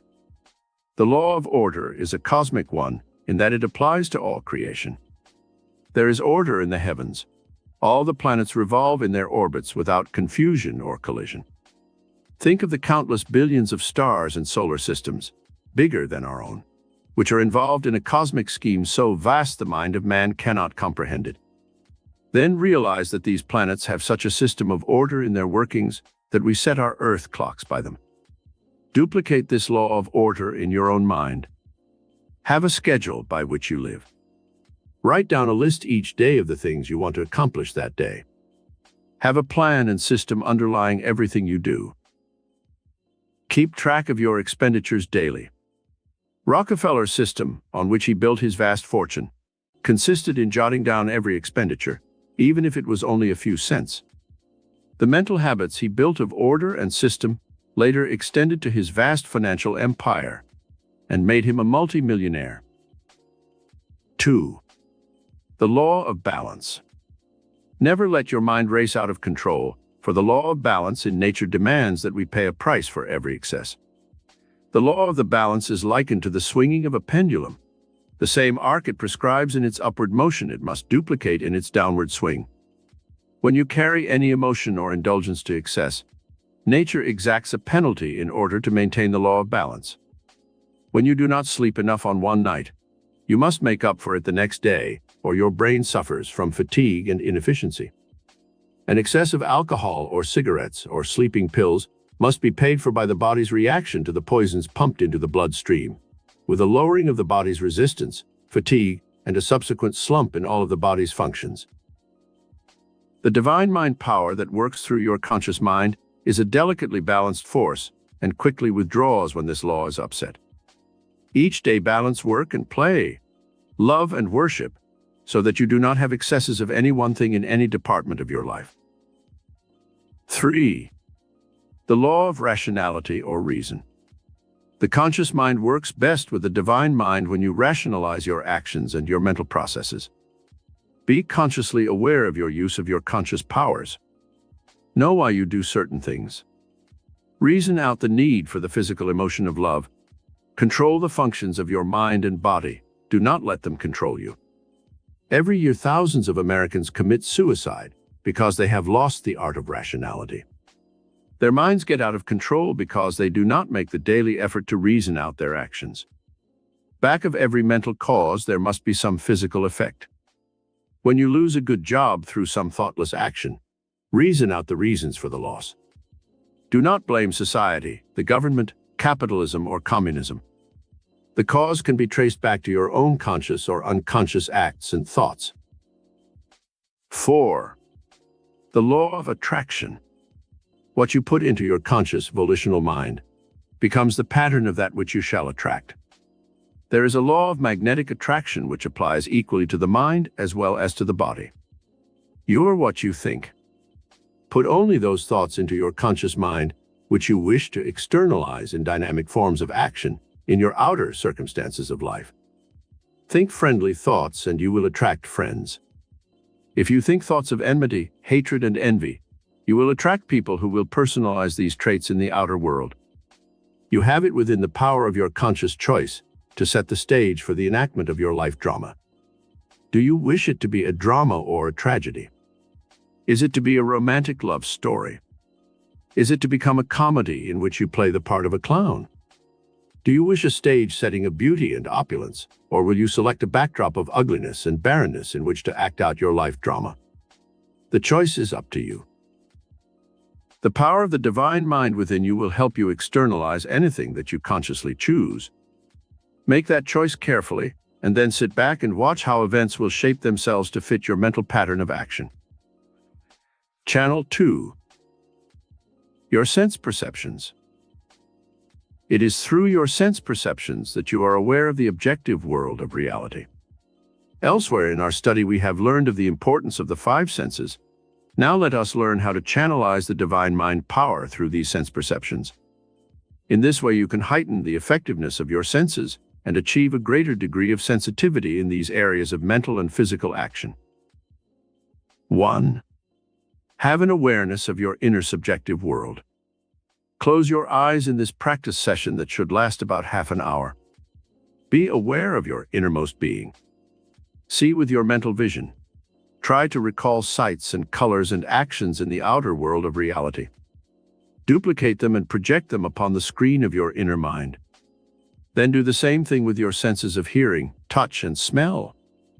Duplicate your daily actions and apply each of your 5 senses to these fields of activity. Rerun your day every night when you go to bed, from earliest dawn to the end of the day.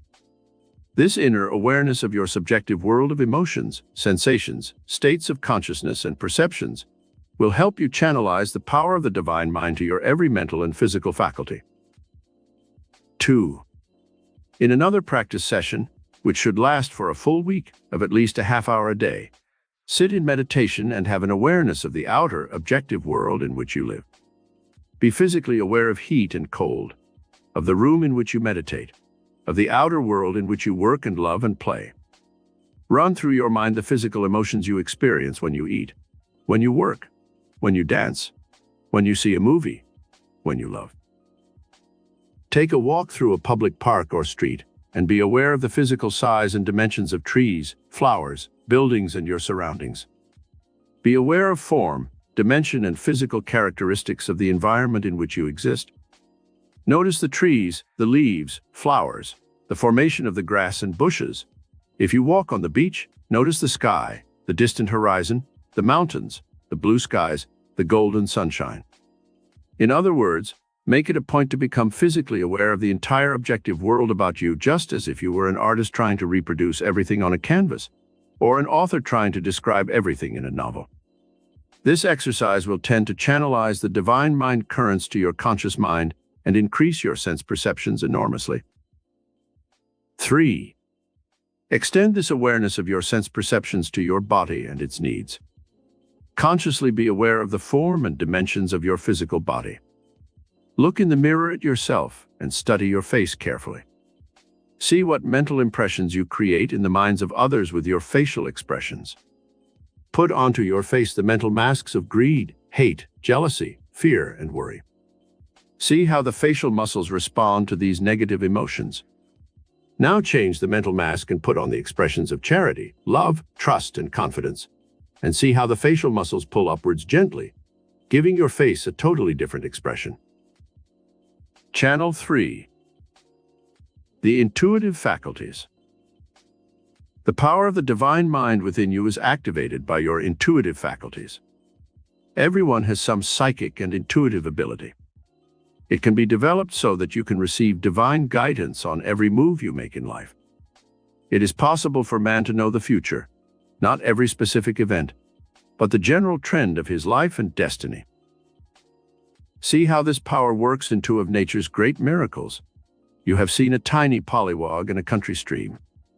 It is a little black, squirming creature with a long tail but no legs, and certainly does not look a bit like a frog in that stage of its metamorphosis. A short time later, its tail disappears completely, and it begins to grow legs, and finally takes on its true shape as a frog. Inherent in that pollywog was the image of the frog. It can be said that lowly little creature knew its ultimate destiny. The imprint was within its body cells and whatever form of mind it possesses. The same can be said of a crawling caterpillar. It certainly does not look like a golden-winged butterfly.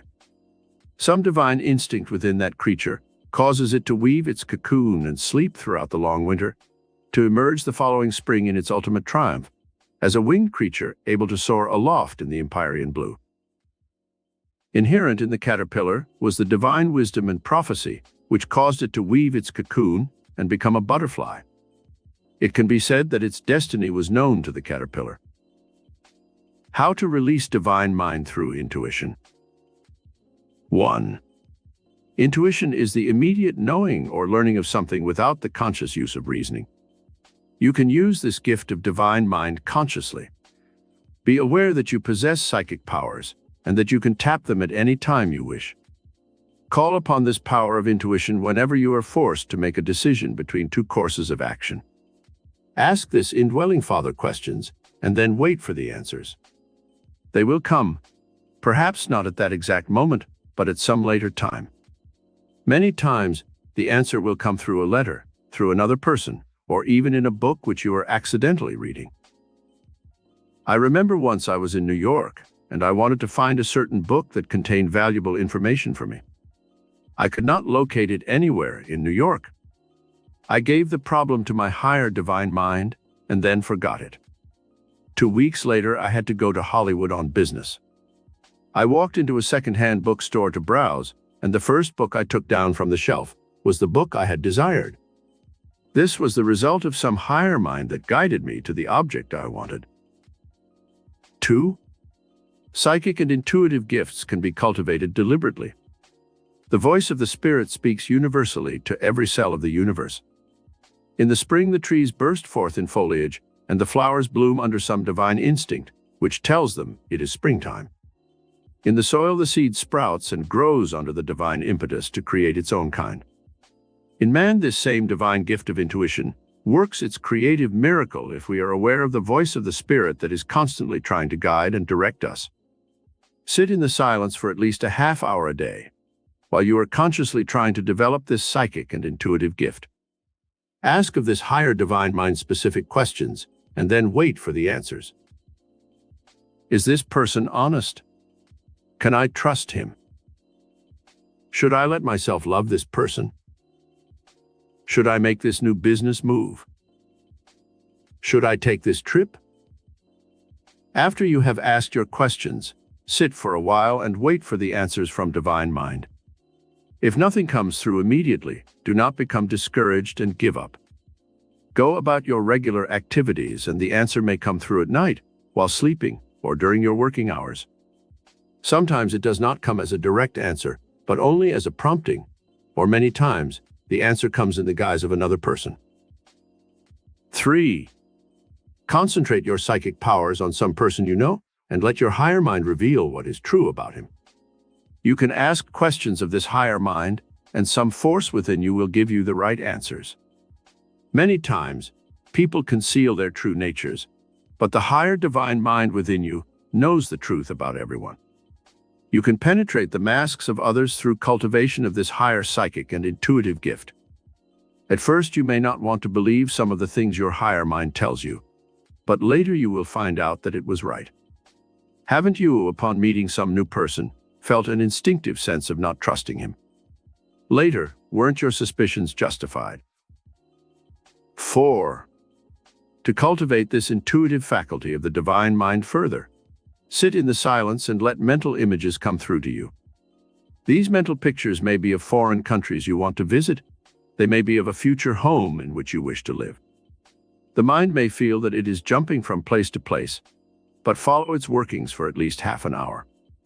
Later in your life, some of the events that flashed upon the screen of your inner mind will actually duplicate themselves in the outer world, and you will know then that you had a psychic flash of an event that was predestined to occur in your life. A lieutenant in the South Pacific during the Second World War saw a picture of a movie star in a magazine. He fell in love with her. She was his mental ideal. He carried the picture in his wallet, and every night before going to bed, he would look at the picture and mentally visualize that they were married and living together in a beautiful home in the valley. This mental picture became so vivid in the young man's mind that he literally believed someday he would meet the girl and marry her. A few months later, he was in San Francisco at a big party. He was handsome in his blue Navy uniform, and as he walked across the living room, he saw a vision in white floating towards him. It was the girl of his dreams. She walked towards him as if mesmerized. Suddenly they were in each other's arms dancing. She fell madly in love with the handsome young lieutenant, and a short time later they were married. This real-life romance happened to movie star Ruth Hussey, and now, many years later, the love affair that was prophesied through her husband's psychic vision has survived and brought them both the happiness and fulfillment they desired. Channel 4. Soul perception. There is a difference between psychic perception and soul perception. Psychic perception has to do with the outer world of people and events, of action and reaction. Soul perception has to do with man's inner awareness, in which God speaks to man within the silence of man's own immortal soul. It is there, within the sanctuary of your soul, that the divine mind reveals its own magnificent design for your present and future life. When you are able to tune in on these divine pulsations, you can duplicate the vast miracle powers of nature and of the illumined souls who were seers, prophets, and mystic leaders of the past. How to receive soul perception. 1.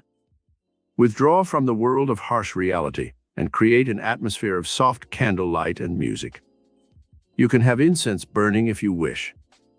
The higher spiritual faculties are often activated by such aids. This is why in many large churches there is candlelight, incense, and soft light through stained glass windows. Many times, images of sacred symbols, such as a cross or saints, are used to stimulate these higher faculties, so man may better attune himself to the sacred vibrations of the divine image.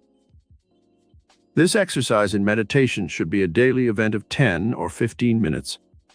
During such times, lock out all thoughts of problems and worries, and talk to God in the silence of your own soul. 2. Soul perception can often come to you in the midst of your everyday activities. Sometimes a great flood of inspiration will follow when you have done some good or charitable deed for another person.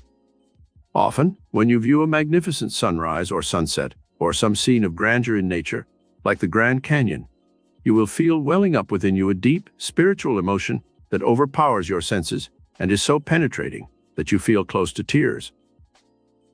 Very often music will have this same effect when it is transcendently beautiful. I recall the first time I saw the magnificent Parthenon on the Acropolis in Athens, Greece, in the full noon. As I stood before that ancient temple to the goddess Athena and viewed the Aegean Sea shimmering in the distance, and saw the vast, ancient, and modern city of Athens, sprawling as far as the eye could see, I felt a sudden sense of soul perception that made me aware of the march of history through that historic land where democracy was born. A feeling of cosmic awareness swept over me that made me one with all the multitude of great souls who had viewed this most inspiring monument to man's divinity. 3. Soul perception comes to you when you have a deep faith in God and His illimitable powers. You can walk with God daily, and His ever-abiding presence will guide you unerringly through soul perception. 4. When you align yourself with the spiritual qualities of the divine mind, you will also implement your powers of soul perception. These divine qualities are love, goodness, truth, beauty, forgiveness, and charity. 5. Faith and prayer put you in tune with the divine mind power that reflects throughout the universe. Man's consciousness is like the earth. It flourishes and flowers only when the sun shines upon its surface, giving it life and motion. When man is out of the consciousness of the divine cosmic mind, he blocks out the sun of spirit, and his life is barren and futile.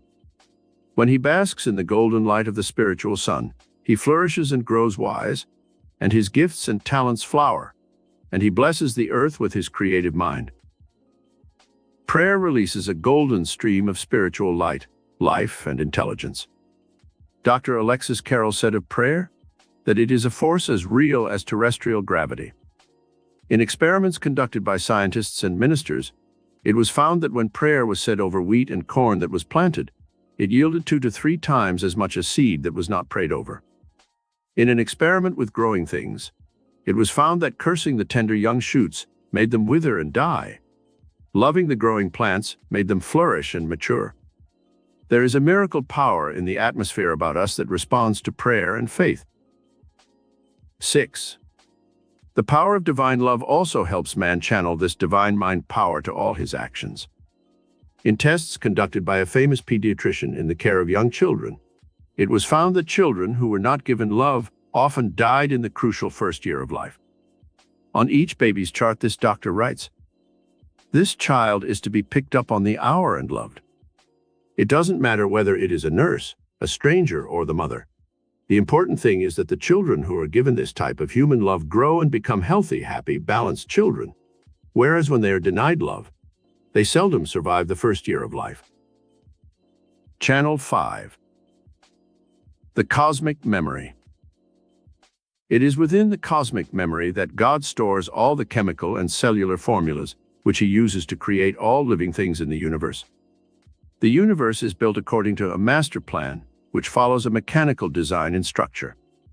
This is basically repeated in all created objects. The atoms, which make up all matter, are little building blocks that are actually invisible.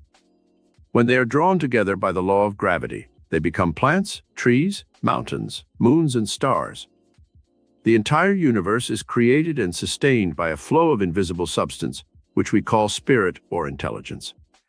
As this intelligence flows throughout the universe, obeying some higher creative command, it arranges itself in shapes and forms that are imprinted upon a sea of spiritual protoplasm. There are fewer than 100 different types of atoms in the universe. From these, arranged in millions of different patterns and designs, all creation is formed. Everything in the mineral, vegetable, animal, and human kingdoms derives from these primary atomic building blocks. Science cannot understand the power that is behind the atom. It is still a complete mystery. In metaphysics, we can begin to understand something of this mystery of creation. The cosmic memory reveals to mankind many of its innermost secrets. We now know, for instance, the basic structure of all atoms. The electron is a negatively charged particle that forms a part of all atoms. The neutron is one of the fundamental uncharged particles of an atom. The proton is a fundamental particle of the nuclei of all atoms, carrying a unit of positive charge of electricity. The nuclei is the central part of the atom, around which the other parts revolve. They are held in place by the rapidity of their motion in a gravitational field, similar to the Sun, with all the planets revolving around it in their orbits. From this microscopic structure, the atom, God builds everything from star to snowflake. The infinite variety of creation attests to the fact that some very high order of cosmic intelligence is back of all creation. Regime to tap cosmic memory. 1. Study the universe in which you live. Try to understand the processes that go on within the universe. Study the world of nature. See how growth occurs. Try to probe the secrets of nature by observation and curiosity. Some of our great scientists have probed these cosmic secrets and given to men a vast variety of new products, foods, and treasures. 2. Look at a blade of grass or a grain of sand and try to see the process of creativity which cosmic intelligence used to fashion these elements. A scientist in France studied snowflakes for 40 years and never found any two alike. No blade of grass or grain of sand is ever like any other. Even twins are never exactly alike. The cosmic mind is an original artist that never creates any two things exactly alike. Study flowers and fruits and see how the cosmic mind fashions these delights to the eye and the palate. Take an orange or a pomegranate apart. See how nature has separated the segments with a layer of skin.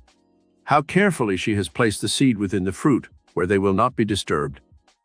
Try to comprehend some of the mystery of creation by a careful study of the laws under which the cosmic mind of God works in His creation. 3. Observe the law of growth that is in the universe. Then attempt to duplicate it in your own life. Your mind must grow and evolve. Your consciousness must grow from the physical to the spiritual. You must evolve through study and try to expand your interest to encompass many different branches of knowledge. 4. Work with the laws of the cosmos rather than against them. There are 3 laws which you should observe: the law of usefulness, the law of productivity, and the law of action.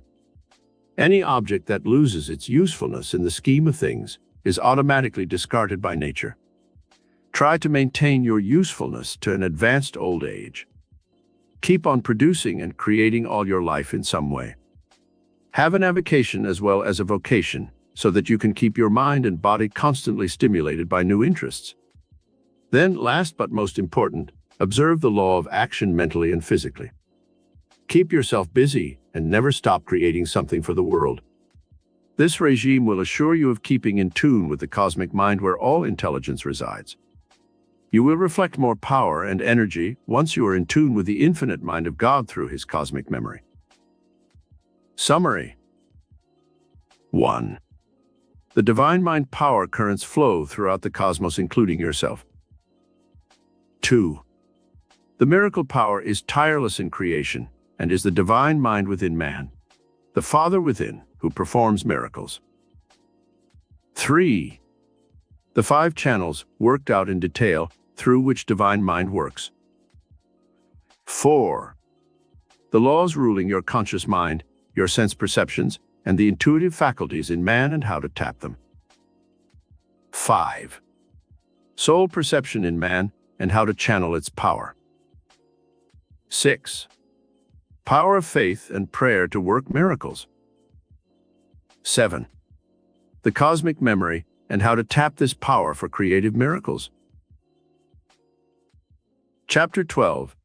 How to attain the 5 aspects of miracle healing. The miracle healing power of divine mind extends to all realms of God's created universe. We see this metaphysical power at work in nature, where the animal kingdom has a wisdom and instinct that far surpasses the intelligence of the higher human kingdom. Only when man is able to tap the powers of divine intuition is he able to attain a flow of this metaphysical miracle-working power.